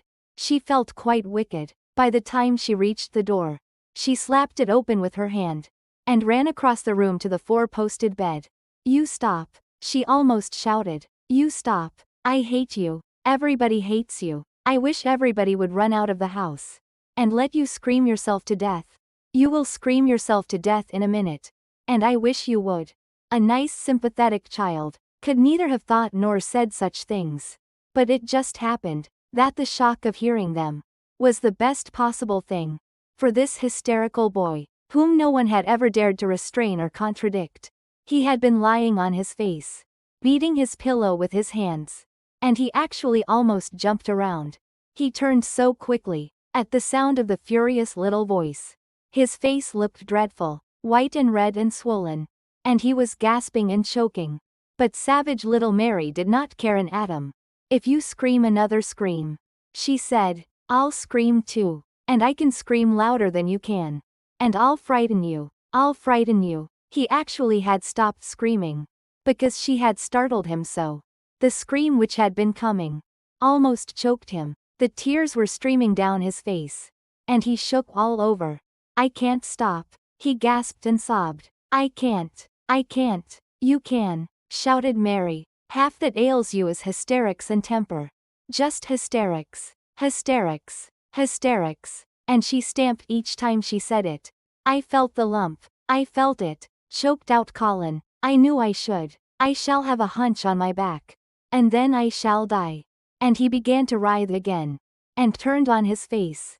And sobbed and wailed. "But he didn't scream. You didn't feel a lump," contradicted Mary fiercely. "If you did, it was only a hysterical lump.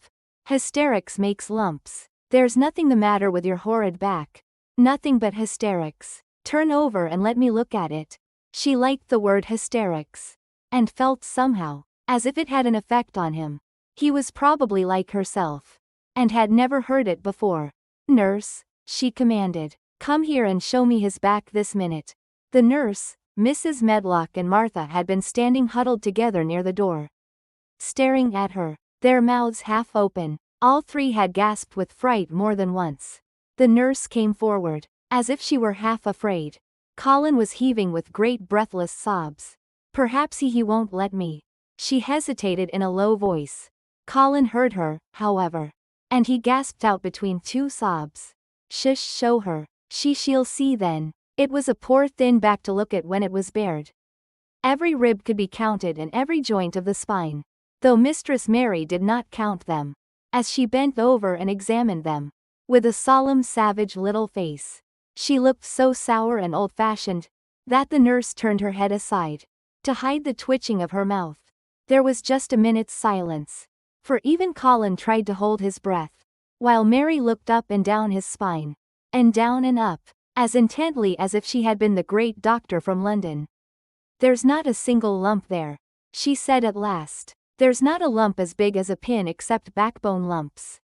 And you can only feel them because you're thin. I've got backbone lumps myself.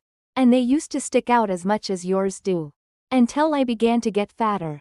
And I am not fat enough yet to hide them. There's not a lump as big as a pin.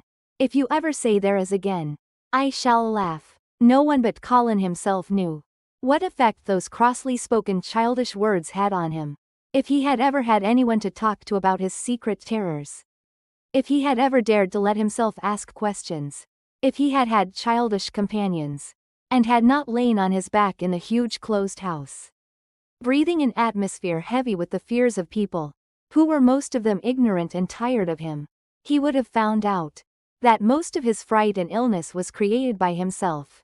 But he had lain and thought of himself and his aches and weariness. For hours and days and months and years.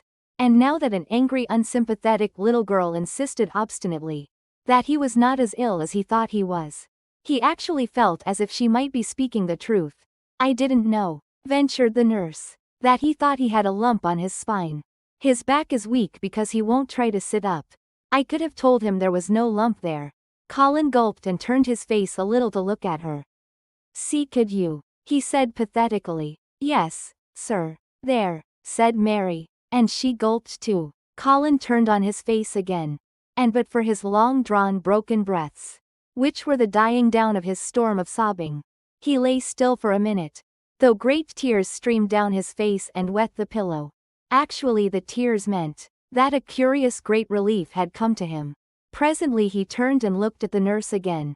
And strangely enough, he was not like a Rajah at all as he spoke to her. "Do you think I could live to grow up?" he said. The nurse was neither clever nor soft-hearted. But she could repeat some of the London doctor's words. "You probably will, if you will do what you are told to do. And not give way to your temper. And stay out a great deal in the fresh air. Colin's tantrum had passed, and he was weak and worn out with crying. And this perhaps made him feel gentle. He put out his hand a little toward Mary, and I am glad to say that her own tantrum having passed, she was softened too, and met him halfway with her hand, so that it was a sort of making up. I'll go out with you, Mary, he said. I shan't hate fresh air if we can find. He remembered just in time to stop himself from saying, if we can find the secret garden. And he ended, I shall like to go out with you if Dickon will come and push my chair. I do so want to see Dickon and the fox and the crow. The nurse remade the tumbled bed, and shook and straightened the pillows. Then she made Colin a cup of beef tea, and gave a cup to Mary, who really was very glad to get it after her excitement. Mrs. Medlock and Martha gladly slipped away, and after everything was neat and calm and in order, the nurse looked as if she would very gladly slip away also. She was a healthy young woman, who resented being robbed of her sleep, and she yawned quite openly as she looked at Mary, who had pushed her big footstool close to the four-posted bed, and was holding Colin's hand. You must go back and get your sleep out, she said. He'll drop off after a while if he's not too upset. Then I'll lie down myself in the next room. Would you like me to sing you that song I learned from my ayah? Mary whispered to Colin. His hand pulled hers gently, and he turned his tired eyes on her appealingly. Oh, yes, he answered. It's such a soft song. I shall go to sleep in a minute. I will put him to sleep. Mary said to the yawning nurse. You can go if you like. Well, said the nurse, with an attempt at reluctance. If he doesn't go to sleep in half an hour, you must call me. Very well, answered Mary. The nurse was out of the room in a minute, and as soon as she was gone, Colin pulled Mary's hand again. I almost told, he said, but I stopped myself in time. I won't talk and I'll go to sleep. But you said you had a whole lot of nice things to tell me. Have you? Do you think you have found out anything at all about the way into the secret garden? Mary looked at his poor little tired face and swollen eyes, and her heart relented. Yes, she answered, I think I have, and if you will go to sleep, I will tell you tomorrow. His hand quite trembled. Oh, Mary, he said. Oh, Mary, if I could get into it, I think I should live to grow up. Do you suppose that instead of singing the ayah song, you could just tell me softly as you did that first day what you imagine it looks like inside? I am sure it will make me go to sleep. Yes, answered Mary. Shut your eyes. He closed his eyes and lay quite still, and she held his hand, and began to speak very slowly, and in a very low voice. I think it has been left alone so long, that it has grown all into a lovely tangle.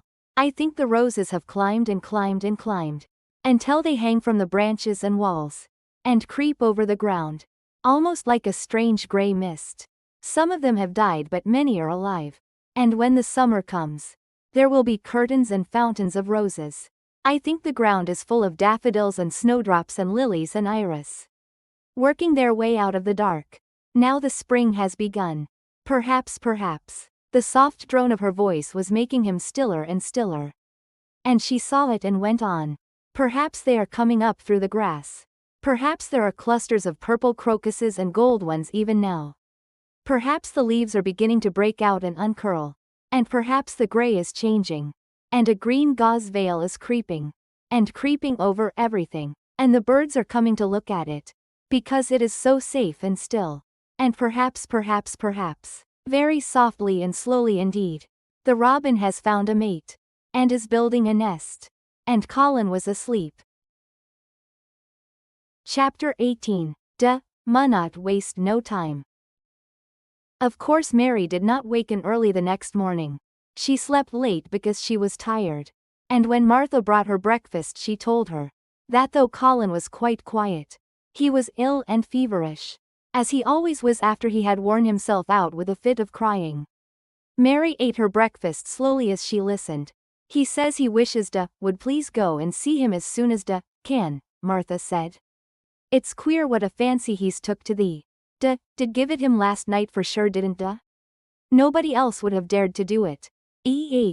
Poor lad, he's been spoiled till salt won't save him. Mother says as two worst things as can happen to a child is never to have his own way or always to have it. She doesn't know which is worst. Was in a fine temper thyself, too. But he says to me when I went into his room, please ask Miss Mary if she'll please come and talk to me? Think o' him saying please. Will you go, miss? I'll run and see Dickon first, said Mary. No, I'll go and see Colin first and tell him. She broke off, with a sudden inspiration. I know what I'll tell him. She had her hat on when she appeared in Colin's room. And for a second he looked disappointed. He was in bed. His face was pitifully white. And there were dark circles round his eyes. I'm glad you came, he said. My head aches and I ache all over because I'm so tired. Are you going somewhere? Mary went and leaned against his bed. I won't be long, she said. I'm going to Dickon, but I'll come back. Colin, it's something about the garden. His whole face brightened, and a little color came into it. Oh, is it? He cried out. I dreamed about it all night. I heard you say something about gray changing into green. And I dreamed I was standing in a place, all filled with trembling little green leaves. And there were birds on nests everywhere. And they looked so soft and still. I'll lie and think about it until you come back. In 5 minutes Mary was with Dickon in their garden. The fox and the crow were with him again. And this time he had brought 2 tame squirrels. I came over on the pony this mornin', he said. He is a good little chap Jump is. I brought these 2 in my pockets. This here one he's called Nut. And this here other one's called Shell. When he said, Nut, one squirrel leapt on to his right shoulder. And when he said, Shell, the other one leapt on to his left shoulder. When they sat down on the grass with Captain curled at their feet, Soot solemnly listening on a tree, and Nut and Shell nosing about close to them, it seemed to Mary that it would be scarcely bearable to leave such delightfulness. But when she began to tell her story, somehow the look in Dickon's funny face gradually changed her mind. She could see he felt sorrier for Colin than she did. He looked up at the sky and all about him. Just listen to them birds world seems full of 'em. All whistlin' and pippin', he said. Look at 'em dartin' about. And hearken at 'em callin' to each other. Come springtime seems like as if all world's callin'. The leaves is uncurlin' so you can see 'em. And, my word, nice smells there is about. He sniffed with his happy turned up nose. And, that poor lad lyin' shut up. And, seein' so little. That he gets to thinkin' o' things as sets him screamin'. My, we moon get him out here. We moon get him watchin' and, listenin' and, sniffin' up air. And, get him just soaked through sunshine. And, we munnot lose no time about it. When he was very much interested, he often spoke quite broad Yorkshire. Though at other times he tried to modify his dialect, so that Mary could better understand. But she loved his broad Yorkshire, and had in fact been trying to learn to speak it herself. So she spoke a little now. Aye, that we moon, she said, which meant, yes, indeed, we must. I'll tell thee what us'll do first, she proceeded. And Dickon grinned, because when the little wench tried to twist her tongue into speaking Yorkshire, it amused him very much. He's took a gravely fancy to thee. He wants to see thee and he wants to see Soot and Captain. When I go back to the house to talk to him, I'll ax him if canna come and see him tomorrow mornin'. And bring creatures thee. And then in a bit, when there's more leaves out, and happen a bud or 2, we'll get him to come out. And shall push him in his chair. And we'll bring him here. And show him everything. When she stopped, she was quite proud of herself. She had never made a long speech in Yorkshire before. And she had remembered very well. Moon talk a bit o' Yorkshire like that to Mester Colin, Dickon chuckled. They'll make him laugh. And there's nowt as good for ill folk as laughin' is. Mother says she believes, as half a hour's good laugh every mornin', you'd cure a chap as was makin' ready for typhus fever. I'm going to talk Yorkshire to him this very day, said Mary, chuckling herself. The garden had reached the time when every day and every night it seemed as if magicians were passing through it, drawing loveliness out of the earth and the boughs with wands. It was hard to go away and leave it all, particularly as Nut had actually crept onto her dress. and Shell had scrambled down the trunk of the apple tree they sat under, and stayed there looking at her with inquiring eyes. But she went back to the house. And when she sat down close to Colin's bed, he began to sniff as Dickon did, though not in such an experienced way. "You smell like flowers and fresh things," he cried out quite joyously. "What is it you smell of? It's cool and warm and sweet all at the same time." "It's wind from moor," said Mary. "It comes sittin' on grass under a tree Dickon. And captainin, sootin, nuttin, Shell. It's springtime. And out doors. And sunshine as smells so gravely." She said it as broadly as she could. And you do not know how broadly Yorkshire sounds until you have heard someone speak it. Colin began to laugh. "What are you doing?" he said. "I never heard you talk like that before. How funny it sounds." "I'm givin' thee a bit o' Yorkshire," answered Mary triumphantly. "I canna talk as gravely as Dickon and Martha can. But sees I can shape a bit. Doesn't understand a bit o' Yorkshire when hears it? And a Yorkshire lad Tysel, bred and born. I wonder they're not ashamed o' thy face." And then she began to laugh too. And they both laughed until they could not stop themselves. And they laughed until the room echoed. And Mrs. Medlock, opening the door to come in, drew back into the corridor and stood listening amazed. "Well, upon my word," she said, speaking rather broad Yorkshire herself, because there was no one to hear her and she was so astonished. "Whoever heard like? Whoever on earth would thought it?" There was so much to talk about. It seemed as if Colin could never hear enough of Dickon and Captain and Soot and Nut and Shell. And the pony whose name was Jump. Mary had run round into the wood with Dickon to see Jump. He was a tiny little shaggy moor pony, with thick locks hanging over his eyes, and with a pretty face and a nuzzling velvet nose. He was rather thin with living on moor grass, but he was as tough and wiry as if the muscle in his little legs had been made of steel springs. He had lifted his head and whinnied softly the moment he saw Dickon.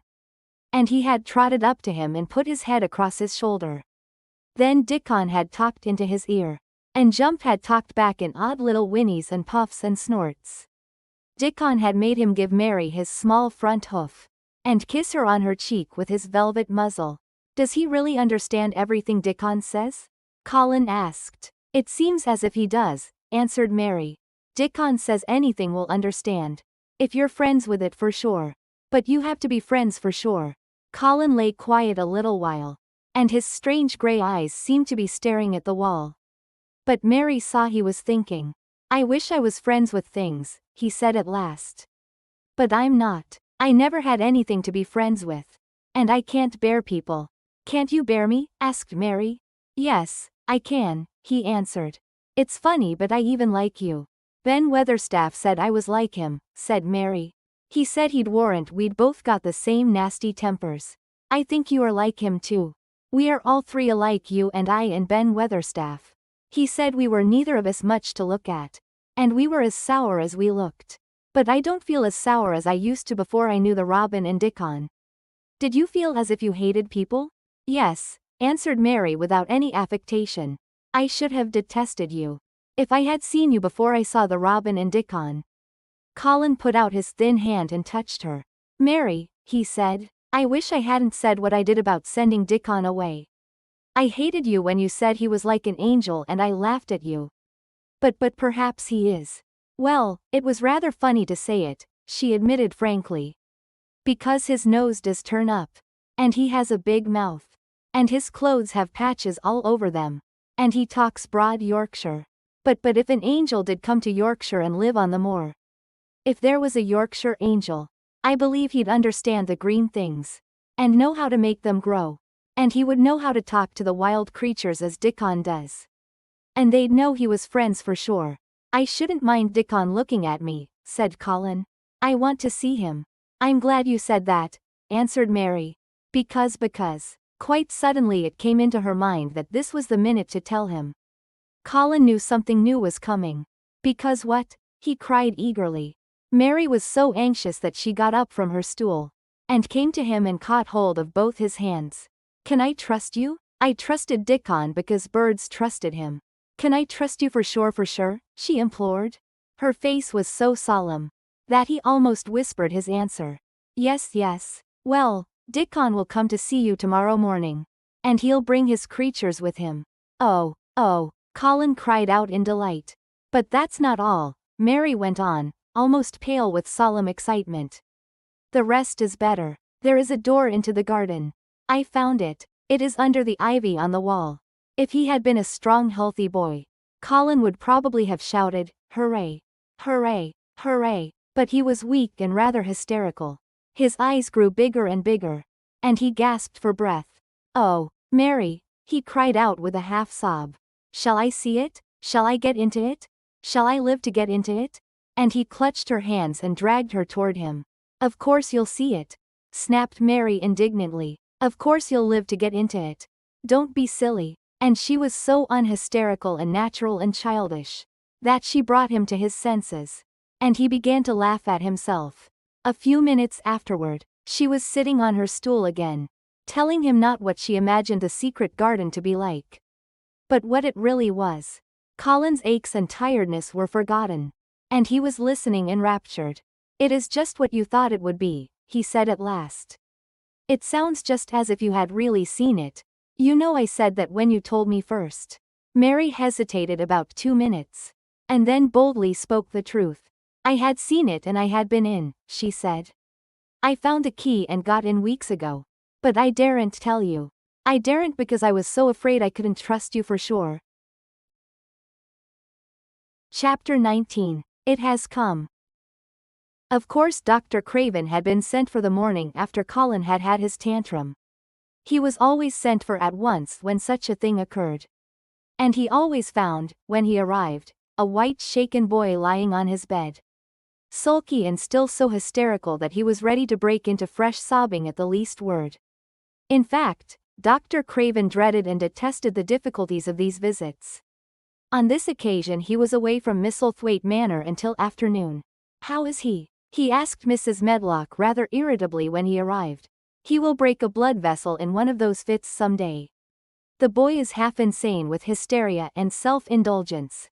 Well, sir, answered Mrs. Medlock. You'll scarcely believe your eyes when you see him. That plain sour-faced child that's almost as bad as himself has just bewitched him. How she's done it there's no telling. The Lord knows she's nothing to look at. And you scarcely ever hear her speak. But she did what none of us dare do. She just flew at him like a little cat last night. And stamped her feet and ordered him to stop screaming. And somehow she startled him so that he actually did stop. And this afternoon well just come up and see, sir. It's past crediting. The scene which Dr. Craven beheld when he entered his patient's room was indeed rather astonishing to him. As Mrs. Medlock opened the door he heard laughing and chattering. Colin was on his sofa in his dressing gown. And he was sitting up quite straight, looking at a picture in one of the garden books. And talking to the plain child, who at that moment could scarcely be called plain at all, because her face was so glowing with enjoyment. Those long spires of blue ones, we'll have a lot of those, Colin was announcing. They're called delphiniums. Dickon says they're larkspurs made big and grand, cried Mistress Mary. There are clumps there already. Then they saw Dr. Craven and stopped. Mary became quite still and Colin looked fretful. I am sorry to hear you were ill last night, my boy, Dr. Craven said a trifle nervously. He was rather a nervous man. I'm better now, much better, Colin answered, rather like a Rajah. I'm going out in my chair in a day or two if it is fine. I want some fresh air. Dr. Craven sat down by him and felt his pulse and looked at him curiously. It must be a very fine day, he said. And you must be very careful not to tire yourself. Fresh air won't tire me, said the young Rajah. As there had been occasions when this same young gentleman had shrieked aloud with rage. And had insisted that fresh air would give him cold and kill him. It is not to be wondered at that his doctor felt somewhat startled. I thought you did not like fresh air, he said. I don't when I am by myself, replied the Rajah. But my cousin is going out with me. And the nurse, of course? Suggested Dr. Craven. No, I will not have the nurse, so magnificently. That Mary could not help remembering how the young native prince had looked. With his diamonds and emeralds and pearls stuck all over him, and the great rubies on the small dark hand he had waved, to command his servants to approach with salams and receive his orders. My cousin knows how to take care of me. I am always better when she is with me. She made me better last night. A very strong boy I know will push my carriage. Dr. Craven felt rather alarmed. If this tiresome hysterical boy should chance to get well, he himself would lose all chance of inheriting Misselthwaite. But he was not an unscrupulous man, though he was a weak one. And he did not intend to let him run into actual danger. He must be a strong boy and a steady boy, he said. And I must know something about him. Who is he? What is his name? It's Dickon, Mary spoke up suddenly. She felt somehow that everybody who knew the moor must know Dickon. And she was right, too. She saw that in a moment Dr. Craven's serious face relaxed into a relieved smile. Oh, Dickon, he said. If it is Dickon you will be safe enough. He's as strong as a moor pony, is Dickon. And he's trusty, said Mary. He's trustiest lad Yorkshire. She had been talking Yorkshire to Colin and she forgot herself. Did Dickon teach you that? Asked Dr. Craven, laughing outright.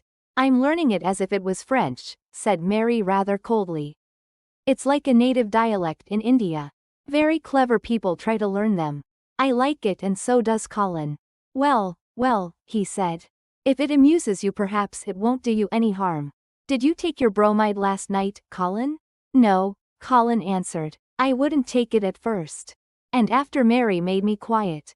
She talked me to sleep in a low voice about the spring creeping into a garden. That sounds soothing, said Dr. Craven, more perplexed than ever. And glancing sideways at Mistress Mary sitting on her stool and looking down silently at the carpet. You are evidently better, but you must remember. I don't want to remember, interrupted the Rajah, appearing again. When I lie by myself and remember I begin to have pains everywhere. And I think of things that make me begin to scream because I hate them so. If there was a doctor anywhere who could make you forget you were ill instead of remembering it, I would have him brought here. And he waved a thin hand which ought really to have been covered with royal signet rings made of rubies.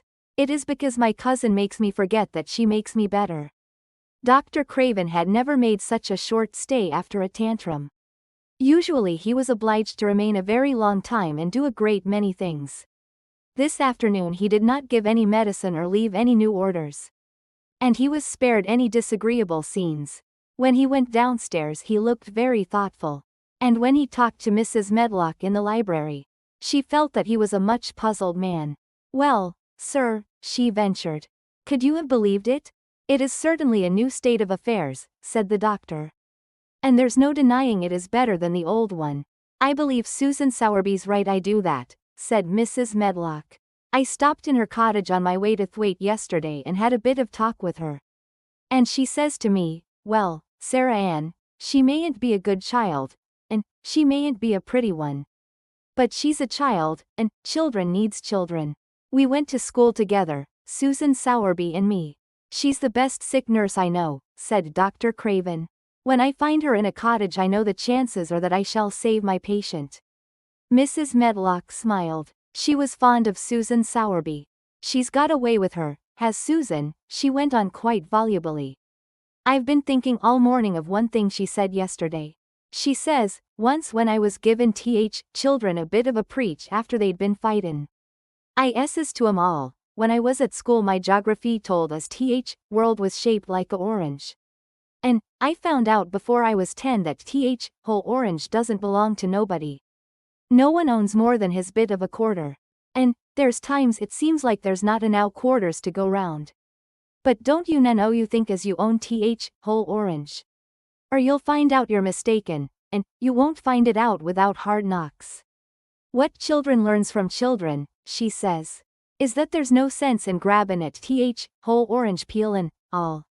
If you do you'll likely not get even pips, and them's too bitter to eat. She's a shrewd woman, said Dr. Craven, putting on his coat. Well, she's got a way of saying things, ended Mrs. Medlock, much pleased. Sometimes I've said to her, Susan, if you was a different woman and didn't talk such broad Yorkshire. I've seen the times when I should have said you was clever. That night Colin slept without once awakening. And when he opened his eyes in the morning, he lay still and smiled without knowing it. Smiled because he felt so curiously comfortable. It was actually nice to be awake. And he turned over and stretched his limbs luxuriously. He felt as if tight strings which had held him had loosened themselves and let him go. He did not know that Dr. Craven would have said that his nerves had relaxed and rested themselves, instead of lying and staring at the wall and wishing he had not awakened. His mind was full of the plans he and Mary had made yesterday. Of pictures of the garden and of Dickon and his wild creatures. It was so nice to have things to think about. And he had not been awake more than 10 minutes, when he heard feet running along the corridor. And Mary was at the door. The next minute she was in the room, and had run across to his bed, bringing with her a waft of fresh air full of the scent of the morning. You've been out, there's that nice smell of leaves, he cried. She had been running and her hair was loose and blown. And she was bright with the air and pink-cheeked, though he could not see it. It's so beautiful, she said, a little breathless with her speed. You never saw anything so beautiful. It has come. I thought it had come that other morning, but it was only coming. It is here now. It has come, the spring. Dickon says so, has it? Cried Colin, and though he really knew nothing about it, he felt his heart beat. He actually sat up in bed. Open the window, he added, laughing half with joyful excitement and half at his own fancy. And though he laughed, Mary was at the window in a moment. And in a moment more it was opened wide. And freshness and softness and scents and bird songs were pouring through. That's fresh air, she said. Lie on your back and draw in long breaths of it. That's what Dickon does when he's lying on the moor. He says he feels it in his veins and it makes him strong. And he feels as if he could live forever and ever. Breathe it and breathe it. She was only repeating what Dickon had told her. But she caught Colin's fancy. Forever and ever. Does it make him feel like that? He said, and he did as she told him, drawing in long deep breaths over and over again. Until he felt that something quite new and delightful was happening to him. Mary was at his bedside again. Things are crowding up out of the earth, she ran on in a hurry. And there are flowers uncurling and buds on everything. And the green veil has covered nearly all the gray. And the birds are in such a hurry about their nests for fear they may be too late. That some of them are even fighting for places in the secret garden. And the rose bushes look as wick can be. And there are primroses in the lanes and woods. And the seeds we planted are up. And Dickon has brought the fox and the crow and the squirrels and a newborn lamb. And then she paused for breath.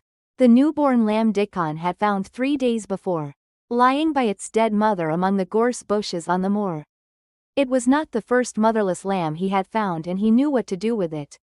He had taken it to the cottage wrapped in his jacket. And he had let it lie near the fire and had fed it with warm milk. It was a soft thing with a darling silly baby face and legs rather long for its body.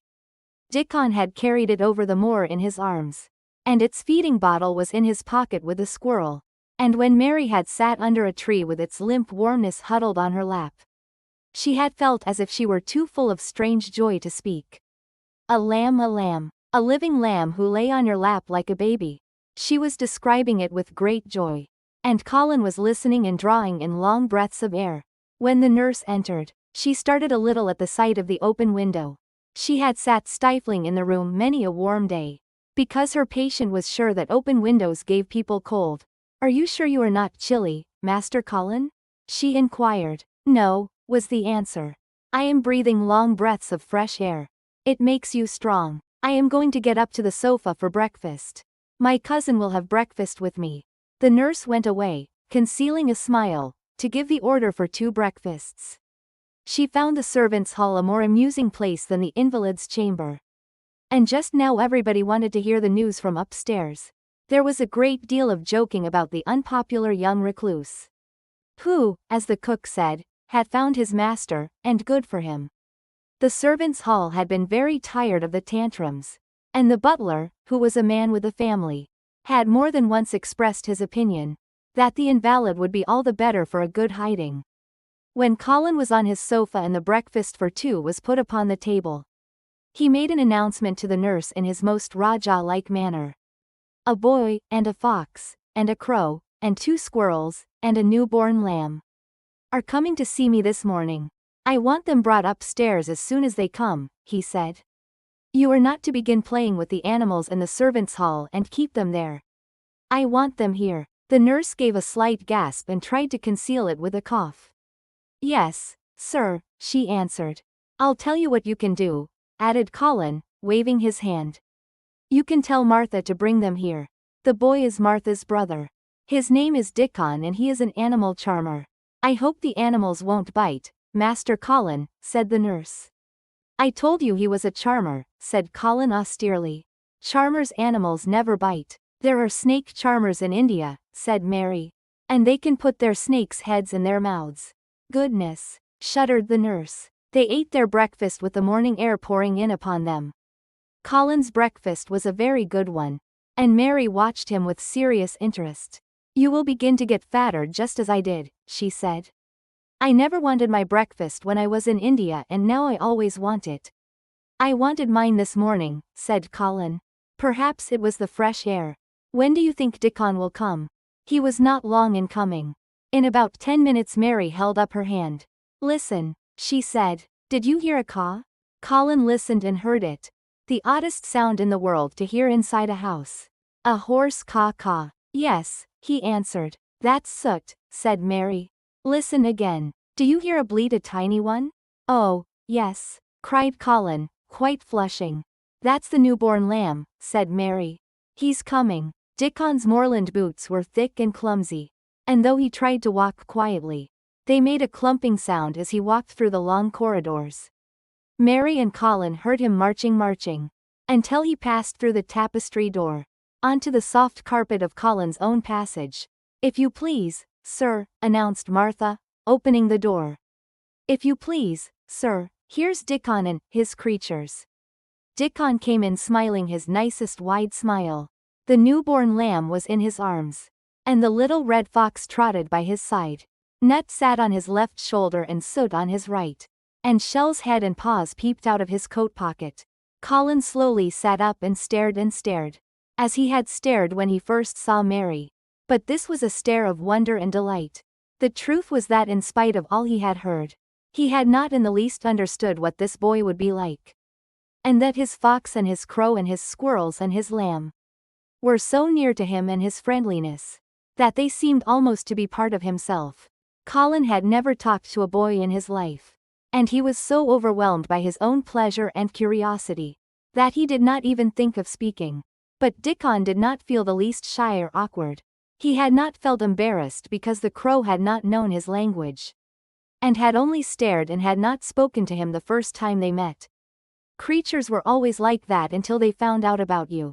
He walked over to Colin's sofa, and put the newborn lamb quietly on his lap, and immediately the little creature turned to the warm velvet dressing gown, and began to nuzzle into its folds, and butt its tight curled head with soft impatience against his side. Of course no boy could have helped speaking then.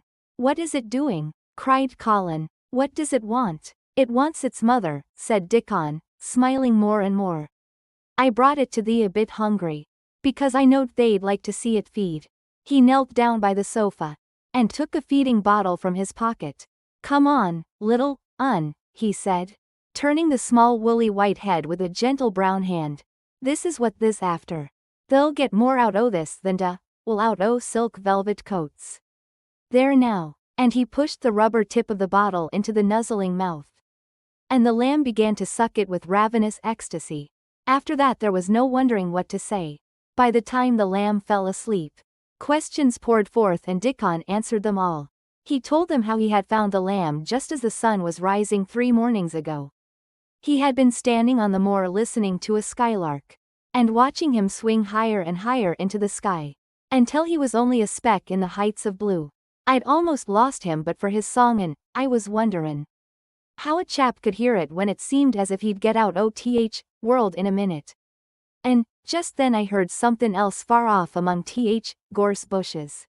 It was a weak bleatin' and I knowed it was a new lamb as was hungry. and I knowed it wouldn't be hungry if it hadn't lost its mother somehow. So I set off searchin'. I did have a look for it. I went in and out among gorse bushes and round and round. And I always seemed to take wrong turnin'. But at last I seed a bit o' white by a rock on top o' more. And I climbed up and found little, unhalf dead cold and clemin'. While he talked, soot flew solemnly in and out of the open window. And cawed remarks about the scenery, while Nut and Shell made excursions into the big trees outside, and ran up and down trunks and explored branches. Captain curled up near Dickon, who sat on the hearth rug from preference. They looked at the pictures in the gardening books, and Dickon knew all the flowers by their country names, and knew exactly which ones were already growing in the secret garden. I couldna say that their name, he said, pointing to one under which was written Aquilegia, but is calls that a columbine, and that their one it's a snapdragon. And they both grow wild in hedges. But these is garden ones and they're bigger and grander. There's some big clumps o' columbine in garden. They'll look like a bed o' blue and white butterflies flutterin' when they're out. I'm going to see them, cried Colin. I am going to see them. Aye, that moon, said Mary quite seriously. And munnot lose no time about it. Chapter 20. I shall live forever and ever and ever. But they were obliged to wait more than a week, because first there came some very windy days, and then Colin was threatened with a cold. Two things happening one after the other would no doubt have thrown him into a rage, but that there was so much careful and mysterious planning to do. Almost every day Dickon came in, if only for a few minutes, to talk about what was happening on the moor, and in the lanes and hedges, and on the borders of streams. The things he had to tell, about otters and badgers and water rats' houses, not to mention birds' nests and field mice and their burrows, were enough to make you almost tremble with excitement, when you heard all the intimate details from an animal charmer, and realized with what thrilling eagerness and anxiety the whole busy underworld was working. They're same as us, said Dickon. Only they have to build their homes every year, and it keeps 'em so busy they fair scuffle to get 'em done. The most absorbing thing, however, was the preparations to be made. Before Colin could be transported with sufficient secrecy to the garden, no one must see the chair carriage, and Dickon and Mary, after they turned a certain corner of the shrubbery, and entered upon the walk outside the ivied walls. As each day passed, Colin had become more and more fixed in his feeling that the mystery surrounding the garden was one of its greatest charms. Nothing must spoil that. No one must ever suspect that they had a secret. People must think that he was simply going out with Mary and Dickon because he liked them, and did not object to their looking at him. They had long and quite delightful talks about their route. They would go up this path and down that one, and cross the other, and go round among the fountain flower beds, as if they were looking at the bedding out plants the head gardener Mr. Roach had been having arranged. That would seem such a rational thing to do, that no one would think it at all mysterious. They would turn into the shrubbery walks, and lose themselves until they came to the long walls.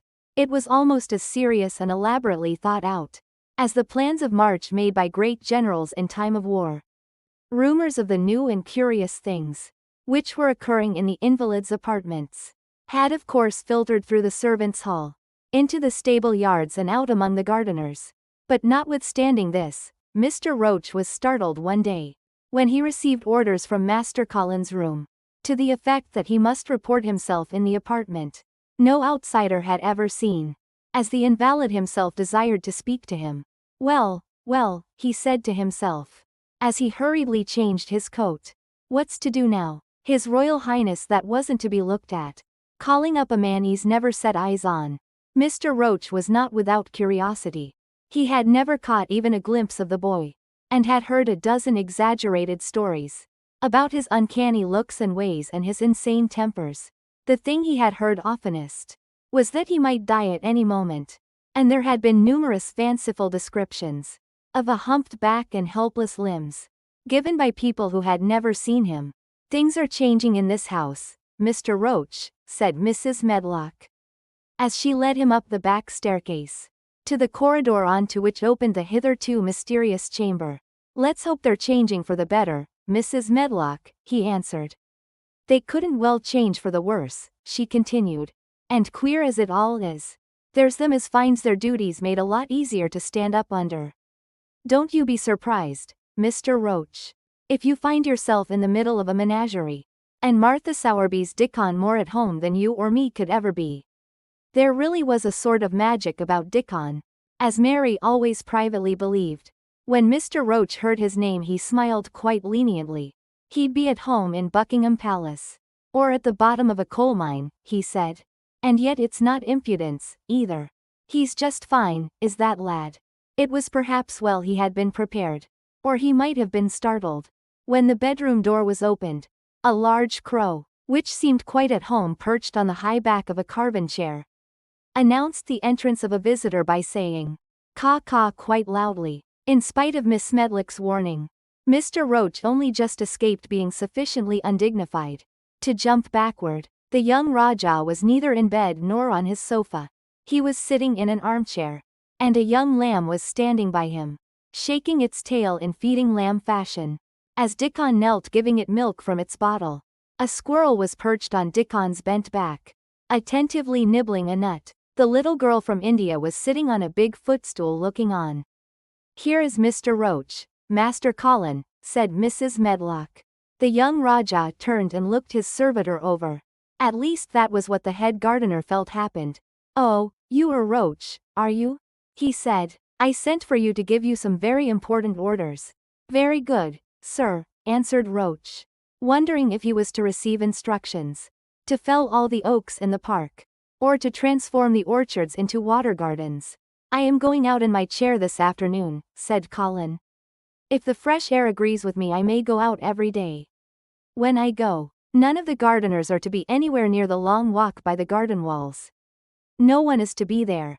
I shall go out about 2 o'clock. And everyone must keep away until I send word that they may go back to their work." "Very good, sir," replied Mr. Roach, much relieved to hear that the oaks might remain, and that the orchards were safe. "Mary," said Colin, turning to her, "what is that thing you say in India, when you have finished talking and want people to go?" "You say, 'You have my permission to go,'" answered Mary. The Rajah waved his hand. "You have my permission to go, Roach," he said. "But, remember, this is very important." "Caw caw," remarked the crow hoarsely but not impolitely. "Very good, sir." "Thank you, sir," said Mr. Roach. And Mrs. Medlock took him out of the room. Outside in the corridor, being a rather good-natured man, he smiled until he almost laughed. "My word," he said, "he's got a fine lordly way with him, hasn't he? You'd think he was a whole royal family rolled into one prince consort and all." Protested Mrs. Medlock. "We've had to let him trample all over every one of us, ever since he had feet. And he thinks that's what folks was born for." "Perhaps he'll grow out of it, if he lives," suggested Mr. Roach. "Well, there's one thing pretty sure," said Mrs. Medlock. "If he does live and that Indian child stays here, I'll warrant she teaches him that the whole orange does not belong to him, as Susan Sowerby says. And he'll be likely to find out the size of his own quarter." Inside the room Colin was leaning back on his cushions. "It's all safe now," he said. "And this afternoon I shall see it. This afternoon I shall be in it." Dickon went back to the garden with his creatures, and Mary stayed with Colin. She did not think he looked tired, but he was very quiet before their lunch came, and he was quiet while they were eating it. She wondered why and asked him about it. "What big eyes you've got, Colin," she said. "When you were thinking they get as big as saucers. What are you thinking about now?" "I can't help thinking about what it will look like," he answered. "The garden?" asked Mary. "The springtime," he said. "I was thinking that I've really never seen it before. I scarcely ever went out. And when I did go I never looked at it. I didn't even think about it. I never saw it in India because there wasn't any," said Mary. Shut in and morbid as his life had been, Colin had more imagination than she had. And at least he had spent a good deal of time looking at wonderful books and pictures. "That morning when you ran in and said, 'It's come. It's come,' you made me feel quite queer. It sounded as if things were coming with a great procession. And big bursts and wafts of music. I've a picture like it in one of my books. Crowds of lovely people and children with garlands. And branches with blossoms on them. Everyone laughing and dancing and crowding. And playing on pipes. That was why I said, perhaps we shall hear golden trumpets. And told you to throw open the window. How funny, said Mary. That's really just what it feels like. And if all the flowers and leaves and green things, and birds and wild creatures danced past at once, what a crowd it would be. I'm sure they'd dance and sing and flute. And that would be the wafts of music. They both laughed. But it was not because the idea was laughable, but because they both so liked it. A little later the nurse made Colin ready. She noticed that instead of lying like a log, while his clothes were put on, he sat up and made some efforts to help himself. And he talked and laughed with Mary all the time. This is one of his good days, sir, she said to Dr. Craven, who dropped in to inspect him. He's in such good spirits that it makes him stronger. I'll call in again later in the afternoon. After he has come in, said Dr. Craven. I must see how the going out agrees with him. I wish in a very low voice that he would let you go with him. I'd rather give up the case this moment, sir, than even stay here while it's suggested, answered the nurse. With sudden firmness. I hadn't really decided to suggest it, said the doctor. With his slight nervousness. We'll try the experiment. Dickon's a lad I'd trust with a newborn child. The strongest footman in the house carried Colin downstairs, and put him in his wheeled chair near which Dickon waited outside. After the manservant had arranged his rugs and cushions, the Rajah waved his hand to him and to the nurse. You have my permission to go, he said. And they both disappeared quickly. And it must be confessed giggled. When they were safely inside the house, Dickon began to push the wheeled chair slowly and steadily. Mistress Mary walked beside it. And Colin leaned back and lifted his face to the sky. The arch of it looked very high. And the small snowy clouds seemed like white birds, floating on outspread wings below its crystal blueness. The wind swept in soft big breaths down from the moor, and was strange with a wild clear scented sweetness. Colin kept lifting his thin chest to draw it in, and his big eyes looked as if it were they which were listening. Listening, instead of his ears. There are so many sounds of singing and humming and calling out, he said. What does that scent the puffs of wind bring? It's gorse on moor that's open and out, answered Dickon. Bees are at it wonderful today. Not a human creature was to be caught sight of in the paths they took.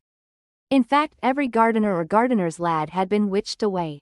But they wound in and out among the shrubbery, and out and round the fountain beds, following their carefully planned route, for the mere mysterious pleasure of it. But when at last they turned into the long walk by the ivied walls, the excited sense of an approaching thrill made them, for some curious reason they could not have explained, begin to speak in whispers. This is it, breathed Mary. This is where I used to walk up and down and wonder and wonder. Is it? Cried Colin, and his eyes began to search the ivy with eager curiousness. But I can see nothing, he whispered. There is no door. That's what I thought, said Mary. Then there was a lovely breathless silence. And the chair wheeled on. That is the garden where Ben Weatherstaff works, said Mary. Is it? Said Colin. A few yards more and Mary whispered again. This is where the robin flew over the wall, she said. Is it? Cried Colin. Oh, I wish he'd come again. And that, said Mary with solemn delight, pointing under a big lilac bush, is where he perched on the little heap of earth, and showed me the key. Then Colin sat up. Where? There? He cried, and his eyes were as big as the wolf's in Red Riding Hood. When Red Riding Hood felt called upon to remark on them, Dickon stood still and the wheeled chair stopped. And this, said Mary, stepping onto the bed close to the ivy, is where I went to talk to him, when he chirped at me from the top of the wall. And this is the ivy the wind blew back. And she took hold of the hanging green curtain. Oh, is it? Gasped Colin. And here is the handle, and here is the door. Dickon push him in quickly. And Dickon did it with one strong, steady, splendid push. But Colin had actually dropped back against his cushions, even though he gasped with delight. And he had covered his eyes with his hands. and held them there, shutting out everything. Until they were inside. And the chair stopped as if by magic. And the door was closed. Not till then did he take them away. And look round and round and round as Dickon and Mary had done. And over walls and earth and trees. And swinging sprays and tendrils. The fair green veil of tender little leaves had crept. And in the grass under the trees. And the grey urns in the alcoves. And here and there everywhere. Were touches or splashes of gold and purple and white. And the trees were showing pink and snow above his head. And there were fluttering of wings and faint sweet pipes and humming and scents. And the sun fell warm upon his face. Like a hand with a lovely touch. And in wonder Mary and Dickon stood and stared at him. He looked so strange and different. Because a pink glow of color had actually crept all over him. Ivory face and neck and hands and all.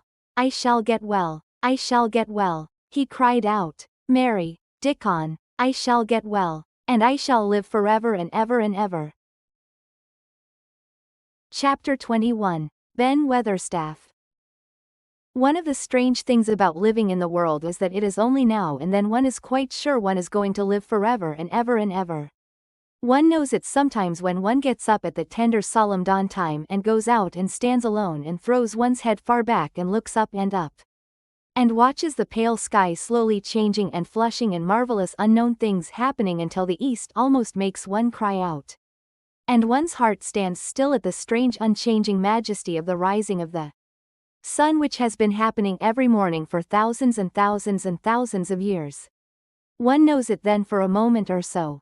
And one knows it sometimes when one stands by oneself in a wood at sunset and the mysterious deep gold stillness slanting through. And under the branches seems to be saying slowly again and again something one cannot quite hear, however much one tries. Then sometimes the immense quiet of the dark blue at night with millions of stars waiting and watching makes one sure. And sometimes a sound of far-off music makes it true. And sometimes a look in someone's eyes. And it was like that with Colin when he first saw and heard and felt the springtime inside the four high walls of a hidden garden. That afternoon the whole world seemed to devote itself to being perfect and radiantly beautiful and kind to one boy. Perhaps out of pure heavenly goodness the spring came and crowded everything it possibly could into that one place. More than once Dickon paused in what he was doing and stood still with a sort of growing wonder in his eyes, shaking his head softly. It is gradely, he said. I'm 12 goin' on 13 and there's a lot o' afternoons in 13 years, but seems to me like I never seed one as gradely as this, Aye, it is a gradely one, said Mary, and she sighed for mere joy. I'll warrant it's the gradliest one as ever was in this world. Does think, said Colin with dreamy carefulness. As happen it was made loika this, all o' purpose for me? My word, cried Mary admiringly, that there is a bit o' good Yorkshire.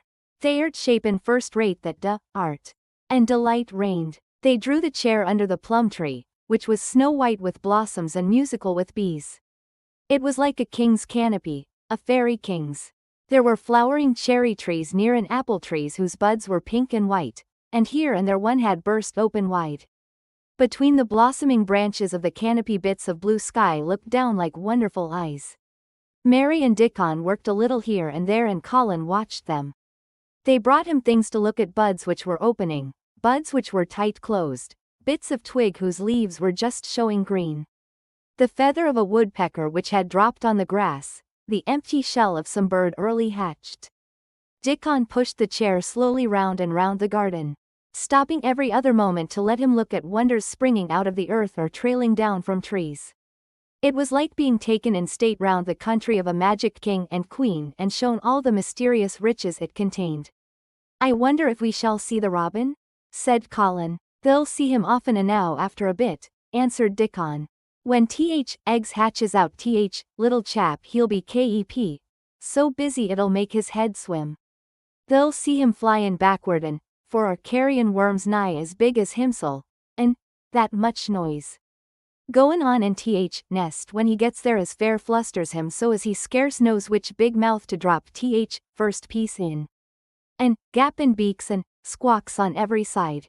Mother says as when she sees work a robin has to keep them gappin' beaks filled, she feels like she was a lady with nothin' to do. She says she's seen little chaps when it seemed like sweat must be droppin' off 'em, though folk can't see it. This made them giggle so delightedly that they were obliged to cover their mouths with their hands, remembering that they must not be heard. Colin had been instructed as to the law of whispers and low voices several days before. He liked the mysteriousness of it and did his best, but in the midst of excited enjoyment it is rather difficult never to laugh above a whisper. Every moment of the afternoon was full of new things, and every hour the sunshine grew more golden. The wheeled chair had been drawn back under the canopy, and Dickon had sat down on the grass and had just drawn out his pipe when Colin saw something he had not had time to notice before. "That's a very old tree over there, isn't it?" he said. Dickon looked across the grass at the tree and Mary looked, and there was a brief moment of stillness. "Yes," answered Dickon, after it, and his low voice had a very gentle sound. Mary gazed at the tree and thought. "The branches are quite grey and there's not a single leaf anywhere," Colin went on. "It's quite dead, isn't it?" "Aye," admitted Dickon, "but them roses as has climbed all over it will near hide every bit o' dead wood when they're full o' leaves and flowers." "It won't look dead then. It'll be prettiest of all." Mary still gazed at the tree and thought. "It looks as if a big branch had been broken off," said Colin. "I wonder how it was done." "It's been done many a year," answered Dickon. With a sudden relieved start and laying his hand on Colin. "Look at that robin, there he is. He's been foragin' for his mate." Colin was almost too late, but he just caught sight of him, the flash of red-breasted bird with something in his beak. He darted through the greenness and into the close-grown corner and was out of sight. Colin leaned back on his cushion again, laughing a little. "He's taking her tea to her. Perhaps it's 5 o'clock. I think I'd like some tea myself." And so they were safe. "It was magic which sent the robin," said Mary secretly to Dickon afterward. "I know it was magic." For both she and Dickon had been afraid Colin might ask something about the tree whose branch had broken off 10 years ago. And they had talked it over together, and Dickon had stood and rubbed his head in a troubled way. "We moon look as if it wasn't no different from other trees," he had said. "We couldn't never tell him how it broke, poor lad. If he says anything about it we moon try to look cheerful." "Aye, that we moon," had answered Mary. But she had not felt as if she looked cheerful when she gazed at the tree. She wondered and wondered in those few moments if there was any reality in that other thing Dickon had said. He had gone on rubbing his rust-red hair in a puzzled way, but a nice comforted look had begun to grow in his blue eyes. "Mrs. Craven was a very lovely young lady," he had gone on rather hesitatingly. "And, mother she thinks maybe she's about Misselthwaite many a time lookin' after Mester Colin, same as all mothers do when they're took out o' world. They have to come back, sees. Happen she's been in the garden and, happen it was her set us to work, and, told us to bring him here." Mary had thought he meant something about magic. She was a great believer in magic. Secretly she quite believed that Dickon worked magic, of course. Good magic, on everything near him, and that was why people liked him so much and wild creatures knew he was their friend. She wondered, indeed, if it were not possible that his gift had brought the robin just at the right moment when Colin asked that dangerous question. She felt that his magic was working all the afternoon and making Colin look like an entirely different boy. It did not seem possible that he could be the crazy creature who had screamed and beaten and bitten his pillow. Even his ivory whiteness seemed to change.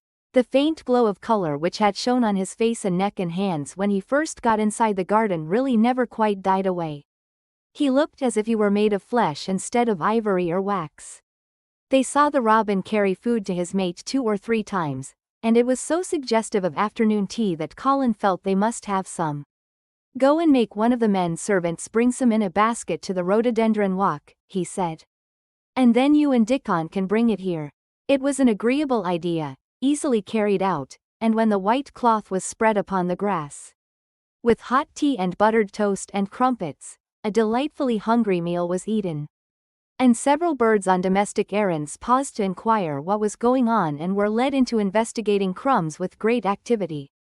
Nut and Shell whisked up trees with pieces of cake, and Soot took the entire half of a buttered crumpet into a corner and pecked it and examined and turned it over.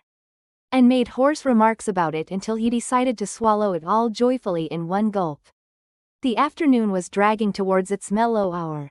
The sun was deepening the gold of its lances, the bees were going home and the birds were flying past less often. Dickon and Mary were sitting on the grass, the tea basket was repacked ready to be taken back to the house. And Colin was lying against his cushions with his heavy locks pushed back from his forehead and his face looking quite a natural color. "I don't want this afternoon to go," he said. "But I shall come back tomorrow, and the day after, and the day after, and the day after." "You'll get plenty of fresh air, won't you?" said Mary. "I'm going to get nothing else," he answered. "I've seen the spring now and I'm going to see the summer. I'm going to see everything grow here. I'm going to grow here myself." "That will," said Dickon. "Us'll have thee walkin' about here and diggin' same as other folk afore long." Colin flushed tremendously. "Walk," he said. "Dig, shall I?" Dickon's glance at him was delicately cautious. Neither he nor Mary had ever asked if anything was the matter with his legs. "For sure will," he said stoutly. "Tha's got legs o' thine own, same as other folks." Mary was rather frightened until she heard Colin's answer. "Nothing really ails them," he said.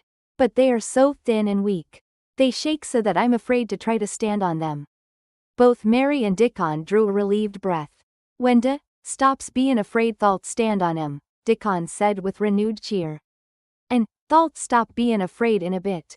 "I shall," said Colin, and he lay still as if he were wondering about things. They were really very quiet for a little while. The sun was dropping lower. It was that hour when everything stills itself, and they really had had a busy and exciting afternoon. Colin looked as if he were resting luxuriously. Even the creatures had ceased moving about and had drawn together and were resting near them. Soot had perched on a low branch and drawn up one leg and dropped the grey film drowsily over his eyes. Mary privately thought he looked as if he might snore in a minute. In the midst of this stillness it was rather startling when Colin half lifted his head and exclaimed in a loud suddenly alarmed whisper. "Who is that man?" Dickon and Mary scrambled to their feet. "Man," they both cried in low quick voices. Colin pointed to the high wall. "Look," he whispered excitedly. "Just look." Mary and Dickon wheeled about and looked. There was Ben Weatherstaff's indignant face glaring at them over the wall from the top of a ladder. He actually shook his fist at Mary. "If I wasn't a bochilder, and was a wench o' mine," he cried, "I'd give thee a hidden." He mounted another step threateningly as if it were his energetic intention to jump down and deal with her. But as she came toward him he evidently thought better of it and stood on the top step of his ladder shaking his fist down at her. "I never thowt much o' thee," he harangued. "I couldna abide thee first time I set eyes on thee." A scrawny buttermilk-faced young besom, a loose askin' questions and pockin' knows where it wasna wanted. "I never knowed how got so thick me. If it hadna been for Robin drat him." "Ben Weatherstaff," called out Mary, finding her breath. She stood below him and called up to him with a sort of gasp. "Ben Weatherstaff, it was the Robin who showed me the way." Then it did seem as if Ben really would scramble down on her side of the wall, he was so outraged. Young bad he called down at her. "Layin' badness on a Robin not but what he's impident enow for anythin'. Him showin' thee way. Him, young." Now she could see his next words burst out because he was overpowered by curiosity. "However this world did get in?" "It was the Robin who showed me the way," she protested obstinately. "He didn't know he was doing it but he did. And I can't tell you from here while you're shaking your fist at me." He stopped shaking his fist very suddenly at that very moment. And his jaw actually dropped as he stared over her head at something he saw coming over the grass toward him. At the first sound of his torrent of words Colin had been so surprised that he had only sat up and listened as if he were spellbound. But in the midst of it he had recovered himself and beckoned imperiously to Dickon. "Wheel me over there," he commanded. "Wheel me quite close and stop right in front of him. And this, if you please." This is what Ben Weatherstaff beheld and which made his jaw drop. A wheeled chair with luxurious cushions and robes which came toward him looking rather like some sort of state coach. Because a young Rajah leaned back in it with royal command in his great black-rimmed eyes and a thin white hand extended haughtily toward him. And it stopped right under Ben Weatherstaff's nose. It was really no wonder his mouth dropped open. "Do you know who I am?" demanded the Rajah. How Ben Weatherstaff stared. His red old eyes fixed themselves on what was before him as if he were seeing a ghost. He gazed and gulped a lump down his throat and did not say a word. "Do you know who I am?" demanded Colin still more imperiously. "Answer." Ben Weatherstaff put his gnarled hand up and passed it over his eyes and over his forehead, and then he did answer in a queer shaky voice. "Who da, art?" he said. "Aye, that I do wi, da." Mother's eyes starin' at me out o' da face. "Lord knows how da, come here. But they'rt poor cripple." Colin forgot that he had ever had a back. His face flushed scarlet and he sat bolt upright. "I'm not a cripple," he cried out furiously. "I'm not." "He's not," cried Mary, almost shouting up the wall in her fierce indignation. "He's not got a lump as big as a pin. I looked and there was none there, not one." Ben Weatherstaff passed his hand over his forehead again and gazed as if he could never gaze enough. His hand shook and his mouth shook and his voice shook. He was an ignorant old man and a tactless old man, and he could only remember the things he had heard. Hasn't got a crooked back?" he said hoarsely. "No," shouted Colin. Hasn't got crooked legs?" quavered Ben more hoarsely yet. It was too much. The strength which Colin usually threw into his tantrums rushed through him now in a new way. Never yet had he been accused of crooked legs, even in whispers, and the perfectly simple belief in their existence, which was revealed by Ben Weatherstaff's voice, was more than Rajah flesh and blood could endure. His anger and insulted pride made him forget everything but this one moment and filled him with a power he had never known before, an almost unnatural strength. "Come here," he shouted to Dickon, and he actually began to tear the coverings off his lower limbs and disentangle himself. Come here, this minute." Dickon was by his side in a second. Mary caught her breath in a short gasp and felt herself turn pale. "He can do it, he can do it, he can do it. He can," she gabbled over to herself under her breath as fast as ever she could. There was a brief fierce scramble, the rugs were tossed on the ground, Dickon held Colin's arm, the thin legs were out, the thin feet were on the grass. Colin was standing upright as straight as an arrow and looking strangely tall, his head thrown back and his strange eyes flashing lightning. "Look at me," he flung up at Ben Weatherstaff. "Just look at me, you. Just look at me. He's as straight as I am," cried Dickon. "He's as straight as any lad I, Yorkshire." What Ben Weatherstaff did, Mary thought queer beyond measure. He choked and gulped, and suddenly tears ran down his weather-wrinkled cheeks as he struck his old hands together. He burst forth. "Lies folk tells. They'rt as thin as a lathan, as white as a wraith, but there's not a knob on thee. Lieutenant, make a mon yet. God bless thee." Dickon held Colin's arm strongly, but the boy had not begun to falter. He stood straighter and looked Ben Weatherstaff in the face. "I'm your master," he said. "When my father is away. And you are to obey me. This is my garden. Don't dare to say a word about it. You get down from that ladder and go out to the long walk, and Miss Mary will meet you and bring you here. I want to talk to you. We did not want you, but now you will have to be in the secret. Be quick." Ben Weatherstaff's crabbed old face was still wet with that one queer rush of tears. It seemed as if he could not take his eyes from thin straight Colin standing on his feet with his head thrown back. Lad," he almost whispered. My lad." And then remembering himself, he suddenly touched his hat gardener fashion and said, Yes, sir, and obediently disappeared as he descended the ladder. Chapter 22. When the sun went down. When his head was out of sight, Colin turned to Mary. "Go and meet him," he said. And Mary flew across the grass to the door under the ivy. Dickon was watching him with sharp eyes. There were scarlet spots on his cheeks and he looked amazing. But he showed no signs of falling. "I can stand," he said. And his head was still held up, and he said it quite grandly. "I told thee could as soon as stopped bein' afraid," answered Dickon. "And this stopped?" "Yes, I've stopped," said Colin. Then suddenly he remembered something Mary had said. Are you making magic? He asked sharply. Dickon's curly mouth spread in a cheerful grin. This doin' magic Teisel, he said. It's same magic as made these air work out earth. And he touched with his thick boot a clump of crocuses in the grass. Colin looked down at them. Aye, he said slowly. There couldna be bigger magic than that there couldna be. He drew himself up straighter than ever. I'm going to walk to that tree, he said, pointing to one a few feet away from him. I'm going to be standing when Weatherstaff comes here. I can rest against the tree if I like. When I want to sit down I will sit down, but not before. Bring a rug from the chair. He walked to the tree and though Dickon held his arm he was wonderfully steady. When he stood against the tree trunk it was not too plain that he supported himself against it. And he still held himself so straight that he looked tall. When Ben Weatherstaff came through the door in the wall he saw him standing there and he heard Mary muttering something under her breath.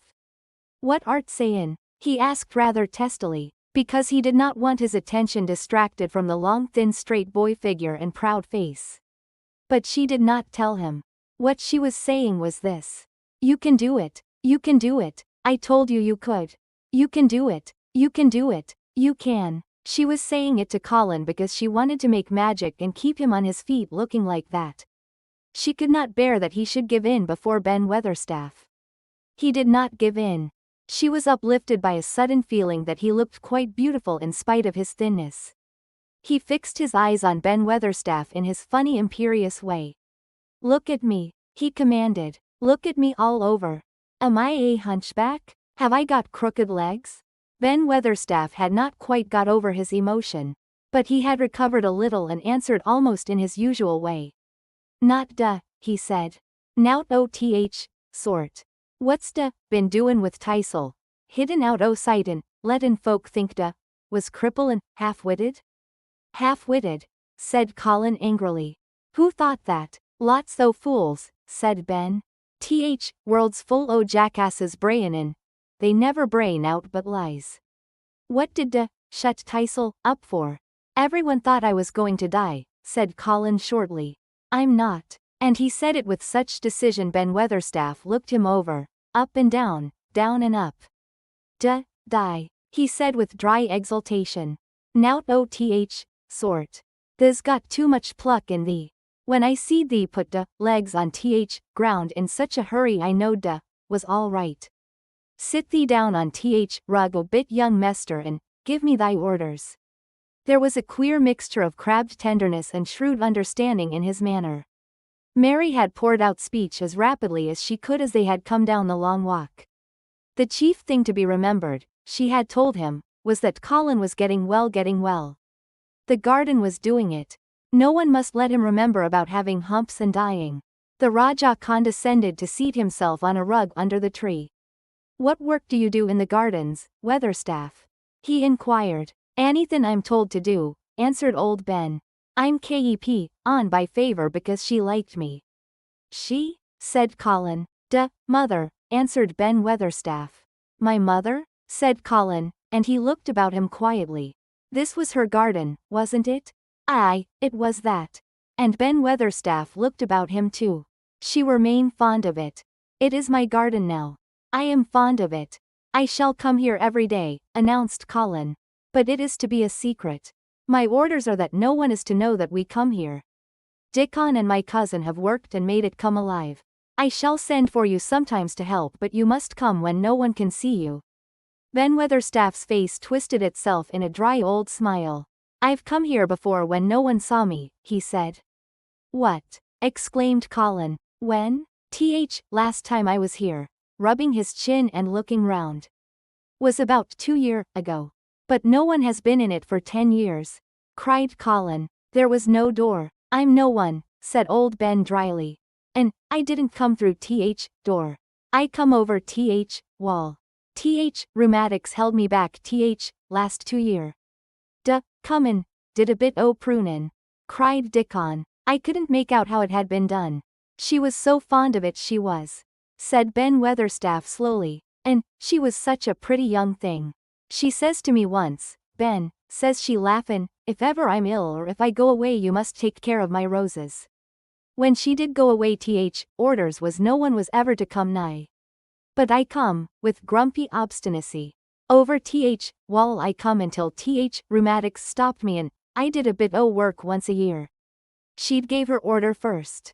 It wouldn't have been as wick as it is if hadn't done it, said Dickon. I did wonder. I'm glad you did it, Weatherstaff, said Colin. You'll know how to keep the secret. Aye, I'll know, sir, answered Ben. And it'll be easier for a man rheumatics to come in at door. On the grass near the tree Mary had dropped her trowel. Colin stretched out his hand and took it up. An odd expression came into his face and he began to scratch at the earth.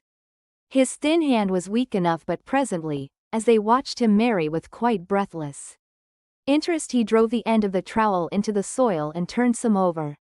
You can do it, said Mary to herself. I tell you, you can.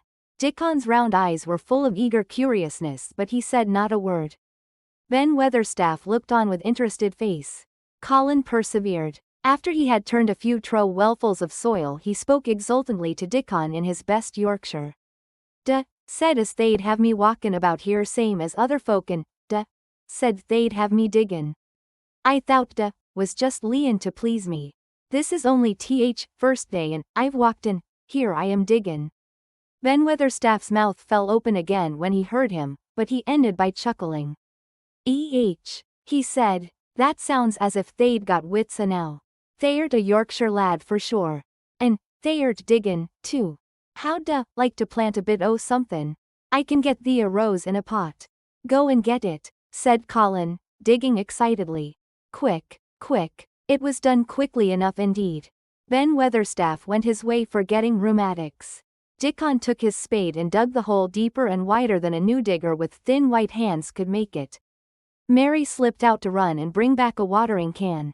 When Dickon had deepened the hole Colin went on turning the soft earth over and over. He looked up at the sky, flushed and glowing with the strangely new exercise, slight as it was. I want to do it before the sun goes quite down, he said. Mary thought that perhaps the sun held back a few minutes just on purpose. Ben Weatherstaff brought the rose in its pot from the greenhouse. He hobbled over the grass as fast as he could. He had begun to be excited, too. He knelt down by the hole and broke the pot from the mold. Here, lad, he said, handing the plant to Colin. Set it in the earth Teisel, same as King does when he goes to a new place. The thin white hands shook a little and Colin's flush grew deeper as he set the rose in the mold and held it while old Ben made firm the earth. It was filled in and pressed down and made steady. Mary was leaning forward on her hands and knees. Soot had flown down and marched forward to see what was being done. Nut and Shell chattered about it from a cherry tree. It's planted, said Colin at last, and the sun is only slipping over the edge. Help me up, Dickon. I want to be standing when it goes. That's part of the magic. And Dickon helped him, and the magic or whatever it was so gave him strength. That when the sun did slip over the edge and end the strange lovely afternoon for them there, he actually stood on his 2 feet laughing. Chapter 23. Magic. Dr. Craven had been waiting some time at the house when they returned to it. He had indeed begun to wonder if it might not be wise to send someone out to explore the garden paths. When Colin was brought back to his room the poor man looked him over seriously. You should not have stayed so long, he said. You must not overexert yourself. I am not tired at all, said Colin. It has made me well. Tomorrow I am going out in the morning as well as in the afternoon. I am not sure that I can allow it, answered Dr. Craven. I am afraid it would not be wise. It would not be wise to try to stop me, said Colin quite seriously. I am going. Even Mary had found out that one of Colin's chief peculiarities was that he did not know in the least what a rude little brute he was with his way of ordering people about. He had lived on a sort of desert island all his life. And as he had been the king of it he had made his own manners and had had no one to compare himself with. Mary had indeed been rather like him herself. And since she had been at Misselthwaite had gradually discovered that her own manners had not been of the kind which is usual or popular.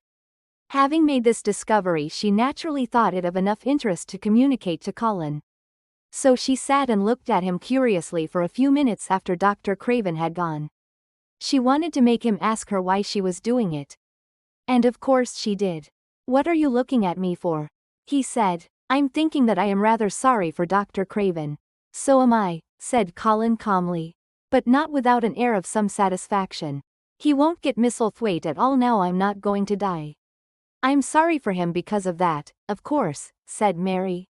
"But I was thinking just then that it must have been very horrid to have had to be polite for 10 years to a boy who was always rude.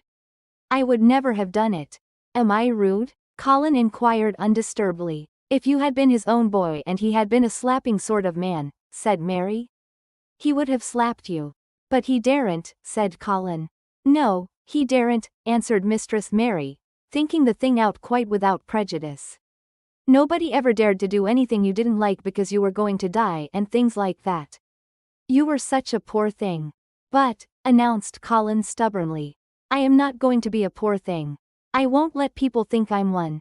I stood on my feet this afternoon." "It is always having your own way that has made you so queer," Mary went on, thinking aloud. Colin turned his head, frowning. "Am I queer?" he demanded. "Yes," answered Mary, "very. But you needn't be cross," she added impartially. "Because so am I queer and so is Ben Weatherstaff. But I am not as queer as I was before I began to like people and before I found the garden." "I don't want to be queer," said Colin. "I am not going to be," and he frowned again with determination. He was a very proud boy. He lay thinking for a while. And then Mary saw his beautiful smile begin and gradually change his whole face. "I shall stop being queer," he said, "if I go every day to the garden. There is magic in there, good magic, you know, Mary." "I am sure there is." "So am I," said Mary. "Even if it isn't real magic," Colin said, "we can pretend it is. Something is there something." "It's magic," said Mary. "But not black. It's as white as snow." They always called it magic.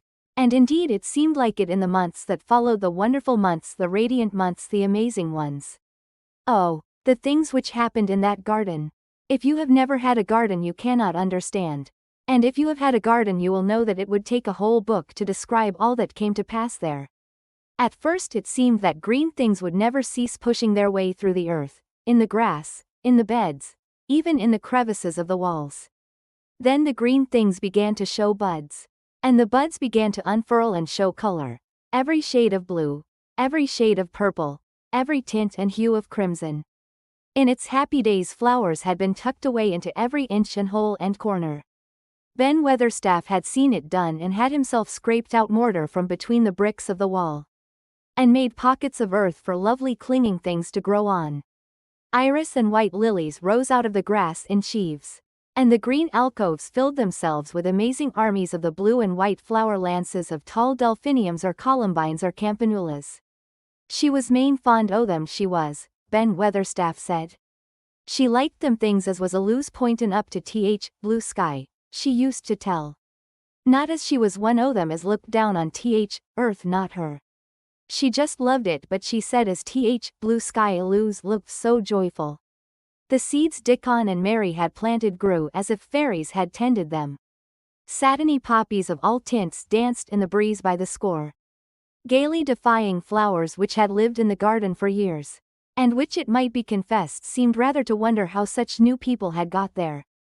And the roses, rising out of the grass, tangled round the sun-dial, wreathing the tree trunks and hanging from their branches. Climbing up the walls and spreading over them with long garlands falling in cascades, they came alive day by day, hour by hour. Fair fresh leaves and buds tiny at first but swelling and working magic until they burst and uncurled into cups of scent. Delicately spilling themselves over their brims and filling the garden air. Colin saw it all, watching each change as it took place. Every morning he was brought out. And every hour of each day when it didn't rain he spent in the garden. Even grey days pleased him. He would lie on the grass. Watching things growing, he said. If you watched long enough, he declared, you could see buds unsheath themselves. Also, you could make the acquaintance of strange busy insect things running about on various unknown but evidently serious errands. Sometimes carrying tiny scraps of straw or feather or food, or climbing blades of grass as if they were trees from whose tops one could look out to explore the country. A mole throwing up its mound at the end of its burrow and making its way out at last. With the long nailed paws which looked so like elfish hands, had absorbed him one whole morning. Ants' ways, beetles' ways, bees' ways, frogs' ways, birds' ways, plants' ways, gave him a new world to explore. And when Dickon revealed them all and added foxes' ways, otters' ways, ferrets' ways, squirrels' ways, and trout, and water rats and badgers' ways, there was no end to the things to talk about and think over. And this was not the half of the magic. The fact that he had really once stood on his feet had set Colin thinking tremendously. And when Mary told him of the spell she had worked, he was excited and approved of it greatly. He talked of it constantly. Of course there must be lots of magic in the world, he said wisely one day. But people don't know what it is like or how to make it. Perhaps the beginning is just to say nice things are going to happen until you make them happen. I am going to try an experiment. The next morning when they went to the secret garden, he sent at once for Ben Weatherstaff. Ben came as quickly as he could, and found the Rajah standing on his feet under a tree and looking very grand but also very beautifully smiling. "Good morning, Ben Weatherstaff," he said. "I want you and Dickon and Miss Mary to stand in a row and listen to me. Because I am going to tell you something very important." Aye, sir," answered Ben Weatherstaff, touching his forehead. One of the long-concealed charms of Ben Weatherstaff was that in his boyhood he had once run away to sea and had made voyages. So he could reply like a sailor. "I am going to try a scientific experiment," explained the Rajah. "When I grow up I am going to make great scientific discoveries.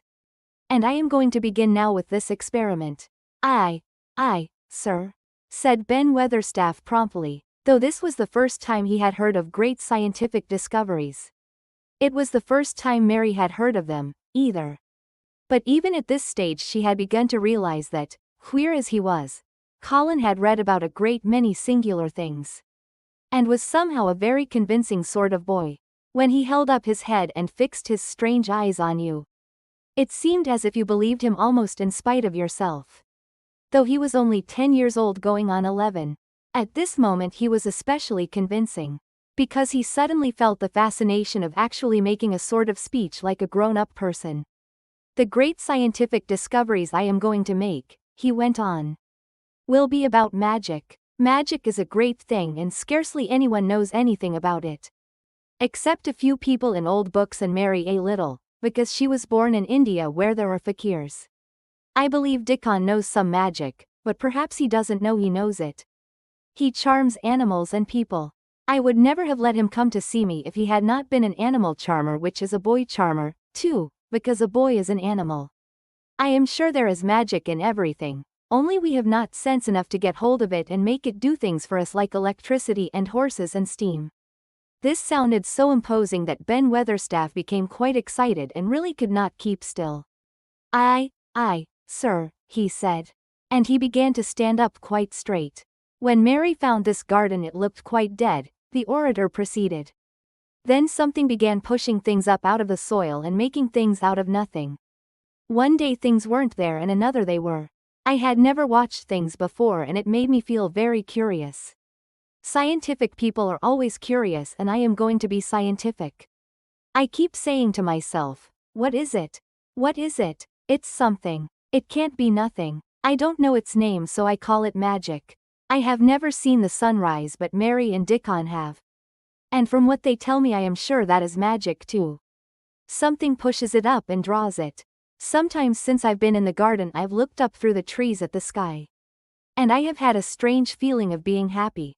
As if something were pushing and drawing in my chest and making me breathe fast. Magic is always pushing and drawing and making things out of nothing. Everything is made out of magic, leaves and trees, flowers and birds, badgers and foxes and squirrels and people. So it must be all around us. In this garden, in all the places. The magic in this garden has made me stand up. And know I am going to live to be a man. I am going to make the scientific experiment of trying to get some and put it in myself. And make it push and draw me and make me strong. I don't know how to do it. But I think that if you keep thinking about it and calling it, perhaps it will come. Perhaps that is the first baby way to get it. When I was going to try to stand that first time, Mary kept saying to herself as fast as she could, "You can do it, you can do it," and I did. I had to try myself at the same time, of course. But her magic helped me, and so did Dickon's. Every morning and evening and as often in the daytime as I can remember, I am going to say, "Magic is in me, magic is making me well.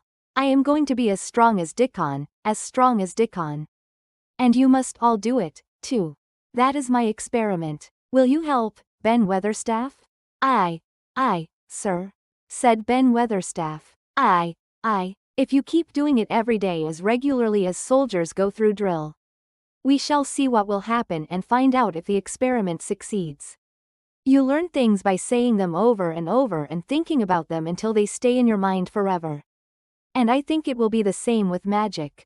If you keep calling it to come to you and help you, it will get to be part of you and it will stay and do things. I once heard an officer in India tell my mother that there were fakirs who said words over and over thousands of times," said Mary. "I've heard Jem Fettleworth's wife say same thing over thousands o' times, callin' Jem a drunken brute," said Ben Weatherstaff dryly. "Some it a lose come o' that, sure enough. He gave her a good hidden and went to Blue Lion and got as drunk as a lord." Colin drew his brows together and thought a few minutes. Then he cheered up. "Well," he said, "you see, something did come of it. She used the wrong magic until she made him beat her. If she'd used the right magic and had said something nice, perhaps he wouldn't have got as drunk as a lord, and perhaps he might have bought her a new bonnet." Ben Weatherstaff chuckled, and there was shrewd admiration in his little old eyes. "Thay'rt a clever lad as well as a straight-legged one, Mester Colin," he said. "Next time I see Bess Fettleworth I'll give her a bit of a hint o' what magic will do for her. She'd be rarin' pleased if scientific experiment worked, and so, you Jem." Dickon had stood listening to the lecture, his round eyes shining with curious delight. Nut and Shell were on his shoulders, and he held a long-eared white rabbit in his arm and stroked it softly, while it laid its ears along its back and enjoyed itself. "Do you think the experiment will work?" Colin asked him, wondering what he was thinking. He so often wondered what Dickon was thinking when he saw him looking at him or at one of his creatures with his happy wide smile. He smiled now, and his smile was wider than usual. "Aye," he answered, "that I do. It'll work same as seeds do when sun shines on 'em. It'll work for sure. Shall us begin it now?" Colin was delighted, and so was Mary. Fired by recollections of fakirs and devotees in illustrations, Colin suggested that they should all sit cross-legged under the tree which made a canopy. "It will be like sitting in a sort of temple," said Colin. "I'm rather tired and I want to sit down." Said Dickon. "Duh, mustn't begin by sayin' they'rt tired. Duh, might spoil magic." Colin turned and looked at him into his innocent round eyes. "That's true," he said slowly. "I must only think of the magic." It all seemed most majestic and mysterious when they sat down in their circle. Ben Weatherstaff felt as if he had somehow been led into appearing at a prayer meeting. Ordinarily he was very fixed in being what he called agin' prayer meetins. But this being the Rajah's affair, he did not resent it, and was indeed inclined to be gratified at being called upon to assist. Mistress Mary felt solemnly enraptured. Dickon held his rabbit in his arm, and perhaps he made some charmer's signal no one heard. For when he sat down, cross-legged like the rest, the crow, the fox, the squirrels and the lamb slowly drew near, and made part of the circle, settling each into a place of rest as if of their own desire. "The creatures have come," said Colin gravely. "They want to help us." Colin really looked quite beautiful, Mary thought. He held his head high as if he felt like a sort of priest, and his strange eyes had a wonderful look in them. The light shone on him through the tree canopy. "Now we will begin," he said. "Shall we sway backward and forward, Mary, as if we were dervishes?" "I canna do no swayin' backar and forrar," said Ben Weatherstaff. "I've got rheumatics." The magic will take them away, said Colin in a high priest tone. But we won't sway until it has done it. We will only chant. I canna do no chantin', said Ben Weatherstaff a trifle testily. They turned me out church choir only time I ever tried it. No one smiled. They were all too much in earnest. Colin's face was not even crossed by a shadow. He was thinking only of the magic. Then I will chant, he said. And he began, looking like a strange boy spirit. The sun is shining, the sun is shining. That is the magic. The flowers are growing, the roots are stirring. That is the magic. Being alive is the magic, being strong is the magic. The magic is in me, the magic is in me. It is in me, it is in me. It's in every one of us. It's in Ben Weatherstaff's back. Magic, magic, come and help. He said it a great many times, not 1,000 times, but quite a goodly number. Mary listened entranced. She felt as if it were at once queer and beautiful. And she wanted him to go on and on. Ben Weatherstaff began to feel soothed into a sort of dream, which was quite agreeable. The humming of the bees in the blossoms mingled with the chanting voice, and drowsily melted into a doze. Dickon sat cross-legged with his rabbit asleep on his arm, and a hand resting on the lamb's back. Soot had pushed away a squirrel and huddled close to him on his shoulder. The grey film dropped over his eyes. At last Colin stopped. Now I am going to walk round the garden, he announced. Ben Weatherstaff's head had just dropped forward, and he lifted it with a jerk. You have been asleep, said Colin. Nout sort, mumbled Ben Weatherstaff. Sermon was good enow, but I'm bound to get out a 4th collection. He was not quite awake yet. You're not in church, said Colin. Not me, said Ben Weatherstaff, straightening himself. Who said I were? I heard every bit of it. You said magic was in my back. Doctor calls it rheumatics. The Rajah waved his hand. That was the wrong magic, he said. You will get better. You have my permission to go to your work. But come back tomorrow. I'd like to see thee walk round the garden, grunted Ben Weatherstaff. It was not an unfriendly grunt, but it was a grunt. In fact, being a stubborn old party and not having entire faith in magic, he had made up his mind that if he were sent away, he would climb his ladder and look over the wall, so that he might be ready to hobble back if there were any stumbling. The Rajah did not object to his staying, and so the procession was formed. It really did look like a procession. Colin was at its head with Dickon on one side and Mary on the other. Ben Weatherstaff walked behind, and the creatures trailed after them. The lamb and the fox cub keeping close to Dickon, the white rabbit hopping along or stopping to nibble, and Soot following with the solemnity of a person who felt himself in charge. It was a procession which moved slowly but with dignity. Every few yards it stopped to rest. Colin leaned on Dickon's arm, and privately Ben Weatherstaff kept a sharp lookout. But now and then Colin took his hand from its support, and walked a few steps alone. His head was held up all the time, and he looked very grand. The magic is in me, he kept saying. The magic is making me strong. I can feel it. I can feel it. It seemed very certain that something was upholding and uplifting him. He sat on the seats in the alcoves, and once or twice he sat down on the grass, and several times he paused in the path and leaned on Dickon. But he would not give up until he had gone all round the garden. When he returned to the canopy tree his cheeks were flushed, and he looked triumphant. I did it. The magic worked, he cried. That is my first scientific discovery. What will Dr. Craven say? Broke out Mary. He won't say anything, Colin answered. Because he will not be told. This is to be the biggest secret of all. No one is to know anything about it until I have grown so strong that I can walk and run like any other boy. I shall come here every day in my chair, and I shall be taken back in it. I won't have people whispering and asking questions, and I won't let my father hear about it until the experiment has quite succeeded. Then sometime when he comes back to Misselthwaite, I shall just walk into his study and say, here I am like any other boy. I am quite well and I shall live to be a man. It has been done by a scientific experiment. He will think he is in a dream, cried Mary. He won't believe his eyes. Colin flushed triumphantly. He had made himself believe that he was going to get well, which was really more than half the battle, if he had been aware of it. And the thought which stimulated him more than any other was this: imagining what his father would look like when he saw that he had a son who was as straight and strong as other fathers' sons. One of his darkest miseries in the unhealthy, morbid past days had been his hatred of being a sickly, weak-backed boy whose father was afraid to look at him. "He'll be obliged to believe them," he said. "One of the things I am going to do, after the magic works, and before I begin to make scientific discoveries, is to be an athlete." "We shall have thee talkin' to boxin' in a week or so," said Ben Weatherstaff. Lieutenant N.W.I. winnin' Th. Belton, bein' champion prize fighter of all England.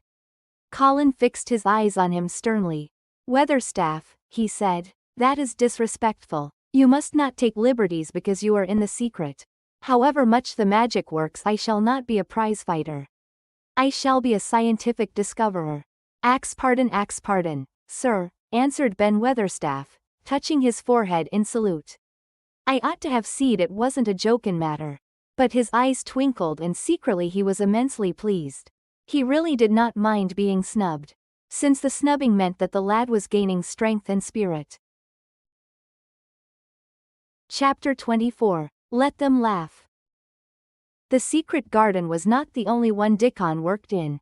Round the cottage on the moor there was a piece of ground enclosed by a low wall of rough stones. Early in the morning and late in the fading twilight, and on all the days Colin and Mary did not see him, Dickon worked there, planting or tending potatoes and cabbages, turnips and carrots and herbs for his mother. In the company of his creatures he did wonders there, and was never tired of doing them, it seemed. While he dug or weeded he whistled or sang bits of Yorkshire moor songs, or talked to Soot or Captain or the brothers and sisters he had taught to help him. "We'd never get on as comfortable as we do," Mrs. Sowerby said, "if it wasn't for Dickon's garden. Anything'll grow for him. His taters and cabbages is twice th size of anyone else's. And they've got a flavor with them as nobody's has." When she found a moment to spare she liked to go out and talk to him. After supper there was still a long clear twilight to work in, and that was her quiet time. She could sit upon the low rough wall and look on and hear stories of the day. She loved this time. There were not only vegetables in this garden. Dickon had bought penny packages of flower seeds now and then, and sown bright sweet-scented things among gooseberry bushes and even cabbages. And he grew borders of mignonette and pinks and pansies, and things whose seeds he could save year after year, or whose roots would bloom each spring and spread in time into fine clumps. The low wall was one of the prettiest things in Yorkshire, because he had tucked moorland foxglove and ferns and rock cress and hedgerow flowers into every crevice, until only here and there glimpses of the stones were to be seen. "All a chap's got to do to make 'em thrive, mother," he would say, "is to be friends with 'em for sure. They're just like th creatures. If they're thirsty give 'em drink, and if they're hungry give 'em a bit o' food. They want to live same as we do. If they died I should feel as if I'd been a bad lad and somehow treated them heartless." It was in these twilight hours that Mrs. Sowerby heard of all that happened at Misselthwaite Manor. At first she was only told that Mester Colin had taken a fancy to going out into the grounds with Miss Mary, and that it was doing him good. But it was not long before it was agreed between the two children that Dickon's mother might come into the secret. Somehow it was not doubted that she was safe for sure. So one beautiful still evening Dickon told the whole story, with all the thrilling details of the buried key and the robin, and the grey haze which had seemed like deadness, and the secret Mistress Mary had planned never to reveal, the coming of Dickon and how it had been told to him, the doubt of Mester Colin and the final drama of his introduction to the hidden domain, combined with the incident of Ben Weatherstaff's angry face peering over the wall, and Mester Colin's sudden indignant strength, made Mer Sowerby's nice-looking face quite change colour several times. "My word," she said, "it was a good thing that little lass came to th Manor. It's been makin' o' her and savin' o' him, standin' on his feet, and us all thinkin' he was a poor half-witted lad with not a straight bone in him." She asked a great many questions, and her blue eyes were full of deep thinking. "What do they make of it at th Manor, him being so well and cheerful and never complainin'?" she inquired. "They don't know what to make of it," answered Dickon. Every day as comes round his face looks different. It's fillin' out and doesn't look so sharp and waxy color is goin'. But he has to do his bit o' complainin', with a highly entertained grin. What for, mercy's name? Asked Mrs. Sowerby. Dickon chuckled. He does it to keep them from guessin' what's happened. If the doctor knew he'd found out he could stand on his feet, he'd likely write and tell Mr. Craven. Mr. Colin's savin' secret to tell himself. He's goin' to practice his magic on his legs every day till his father comes back. And then he's goin' to march into his room and show him he's as straight as other lads. But him and Miss Mary thinks it's best plan to do a bit o' groanin' and frettin' now and then, to throw folk off scent. Mrs. Sowerby was laughing a low comfortable laugh long before he had finished his last sentence. She said, that pair's enjoyin' theirselves I'll warrant. They'll get a good bit o' actin' out of it and there's nothin' children likes as much as play actin'. Let's hear what they do, Dickon lad. Dickon stopped weeding and sat up on his heels to tell her. His eyes were twinkling with fun. Mr. Colin is carried down to his chair every time he goes out, he explained. And he flies out at John, footman, for not carryin' him careful enough. He makes himself as helpless lookin' as he can. And never lifts his head until we're out o' sight o' house. And he grunts and frets a good bit when he's bein' settled into his chair. Him and Miss Mary's both got to enjoyin' it. And when he groans and complains she'll say, poor Colin, does it hurt you so much? Are you so weak as that, poor Colin? But trouble is that sometimes they can scarce keep from burstin' out laughin'. When we get safe into the garden they laugh till they've no breath left to laugh with. And they have to stuff their faces into Mr. Colin's cushions, to keep the gardeners from hearin', if any of 'em's about. More they laugh better for 'em, said Mrs. Sowerby, still laughing herself. Good healthy child laughin's better than pills any day o' year. That pair'll plump up for sure. They are plumpin' up, said Dickon. They're that hungry they don't know how to get enough to eat without makin' talk. Mr. Colin says if he keeps sendin' for more food, they won't believe he's an invalid at all. Miss Mary says she'll let him eat her share. But he says that if she goes hungry she'll get thin and they both get fat at once.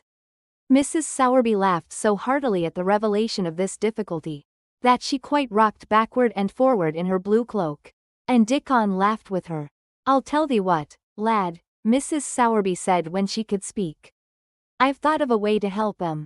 When goes to 'em in mornin' shall take a pail o' good new milk. And I'll bake 'em a crusty cottage loaf or some buns currants in 'em. Same as you children like. Nothin's so good as fresh milk and bread. Then they could take off edge o' their hunger while they were in their garden. And fine food they get indoors, you'd polish off corners. Mother, said Dickon admiringly. What a wonder art. Always sees a way out o' things. They was quite in a pother yesterday. They didn't see how they was to manage without orderin' up more food. They felt that empty inside. They're 2 young uns growin' fast, and health's comin' back to both of 'em. Children like that feels like young wolves and food's flesh and blood to 'em, said Mrs. Sowerby. Then she smiled Dickon's own curving smile. But they're enjoyin' theirselves for sure, she said. She was quite right, the comfortable wonderful mother creature. And she had never been more so than when she said their play actin' would be their joy. Colin and Mary found it one of their most thrilling sources of entertainment. The idea of protecting themselves from suspicion had been unconsciously suggested to them first by the puzzled nurse and then by Dr. Craven himself. Your appetite is improving very much, Master Colin, the nurse had said one day. You used to eat nothing, and so many things disagreed with you. Nothing disagrees with me now, replied Colin. And then seeing the nurse looking at him curiously, he suddenly remembered that perhaps he ought not to appear too well just yet. At least things don't so often disagree with me. It's the fresh air. Perhaps it is, said the nurse, still looking at him with a mystified expression. But I must talk to Dr. Craven about it. How she stared at you, said Mary when she went away. As if she thought there must be something to find out. I won't have her finding out things, said Colin. No one must begin to find out yet. When Dr. Craven came that morning he seemed puzzled, also. He asked a number of questions, to Colin's great annoyance. You stay out in the garden a great deal, he suggested. Where do you go? Colin put on his favorite air of dignified indifference to opinion. I will not let anyone know where I go, he answered. I go to a place I like. Everyone has orders to keep out of the way. I won't be watched and stared at. You know that. You seem to be out all day, but I do not think it has done you harm. I do not think so. The nurse says that you eat much more than you have ever done before. Perhaps, said Colin, prompted by a sudden inspiration. Perhaps it is an unnatural appetite. I do not think so, as your food seems to agree with you, said Dr. Craven. You are gaining flesh rapidly and your color is better. Perhaps I am bloated and feverish, said Colin, assuming a discouraging air of gloom. People who are not going to live are often different. Dr. Craven shook his head. He was holding Colin's wrist and he pushed up his sleeve and felt his arm. You are not feverish, he said thoughtfully. And such flesh as you have gained is healthy. If you can keep this up, my boy, we need not talk of dying. Your father will be happy to hear of this remarkable improvement. I won't have him told. Colin broke forth fiercely. It will only disappoint him if I get worse again, and I may get worse this very night. I might have a raging fever. I feel as if I might be beginning to have one now. I won't have letters written to my father. I won't. You are making me angry and you know that is bad for me. I feel hot already. I hate being written about and being talked over as much as I hate being stared at. Hush, my boy, Dr. Craven soothed him. Nothing shall be written without your permission. You are too sensitive about things. You must not undo the good which has been done. He said no more about writing to Mr. Craven. And when he saw the nurse he privately warned her that such a possibility must not be mentioned to the patient. The boy is extraordinarily better, he said. His advance seems almost abnormal. But of course he is doing now of his own free will what we could not make him do before. Still, he excites himself very easily and nothing must be said to irritate him. Mary and Colin were much alarmed, and talked together anxiously. From this time dated their plan of play actin. I may be obliged to have a tantrum, said Colin regretfully. I don't want to have one and I'm not miserable enough now to work myself into a big one. Perhaps I couldn't have one at all. That lump doesn't come in my throat now. And I keep thinking of nice things instead of horrible ones. But if they talk about writing to my father I shall have to do something. He made up his mind to eat less. But unfortunately it was not possible to carry out this brilliant idea. When he wakened each morning with an amazing appetite, and the table near his sofa was set with a breakfast of homemade bread and fresh butter, snow-white eggs, raspberry jam and clotted cream. Mary always breakfasted with him. And when they found themselves at the table, particularly if there were delicate slices of sizzling ham sending forth tempting odors from under a hot silver cover, they would look into each other's eyes in desperation. I think we shall have to eat it all this morning, Mary, Colin always ended by saying. We can send away some of the lunch and a great deal of the dinner. But they never found they could send away anything. And the highly polished condition of the empty plates returned to the pantry awakened much comment. I do wish, Colin would say also. I do wish the slices of ham were thicker. And one muffin each is not enough for anyone. It's enough for a person who is going to die, answered Mary when first she heard this. But it's not enough for a person who is going to live. I sometimes feel as if I could eat 3. When those nice fresh heather and gorse smells from the moor come pouring in at the open window. The morning that Dickon, after they had been enjoying themselves in the garden for about 2 hours, went behind a big rosebush and brought forth 2 tin pails, and revealed that one was full of rich new milk with cream on the top of it, and that the other held cottage-made currant buns folded in a clean blue and white napkin. Buns so carefully tucked in that they were still hot. There was a riot of surprised joyfulness. What a wonderful thing for Mrs. Sowerby to think of. What a kind, clever woman she must be. How good the buns were. And what delicious fresh milk. Magic is in her just as it is in Dickon, said Colin. It makes her think of ways to do nice things. She is a magic person. Tell her we are grateful, Dickon, extremely grateful. He was given to using rather grown-up phrases at times. He enjoyed them. He liked this so much that he improved upon it.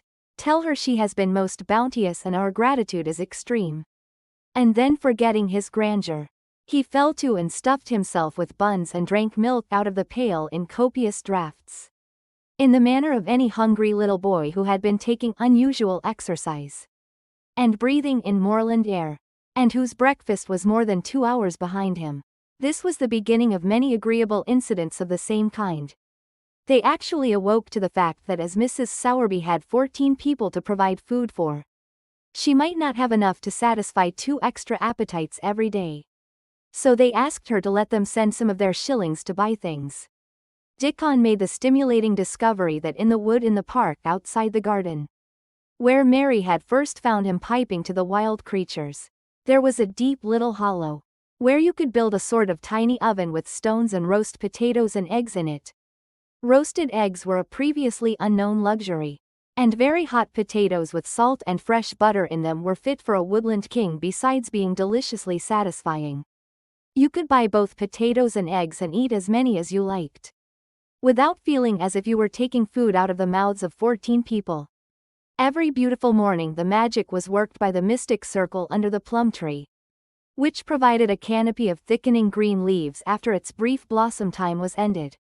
After the ceremony Colin always took his walking exercise, and throughout the day he exercised his newly found power at intervals. Each day he grew stronger and could walk more steadily and cover more ground. And each day his belief in the magic grew stronger as well it might. He tried one experiment after another as he felt himself gaining strength. And it was Dickon who showed him the best things of all. Yesterday, he said one morning after an absence, I went to Thwaite for mother and, near Blue Cow Inn I seed Bob Hayworth. He's the strongest chap on Moor. He's the champion wrestler and, he can jump higher than any other chap and, throw hammer farther. He's gone all way to Scotland for sports some years. He's knowed me ever since I was a little and he's a friendly sort and, I axed him some questions. Gentry calls him a athlete and I thought Mester Colin. And I says, how did make muscles stick out that way, Bob? Did do anything extra to make Teisel so strong? And he says, well, yes, lad, I did. A strong man in a show that came to Thwaite once showed me how to exercise my arms and legs and every muscle in my body. And, I says, could a delicate chap make himself stronger with them, Bob? And, he laughed and, says, art delicate chap? And, I says, no, but I knows a young gentleman that's gettin' well of a long illness and, I wish I knowed some o' them tricks to tell him about. I didn't say no names and, he didn't ask none. He's friendly same as I said and, he stood up and, showed me good-natured like, and, I imitated what he did till I knowed it by heart. Colin had been listening excitedly.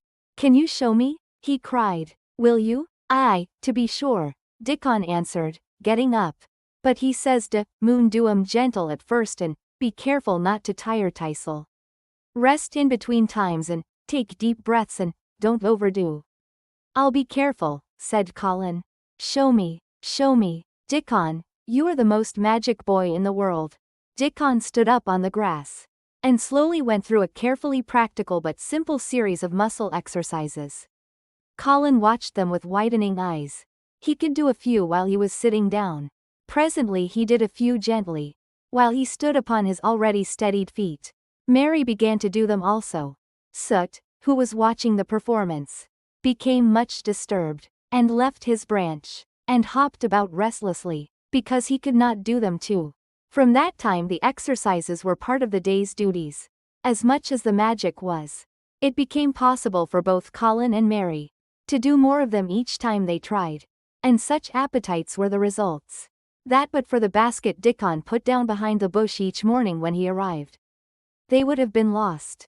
But the little oven in the hollow, and Mer Sowerby's bounties, were so satisfying, that Mrs. Medlock and the nurse and Dr. Craven became mystified again. You can trifle with your breakfast, and seem to disdain your dinner, if you are full to the brim, with roasted eggs and potatoes, and richly frothed new milk. and oat cakes and buns, and heather honey and clotted cream. They are eating next to nothing, said the nurse. They'll die of starvation, if they can't be persuaded to take some nourishment. And yet see how they look. Look, exclaimed Mrs. Medlock indignantly. I'm moithered to death with them. They're a pair of young Satans, bursting their jackets one day, and the next turning up their noses at the best meals cook can tempt them with. Not a mouthful of that lovely young fowl and bread sauce did they set a fork into yesterday, and the poor woman fair invented a pudding for them, and back it's sent. She almost cried. She's afraid she'll be blamed if they starve themselves into their graves. Dr. Craven came and looked at Colin long and carefully.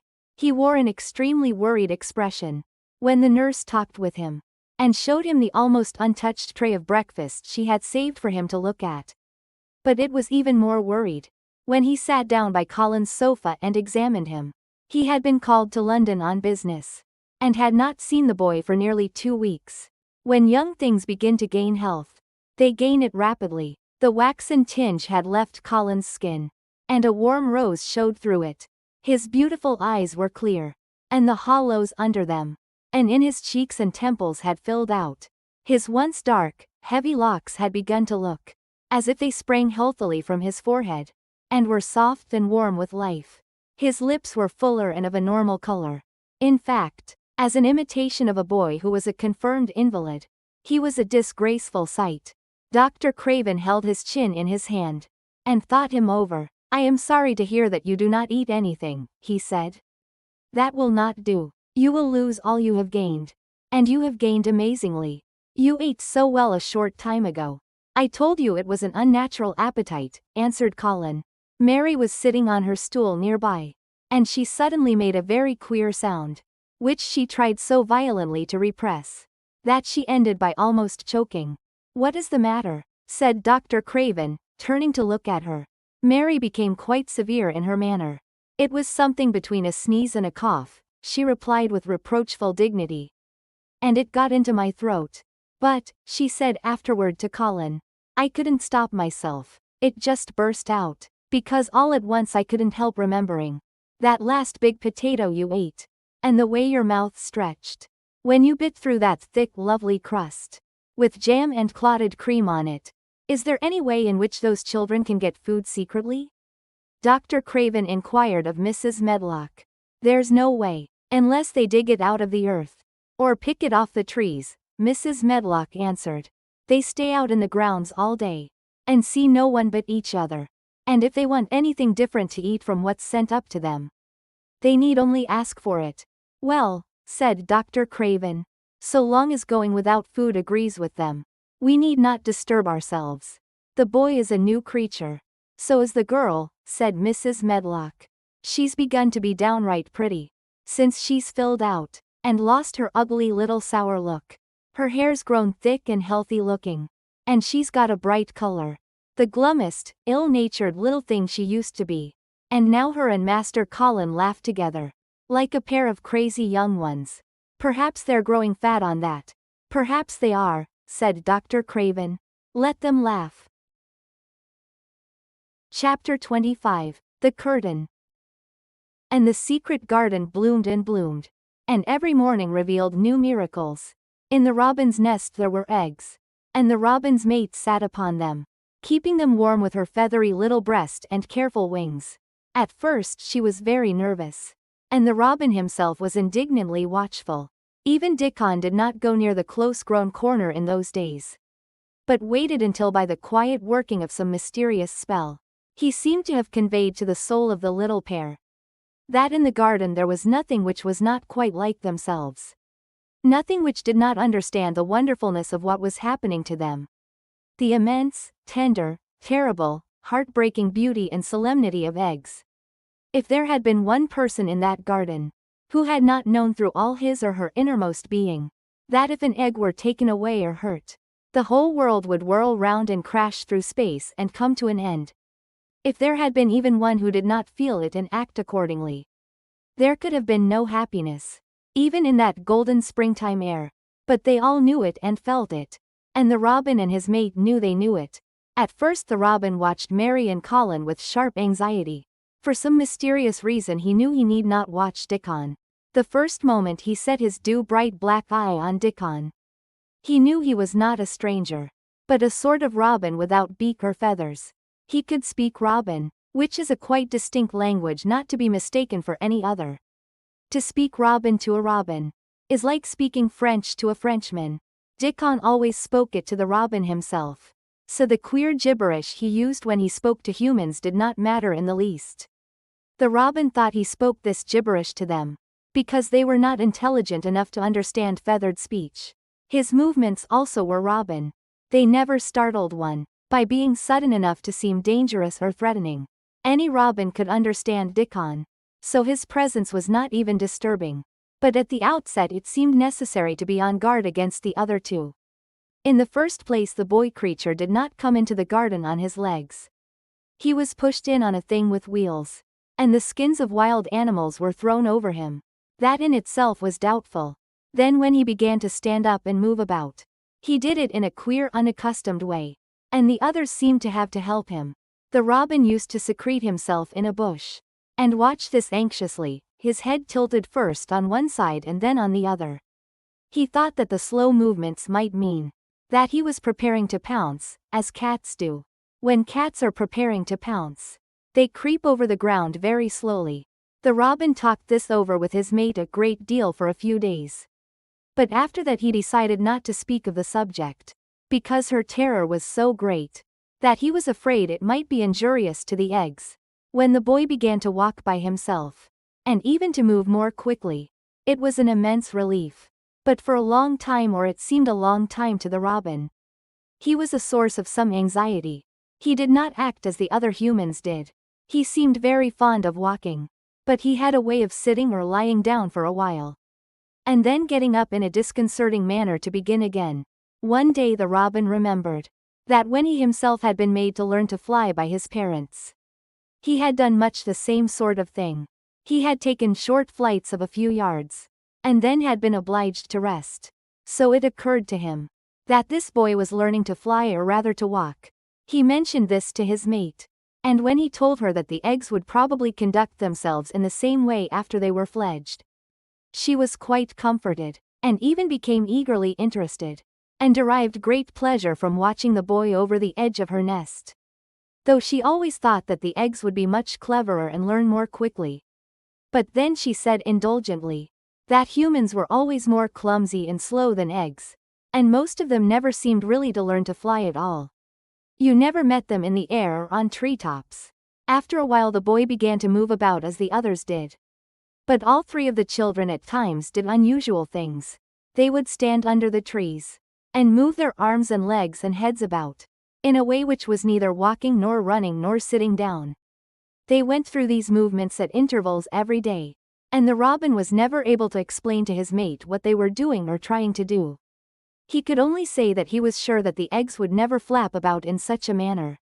But as the boy who could speak robin so fluently was doing the thing with them, birds could be quite sure that the actions were not of a dangerous nature. Of course neither the robin nor his mate had ever heard of the champion wrestler, Bob Hayworth, and his exercises for making the muscles stand out like lumps. Robins are not like human beings. Their muscles are always exercised from the first, and so they develop themselves in a natural manner. If you have to fly about to find every meal you eat, your muscles do not become atrophied. Atrophied means wasted away through want of use. When the boy was walking and running about and digging and weeding like the others, the nest in the corner was brooded over by a great peace and content. Fears for the eggs became things of the past. Knowing that your eggs were as safe as if they were locked in a bank vault, and the fact that you could watch so many curious things going on, made setting a most entertaining occupation. On wet days the eggs' mothers sometimes felt even a little dull, because the children did not come into the garden. But even on wet days it could not be said that Mary and Colin were dull. One morning when the rain streamed down unceasingly, and Colin was beginning to feel a little restive, as he was obliged to remain on his sofa, because it was not safe to get up and walk about, Mary had an inspiration. "Now that I am a real boy," Colin had said, "my legs and arms and all my body are so full of magic, That I can't keep them still. They want to be doing things all the time. Do you know that when I waken in the morning, Mary? When it's quite early and the birds are just shouting outside. And everything seems just shouting for joy, even the trees and things we can't really hear. I feel as if I must jump out of bed and shout myself. If I did it, just think what would happen. Mary giggled inordinately. The nurse would come running. And Mrs. Medlock would come running. And they would be sure you had gone crazy.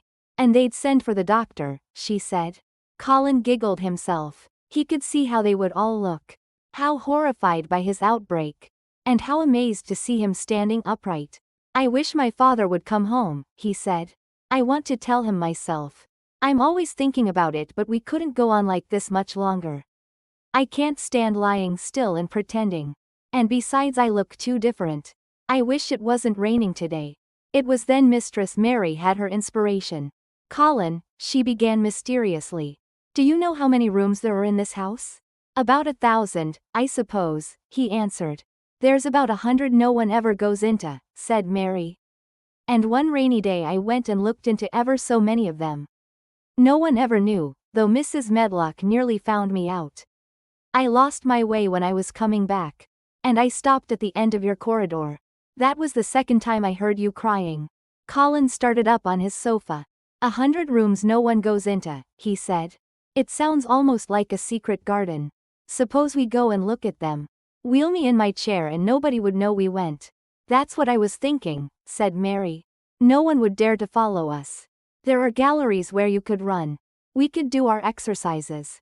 There is a little Indian room where there is a cabinet full of ivory elephants. There are all sorts of rooms. Ring the bell, said Colin. When the nurse came in, he gave his orders. I want my chair, he said. Miss Mary and I are going to look at the part of the house which is not used. John can push me as far as the picture gallery because there are some stairs. Then he must go away and leave us alone until I send for him again. Rainy days lost their terrors that morning. When the footman had wheeled the chair into the picture gallery, and left the two together in obedience to orders, Colin and Mary looked at each other delighted. As soon as Mary had made sure that John was really on his way back to his own quarters below stairs, Colin got out of his chair. I am going to run from one end of the gallery to the other, he said. And then I am going to jump. And then we will do Bob Hayworth's exercises. And they did all these things and many others. They looked at the portraits. And found the plain little girl dressed in green brocade. And holding the parrot on her finger. All these, said Colin, must be my relations. They lived a long time ago. That parrot one, I believe, is one of my great aunts. She looks rather like you, Mary, not as you look now, but as you looked when you came here. Now you are a great deal fatter and better looking. So are you, said Mary, and they both laughed. They went to the Indian room and amused themselves with the ivory elephants. They found the rose-colored brocade boudoir, and the hole in the cushion the mouse had left. But the mice had grown up and run away, and the hole was empty. They saw more rooms and made more discoveries than Mary had made on her first pilgrimage. They found new corridors and corners and flights of steps. And new old pictures they liked.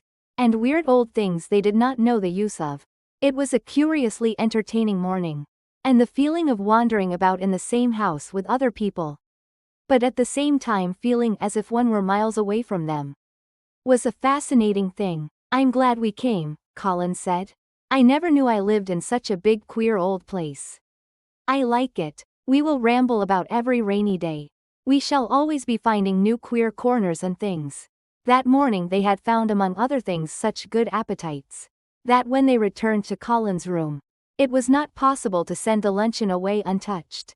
When the nurse carried the tray downstairs, she slapped it down on the kitchen dresser, so that Mrs. Loomis, the cook, could see the highly polished dishes and plates. Look at that, she said. This is a house of mystery. And those two children are the greatest mysteries in it. If they keep that up every day, said the strong young footman John, there'd be small wonder that he weighs twice as much today as he did a month ago. I should have to give up my place in time, for fear of doing my muscles an injury. That afternoon Mary noticed that something new had happened in Colin's room. She had noticed it the day before. but had said nothing because she thought the change might have been made by chance. She said nothing today, but she sat and looked fixedly at the picture over the mantel. She could look at it because the curtain had been drawn aside. That was the change she noticed. "I know what you want me to tell you," said Colin, after she had stared a few minutes. "I always know when you want me to tell you something. You are wondering why the curtain is drawn back. I am going to keep it like that." "Why?" asked Mary. "Because it doesn't make me angry anymore to see her laughing. I wakened when it was bright moonlight 2 nights ago, and felt as if the magic was filling the room, and making everything so splendid that I couldn't lie still. I got up and looked out of the window. The room was quite light, and there was a patch of moonlight on the curtain, and somehow that made me go and pull the cord." She looked right down at me, as if she were laughing because she was glad I was standing there. "It made me like to look at her. I want to see her laughing like that all the time. I think she must have been a sort of magic person perhaps." "You are so like her now," said Mary, "that sometimes I think perhaps you are her ghost made into a boy." That idea seemed to impress Colin. He thought it over and then answered her slowly. "If I were her ghost my father would be fond of me," he said. "Do you want him to be fond of you?" inquired Mary. "I used to hate it because he was not fond of me. If he grew fond of me I think I should tell him about the magic. It might make him more cheerful." Chapter 26. Its Mother. Their belief in the magic was an abiding thing. After the morning's incantations Colin sometimes gave them magic lectures. "I like to do it," he explained, "because when I grow up and make great scientific discoveries, I shall be obliged to lecture about them. And so this is practice. I can only give short lectures now because I am very young. And besides Ben Weatherstaff would feel as if he were in church. And he would go to sleep." Best thing about lecturin'," said Ben, "is that a chap can get up and say aught he pleases. And no other chap can answer him back. I wouldn't be agin' lecturin' a bit mysel', sometimes." But when Colin held forth under his tree, old Ben fixed devouring eyes on him, and kept them there. He looked him over with critical affection. It was not so much the lecture which interested him, as the legs which looked straighter and stronger each day, the boyish head which held itself up so well, the once sharp chin and hollow cheeks which had filled and rounded out, and the eyes which had begun to hold the light he remembered in another pair. Sometimes when Colin felt Ben's earnest gaze meant that he was much impressed. He wondered what he was reflecting on, and once when he had seemed quite entranced he questioned him. "What are you thinking about, Ben Weatherstaff?" he asked. "I was thinkin'," answered Ben, "as I'd warrant tha's gone up 3 or 4 pound this week. I was lookin' at calves and shoulders. I'd like to get thee on a pair o' scales. It's the magic and in Sowerby's buns and milk and things," said Colin. "You see the scientific experiment has succeeded." That morning Dickon was too late to hear the lecture. When he came he was ruddy with running, and his funny face looked more twinkling than usual, as they had a good deal of weeding to do after the rains. They fell to work. They always had plenty to do after a warm deep sinking rain. The moisture which was good for the flowers was also good for the weeds, which thrust up tiny blades of grass and points of leaves, which must be pulled up before their roots took too firm hold. Colin was as good at weeding as anyone in these days, and he could lecture while he was doing it. "The magic works best when you work yourself," he said this morning. "You can feel it in your bones and muscles. I am going to read books about bones and muscles. But I am going to write a book about magic. I am making it up now. I keep finding out things." It was not very long after he had said this, that he laid down his trowel and stood up on his feet. He had been silent for several minutes, and they had seen that he was thinking out lectures, as he often did. When he dropped his trowel and stood upright, it seemed to Mary and Dickon as if a sudden strong thought had made him do it. He stretched himself out to his tallest height, and he threw out his arms exultantly. Color glowed in his face, and his strange eyes widened with joyfulness. All at once he had realized something to the full. "Mary, Dickon," he cried, "just look at me." They stopped their weeding and looked at him. "Do you remember that first morning you brought me in here?" he demanded. Dickon was looking at him very hard. Being an animal charmer, He could see more things than most people could. And many of them were things he never talked about. He saw some of them now in this boy. "Aye, that we do," he answered. Mary looked hard too, but she said nothing. "Just this minute," said Colin. "All at once I remembered it myself. When I looked at my hand digging with the trowel. And I had to stand up on my feet to see if it was real. And it is real. I'm well. Aye, that art," said Dickon. I'm well, said Colin again, and his face went quite red all over. He had known it before in a way, he had hoped it and felt it and thought about it. But just at that minute something had rushed all through him. A sort of rapturous belief and realization. And it had been so strong that he could not help calling out. "I shall live forever and ever," he cried grandly. "I shall find out thousands and thousands of things. I shall find out about people and creatures and everything that grows like Dickon.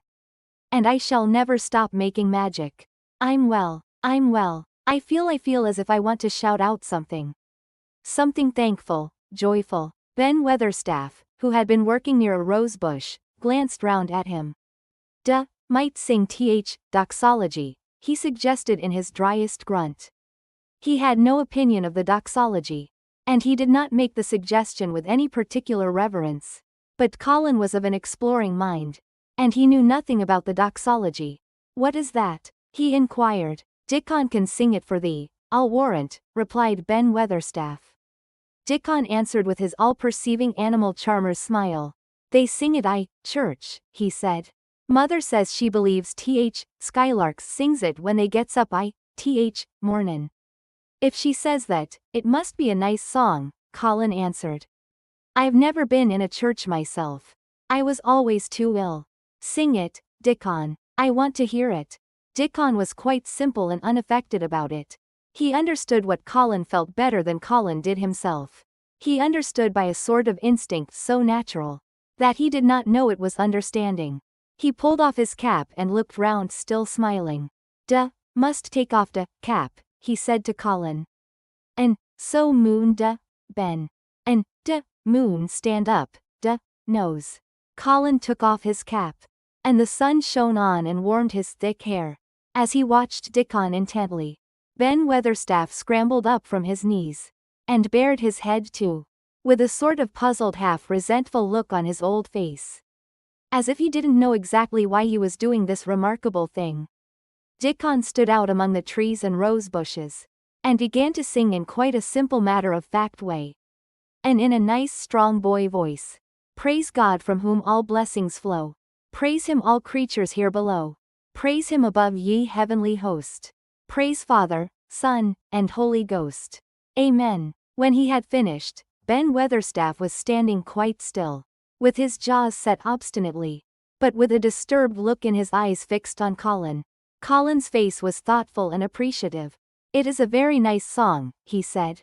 "I like it. Perhaps it means just what I mean when I want to shout out that I am thankful to the magic." He stopped and thought in a puzzled way. Perhaps they are both the same thing.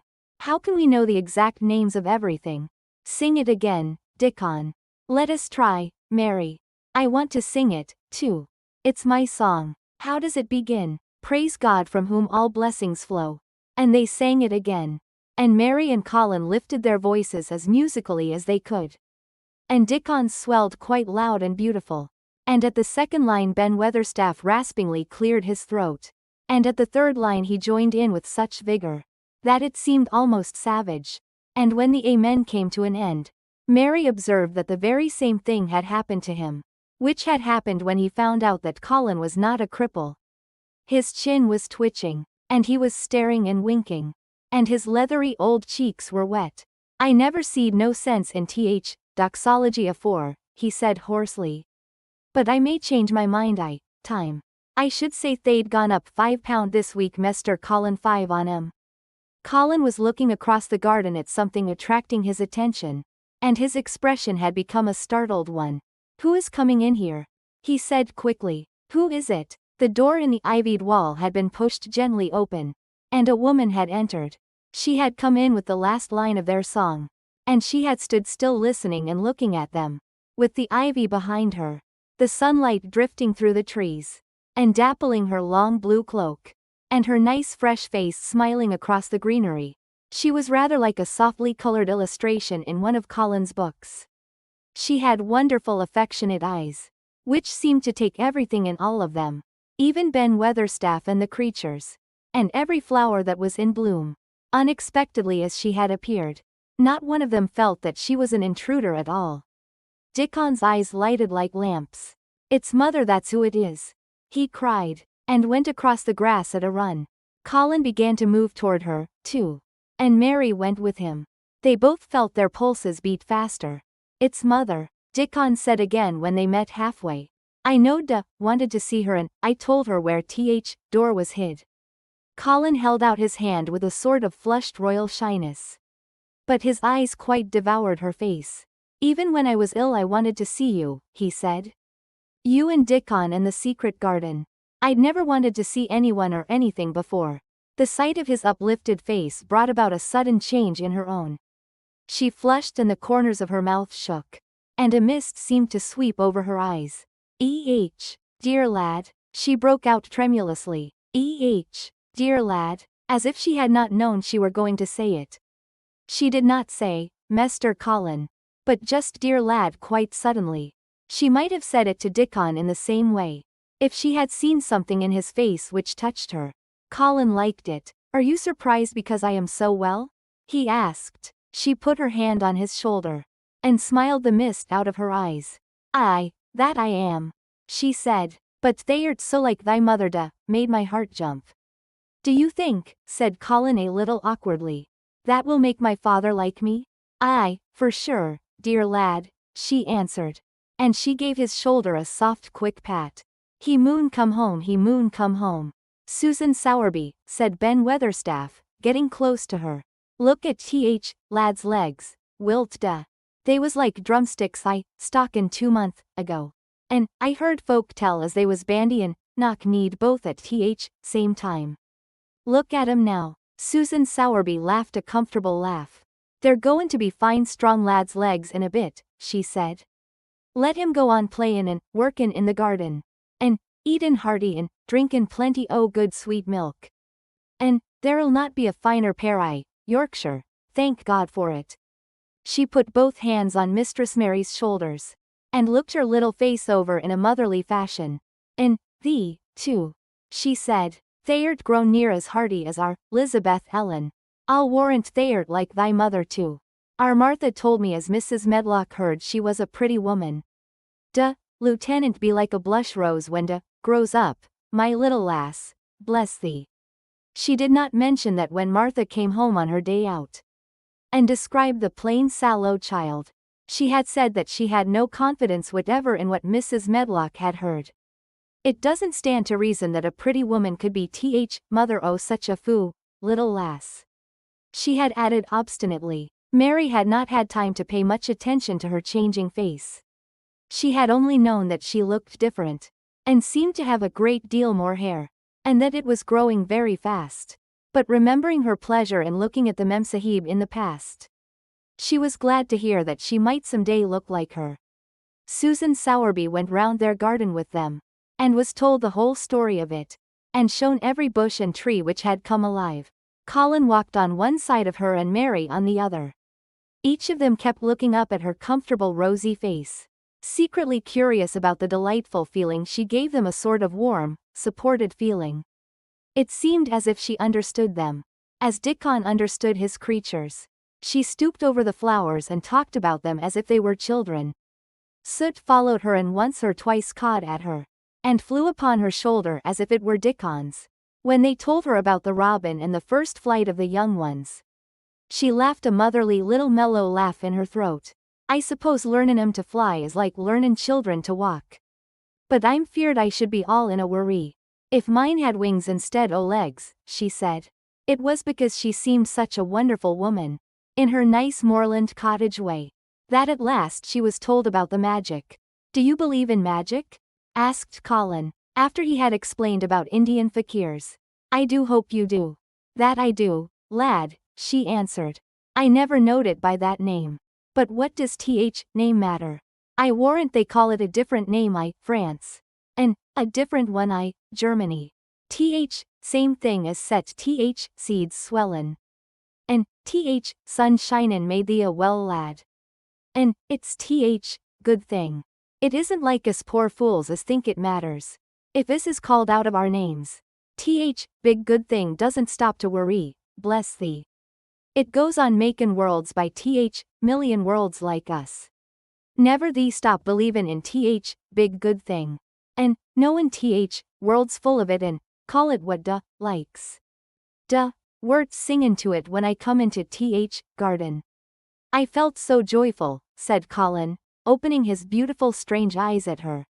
Suddenly I felt how different I was. How strong my arms and legs were, you know. And how I could dig and stand. And I jumped up and wanted to shout out something. To anything that would listen.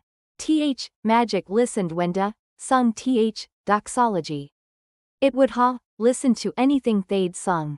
It was joy that mattered. Lad, what's names to Joymaker. And she gave his shoulders a quick soft pat again. She had packed a basket which held a regular feast this morning.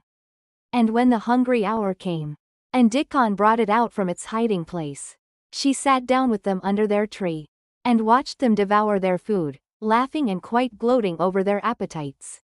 She was full of fun and made them laugh at all sorts of odd things. She told them stories in broad Yorkshire and taught them new words. She laughed as if she could not help it. When they told her of the increasing difficulty there was in pretending that Colin was still a fretful invalid. You see, we can't help laughing nearly all the time when we are together, explained Colin. And it doesn't sound ill at all. We try to choke it back but it will burst out. And that sounds worse than ever. There's one thing that comes into my mind so often, said Mary. And I can scarcely ever hold in when I think of it suddenly. I keep thinking suppose Colin's face should get to look like a full moon. It isn't like one yet. But he gets a tiny bit fatter every day. And suppose some morning it should look like one, what should we do? Bless us all, I can see has a good bit o' play actin' to do, said Susan Sowerby. But won't have to keep it up much longer. Mr. Craven'll come home. Do you think he will? Asked Colin. Why, Susan Sowerby chuckled softly, I suppose you'd nigh break thy heart. If he found out before told him in own way, she said. There's laid awake nights plannin' it. I couldn't bear anyone else to tell him, said Colin. I think about different ways every day. I think now I just want to run into his room. That'd be a fine start for him, said Susan Sowerby. I'd like to see his face, lad. I would that. He moon come back that he moon. One of the things they talked of was the visit they were to make to her cottage. They planned it all. They were to drive over the moor and lunch out of doors among the heather. They would see all the 12 children in Dickon's garden, and would not come back until they were tired. Susan Sowerby got up at last to return to the house and Mrs. Medlock. It was time for Colin to be wheeled back also. But before he got into his chair, he stood quite close to Susan, and fixed his eyes on her with a kind of bewildered adoration. And he suddenly caught hold of the fold of her blue cloak and held it fast. You are just what I wanted, he said. I wish you were my mother as well as Dickon's. All at once Susan Sowerby bent down, and drew him with her warm arms close against the bosom under the blue cloak as if he had been Dickon's brother. The quick mist swept over her eyes. Dear lad, she said, thy own mother's in this very garden, I do believe. She couldna keep out of it. Thy father moon come back to thee he moon. Chapter 27. In the Garden. In each century since the beginning of the world, wonderful things have been discovered. In the last century, more amazing things were found out than in any century before. In this new century, hundreds of things still more astounding will be brought to light. At first people refuse to believe that a strange new thing can be done. Then they begin to hope it can be done. Then they see it can be done. Then it is done. And all the world wonders why it was not done centuries ago. One of the new things people began to find out in the last century was that thoughts, just mere thoughts, are as powerful as electric batteries, as good for one as sunlight is, or as bad for one as poison. To let a sad thought or a bad one get into your mind is as dangerous as letting a scarlet fever germ get into your body. If you let it stay there after it has got in, you may never get over it as long as you live. So long as Mistress Mary's mind was full of disagreeable thoughts about her dislikes and sour opinions of people, and her determination not to be pleased by or interested in anything. She was a yellow-faced, sickly, bored and wretched child. Circumstances, however, were very kind to her. Though she was not at all aware of it, they began to push her about for her own good. When her mind gradually filled itself with robins, and moorland cottages crowded with children, with queer crabbed old gardeners, and common little Yorkshire housemaids, with springtime and with secret gardens coming alive day by day, and also with a moor boy and his creatures, there was no room left for the disagreeable thoughts, which affected her liver and her digestion, and made her yellow and tired.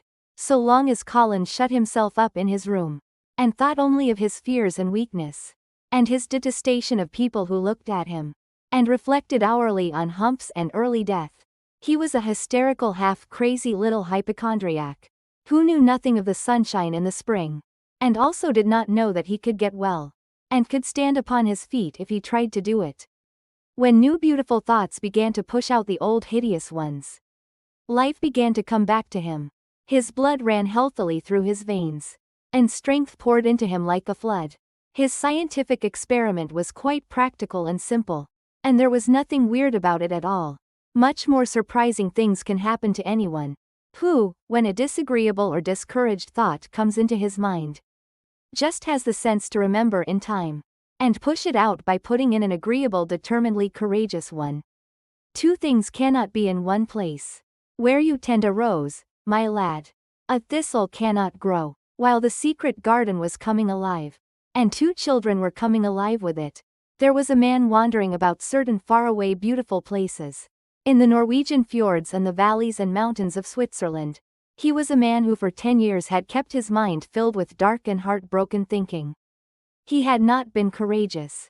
He had never tried to put any other thoughts in the place of the dark ones. He had wandered by blue lakes and thought them. He had lain on mountainsides with sheets of deep blue gentians blooming all about him, and flower breaths filling all the air, and he had thought them. A terrible sorrow had fallen upon him when he had been happy, and he had let his soul fill itself with blackness, and had refused obstinately to allow any rift of light to pierce through. He had forgotten and deserted his home and his duties. When he traveled about, darkness so brooded over him, that the sight of him was a wrong done to other people, because it was as if he poisoned the air about him with gloom. Most strangers thought he must be either half mad, or a man with some hidden crime on his soul. He was a tall man with a drawn face and crooked shoulders, and the name he always entered on hotel registers was Archibald Craven, Misselthwaite Manor, Yorkshire, England. He had travelled far and wide since the day he saw Mistress Mary in his study, and told her she might have her bit of earth. He had been in the most beautiful places in Europe, though he had remained nowhere more than a few days. He had chosen the quietest and remotest spots. He had been on the tops of mountains whose heads were in the clouds, and had looked down on other mountains, when the sun rose and touched them with such light, as made it seem as if the world were just being born. But the light had never seemed to touch himself, until one day when he realized that for the first time in 10 years, a strange thing had happened. He was in a wonderful valley in the Austrian Tyrol, and he had been walking alone through such beauty as might have lifted any man's soul out of shadow.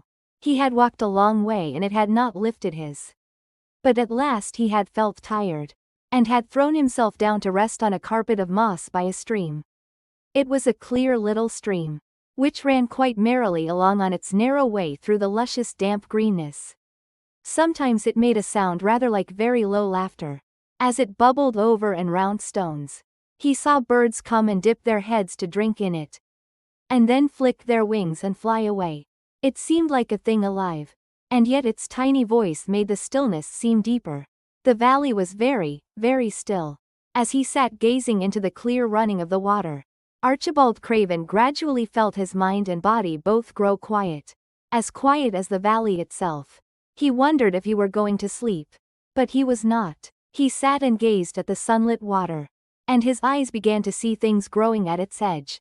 There was one lovely mass of blue forget-me-nots, growing so close to the stream that its leaves were wet. And at these he found himself looking. As he remembered he had looked at such things years ago. He was actually thinking tenderly how lovely it was. And what wonders of blue its hundreds of little blossoms were. He did not know that just that simple thought was slowly filling his mind, filling it, until other things were softly pushed aside. It was as if a sweet clear spring had begun to rise in a stagnant pool, and had risen and risen until at last it swept the dark water away. But of course he did not think of this himself. He only knew that the valley seemed to grow quieter and quieter. As he sat and stared at the bright delicate blueness, he did not know how long he sat there or what was happening to him. But at last he moved as if he were awakening, and he got up slowly and stood on the moss carpet, drawing a long, deep, soft breath, and wondering at himself. Something seemed to have been unbound and released in him, very quietly. "What is it?" he said, almost in a whisper. And he passed his hand over his forehead. "I almost feel as if I were alive. I do not know enough about the wonderfulness of undiscovered things to be able to explain how this had happened to him. Neither does anyone else yet. He did not understand at all himself. But he remembered this strange hour months afterward, when he was at Misselthwaite again. And he found out quite by accident that on this very day Colin had cried out, as he went into the secret garden, 'I am going to live forever and ever and ever.' The singular calmness remained with him the rest of the evening, and he slept a new reposeful sleep. But it was not with him very long. He did not know that it could be kept. By the next night he had opened the doors wide to his dark thoughts, and they had come trooping and rushing back. He left the valley and went on his wandering way again. But, strange as it seemed to him, there were minutes, sometimes half hours, when, without his knowing why, the black burden seemed to lift itself again. And he knew he was a living man and not a dead one. Slowly, for no reason that he knew of, he was coming alive with the garden. As the golden summer changed into the deep golden autumn, he went to the Lake of Como. There he found the loveliness of a dream. He spent his days upon the crystal blueness of the lake, or he walked back into the soft thick verdure of the hills, and tramped until he was tired so that he might sleep. But by this time he had begun to sleep better, he knew. And his dreams had ceased to be a terror to him. Perhaps, he thought, my body is growing stronger. It was growing stronger, but because of the rare peaceful hours when his thoughts were changed, his soul was slowly growing stronger, too. He began to think of Misselthwaite and wonder if he should not go home. Now and then he wondered vaguely about his boy, and asked himself what he should feel when he went and stood by the carved four-posted bed again, and looked down at the sharply chiseled ivory white face while it slept, and the black lashes rimmed so startlingly the close-shut eyes. He shrank from it. One marvel of a day he had walked so far, that when he returned the moon was high and full, and all the world was purple shadow and silver. The stillness of lake and shore and wood was so wonderful, that he did not go into the villa he lived in. He walked down to a little bowered terrace at the water's edge, and sat upon a seat and breathed in all the heavenly scents of the night. He felt the strange calmness stealing over him, and it grew deeper and deeper until he fell asleep. He did not know when he fell asleep and when he began to dream. His dream was so real that he did not feel as if he were dreaming. He remembered afterward how intensely wide awake and alert he had thought he was. He thought that as he sat and breathed in the scent of the late roses, and listened to the lapping of the water at his feet, he heard a voice calling. It was sweet and clear and happy and far away. It seemed very far, but he heard it as distinctly as if it had been at his very side. "Archie, Archie, Archie," it said, and then again, sweeter and clearer than before. "Archie, Archie." He thought he sprang to his feet, not even startled. It was such a real voice, and it seemed so natural that he should hear it. "Lilias, Lilias," he answered. "Lilias, where are you?" "In the garden," it came back like a sound from a golden flute. "In the garden." And then the dream ended. But he did not awaken. He slept soundly and sweetly all through the lovely night. When he did awake at last it was brilliant morning, and a servant was standing staring at him. He was an Italian servant. and was accustomed, as all the servants of the villa were, to accepting without question any strange thing his foreign master might do. No one ever knew when he would go out or come in, or where he would choose to sleep, or if he would roam about the garden or lie in the boat on the lake all night. The man held a salver with some letters on it, and he waited quietly until Mr. Craven took them. When he had gone away, Mr. Craven sat a few moments holding them in his hand, and looking at the lake. His strange calm was still upon him, and something more lightness, as if the cruel thing which had been done had not happened, as he thought, as if something had changed. He was remembering the dream, the real dream. In the garden, he said, wondering at himself. In the garden, but the door is locked and the key is buried deep. When he glanced at the letters a few minutes later, he saw that the one lying at the top of the rest was an English letter, and came from Yorkshire. It was directed in a plain woman's hand, but it was not a hand he knew. He opened it, scarcely thinking of the writer, but the first words attracted his attention at once. Dear Sir, I am Susan Sowerby, that made bold to speak to you once on the moor. It was about Miss Mary I spoke. I will make bold to speak again. Please, sir, I would come home if I was you. I think you would be glad to come, and, if you will excuse me, sir, I think your lady would ask you to come if she was here. Your obedient servant, Susan Sowerby. Mr. Craven read the letter twice before he put it back in its envelope. He kept thinking about the dream. I will go back to Misselthwaite, he said. Yes, I'll go at once. And he went through the garden to the villa, and ordered Pitcher to prepare for his return to England. In a few days he was in Yorkshire again, and on his long railroad journey he found himself thinking of his boy, as he had never thought in all the 10 years past. During those years he had only wished to forget him. Now, though he did not intend to think about him, memories of him constantly drifted into his mind. He remembered the black days, when he had raved like a madman, because the child was alive and the mother was dead. He had refused to see it, and when he had gone to look at it at last, it had been such a weak, wretched thing, that everyone had been sure it would die in a few days. But to the surprise of those who took care of it, the days passed and it lived, and then everyone believed it would be a deformed and crippled creature. He had not meant to be a bad father, but he had not felt like a father at all. He had supplied doctors and nurses and luxuries, but he had shrunk from the mere thought of the boy, and had buried himself in his own misery. The first time after a year's absence he returned to Misselthwaite, and the small miserable-looking thing languidly and indifferently lifted to his face the great grey eyes with black lashes round them, so like and yet so horribly unlike the happy eyes he had adored. He could not bear the sight of them, and turned away pale as death.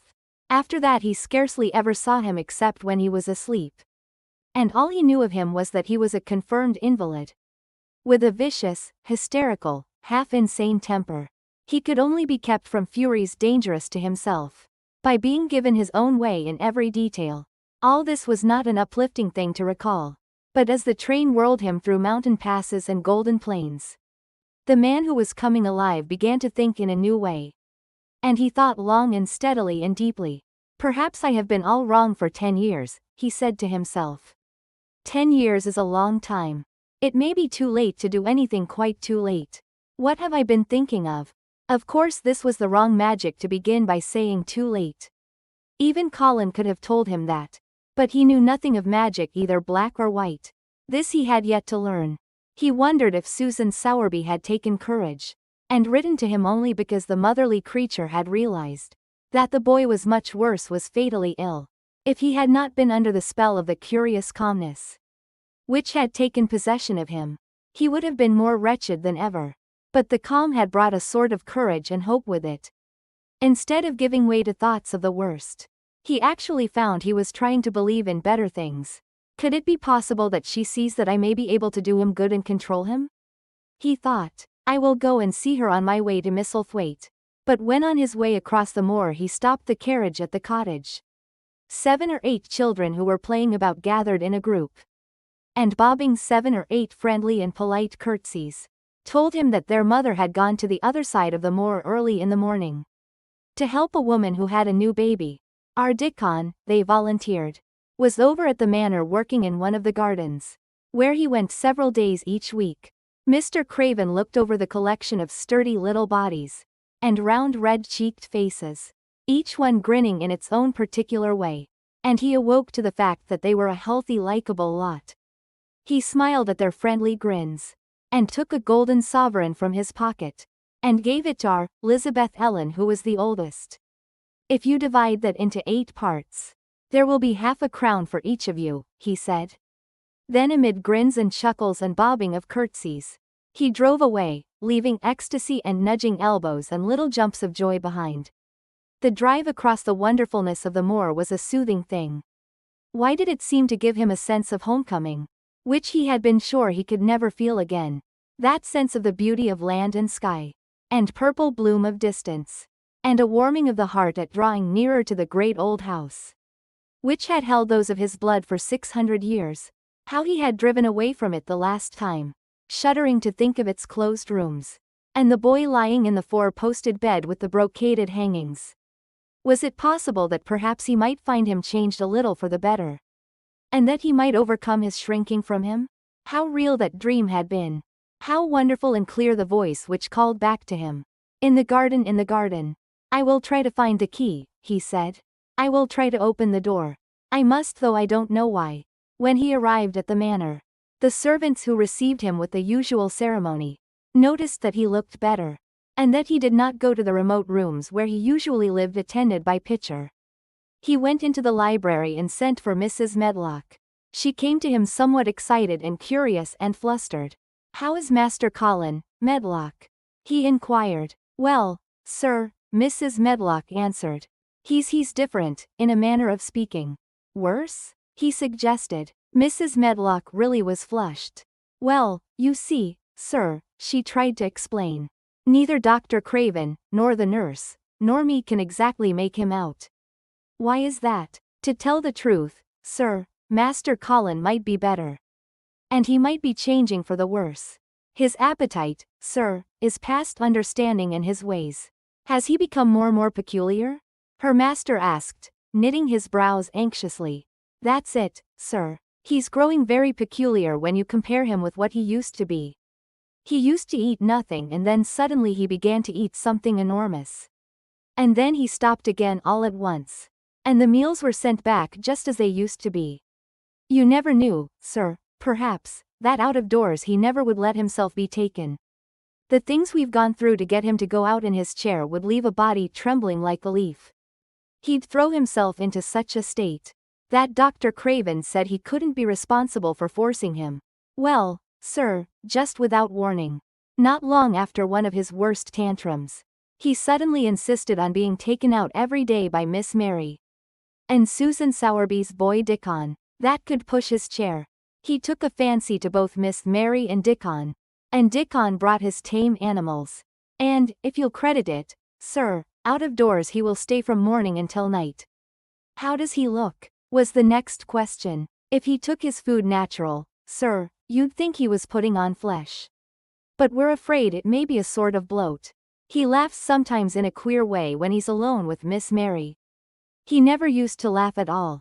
Dr. Craven is coming to see you at once, if you'll allow him. He never was as puzzled in his life."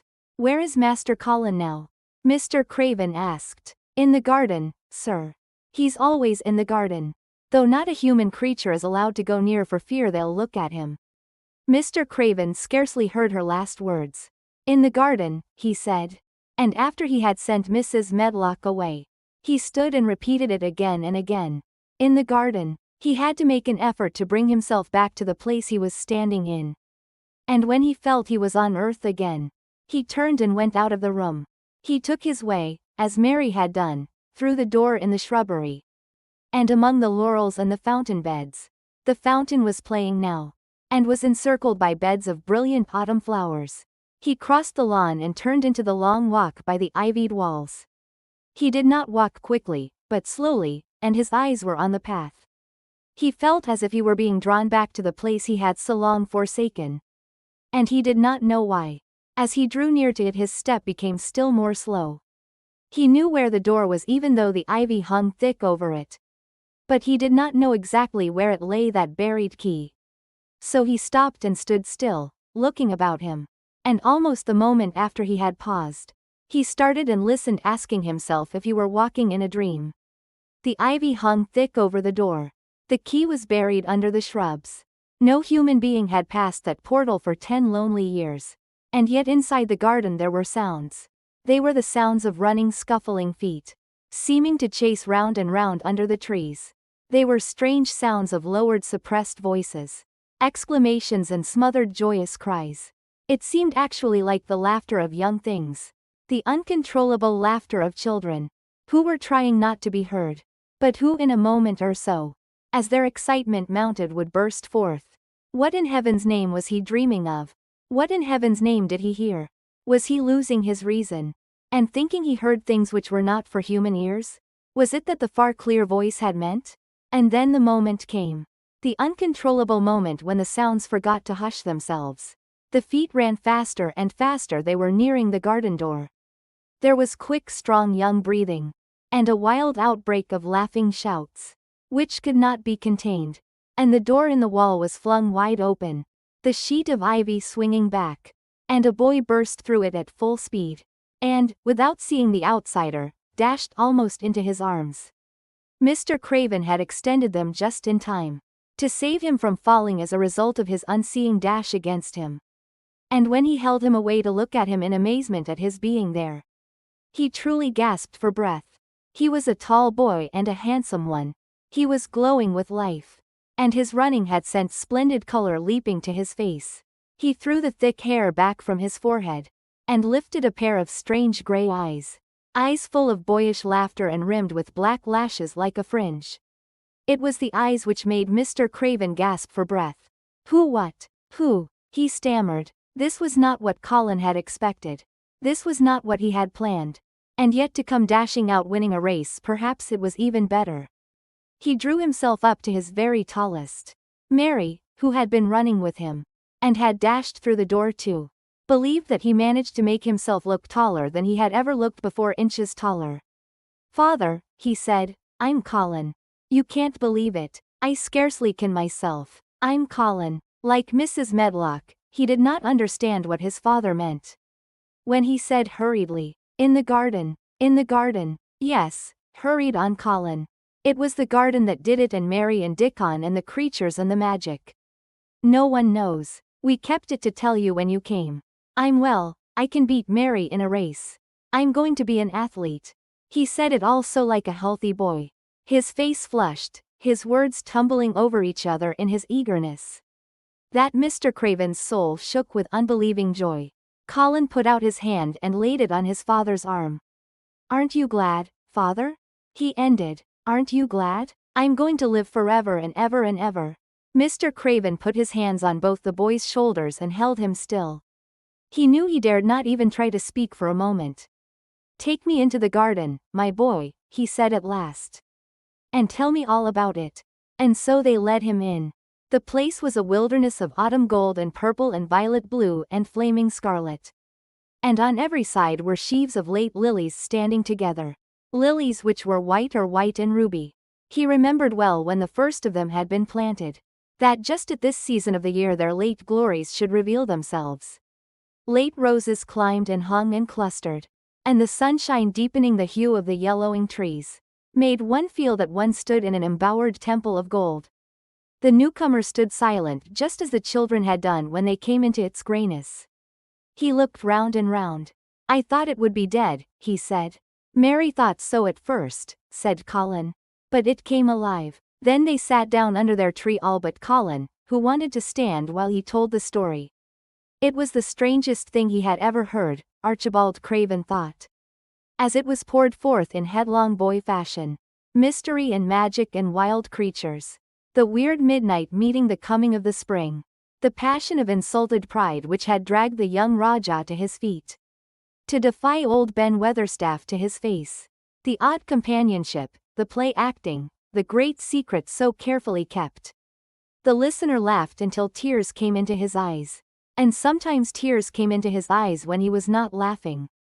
The athlete, the lecturer, the scientific discoverer, was a laughable, lovable, healthy young human thing. "Now," he said at the end of the story, "it need not be a secret any more. I dare say it will frighten them nearly into fits when they see me. But I am never going to get into the chair again. I shall walk back with you, father, to the house. Ben Weatherstaff's duties rarely took him away from the gardens. But on this occasion he made an excuse to carry some vegetables to the kitchen.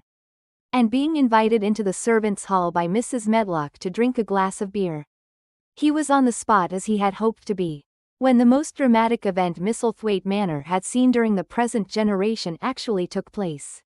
One of the windows looking upon the courtyard gave also a glimpse of the lawn. Mrs. Medlock, knowing Ben had come from the gardens, hoped that he might have caught sight of his master, and even by chance of his meeting with Master Colin. "Did you see either of them, Weatherstaff?" she asked. Ben took his beer mug from his mouth and wiped his lips with the back of his hand. "Aye, that I did," he answered with a shrewdly significant air. "Both of them?" suggested Mrs. Medlock. "Both of 'em," returned Ben Weatherstaff. "Thank ye kindly, ma'am, I could sup up another mug of it." "Together?" said Mrs. Medlock, hastily overfilling his beer mug in her excitement. "Together, ma'am," and Ben gulped down half of his new mug at one gulp. "Where was Master Colin? How did he look? What did they say to each other?" "I didna hear that," said Ben. "Along o' only bein' on th stepladder lookin' over th wall. But I'll tell thee this. There's been things goin' on outside as you house people knows nowt about. And, what they'll find out soon." And it was not 2 minutes before he swallowed the last of his beer, and waved his mug solemnly toward the window, which took in through the shrubbery a piece of the lawn. "Look there," he said, "if they's curious. Look what's comin' across th grass." When Mrs. Medlock looked she threw up her hands and gave a little shriek. And every man and woman servant within hearing bolted across the servants' hall, and stood looking through the window with their eyes almost starting out of their heads. Across the lawn came the master of Misselthwaite, and he looked as many of them had never seen him, and by his side, with his head up in the air and his eyes full of laughter, walked as strongly and steadily as any boy in Yorkshire Master Colin. The end.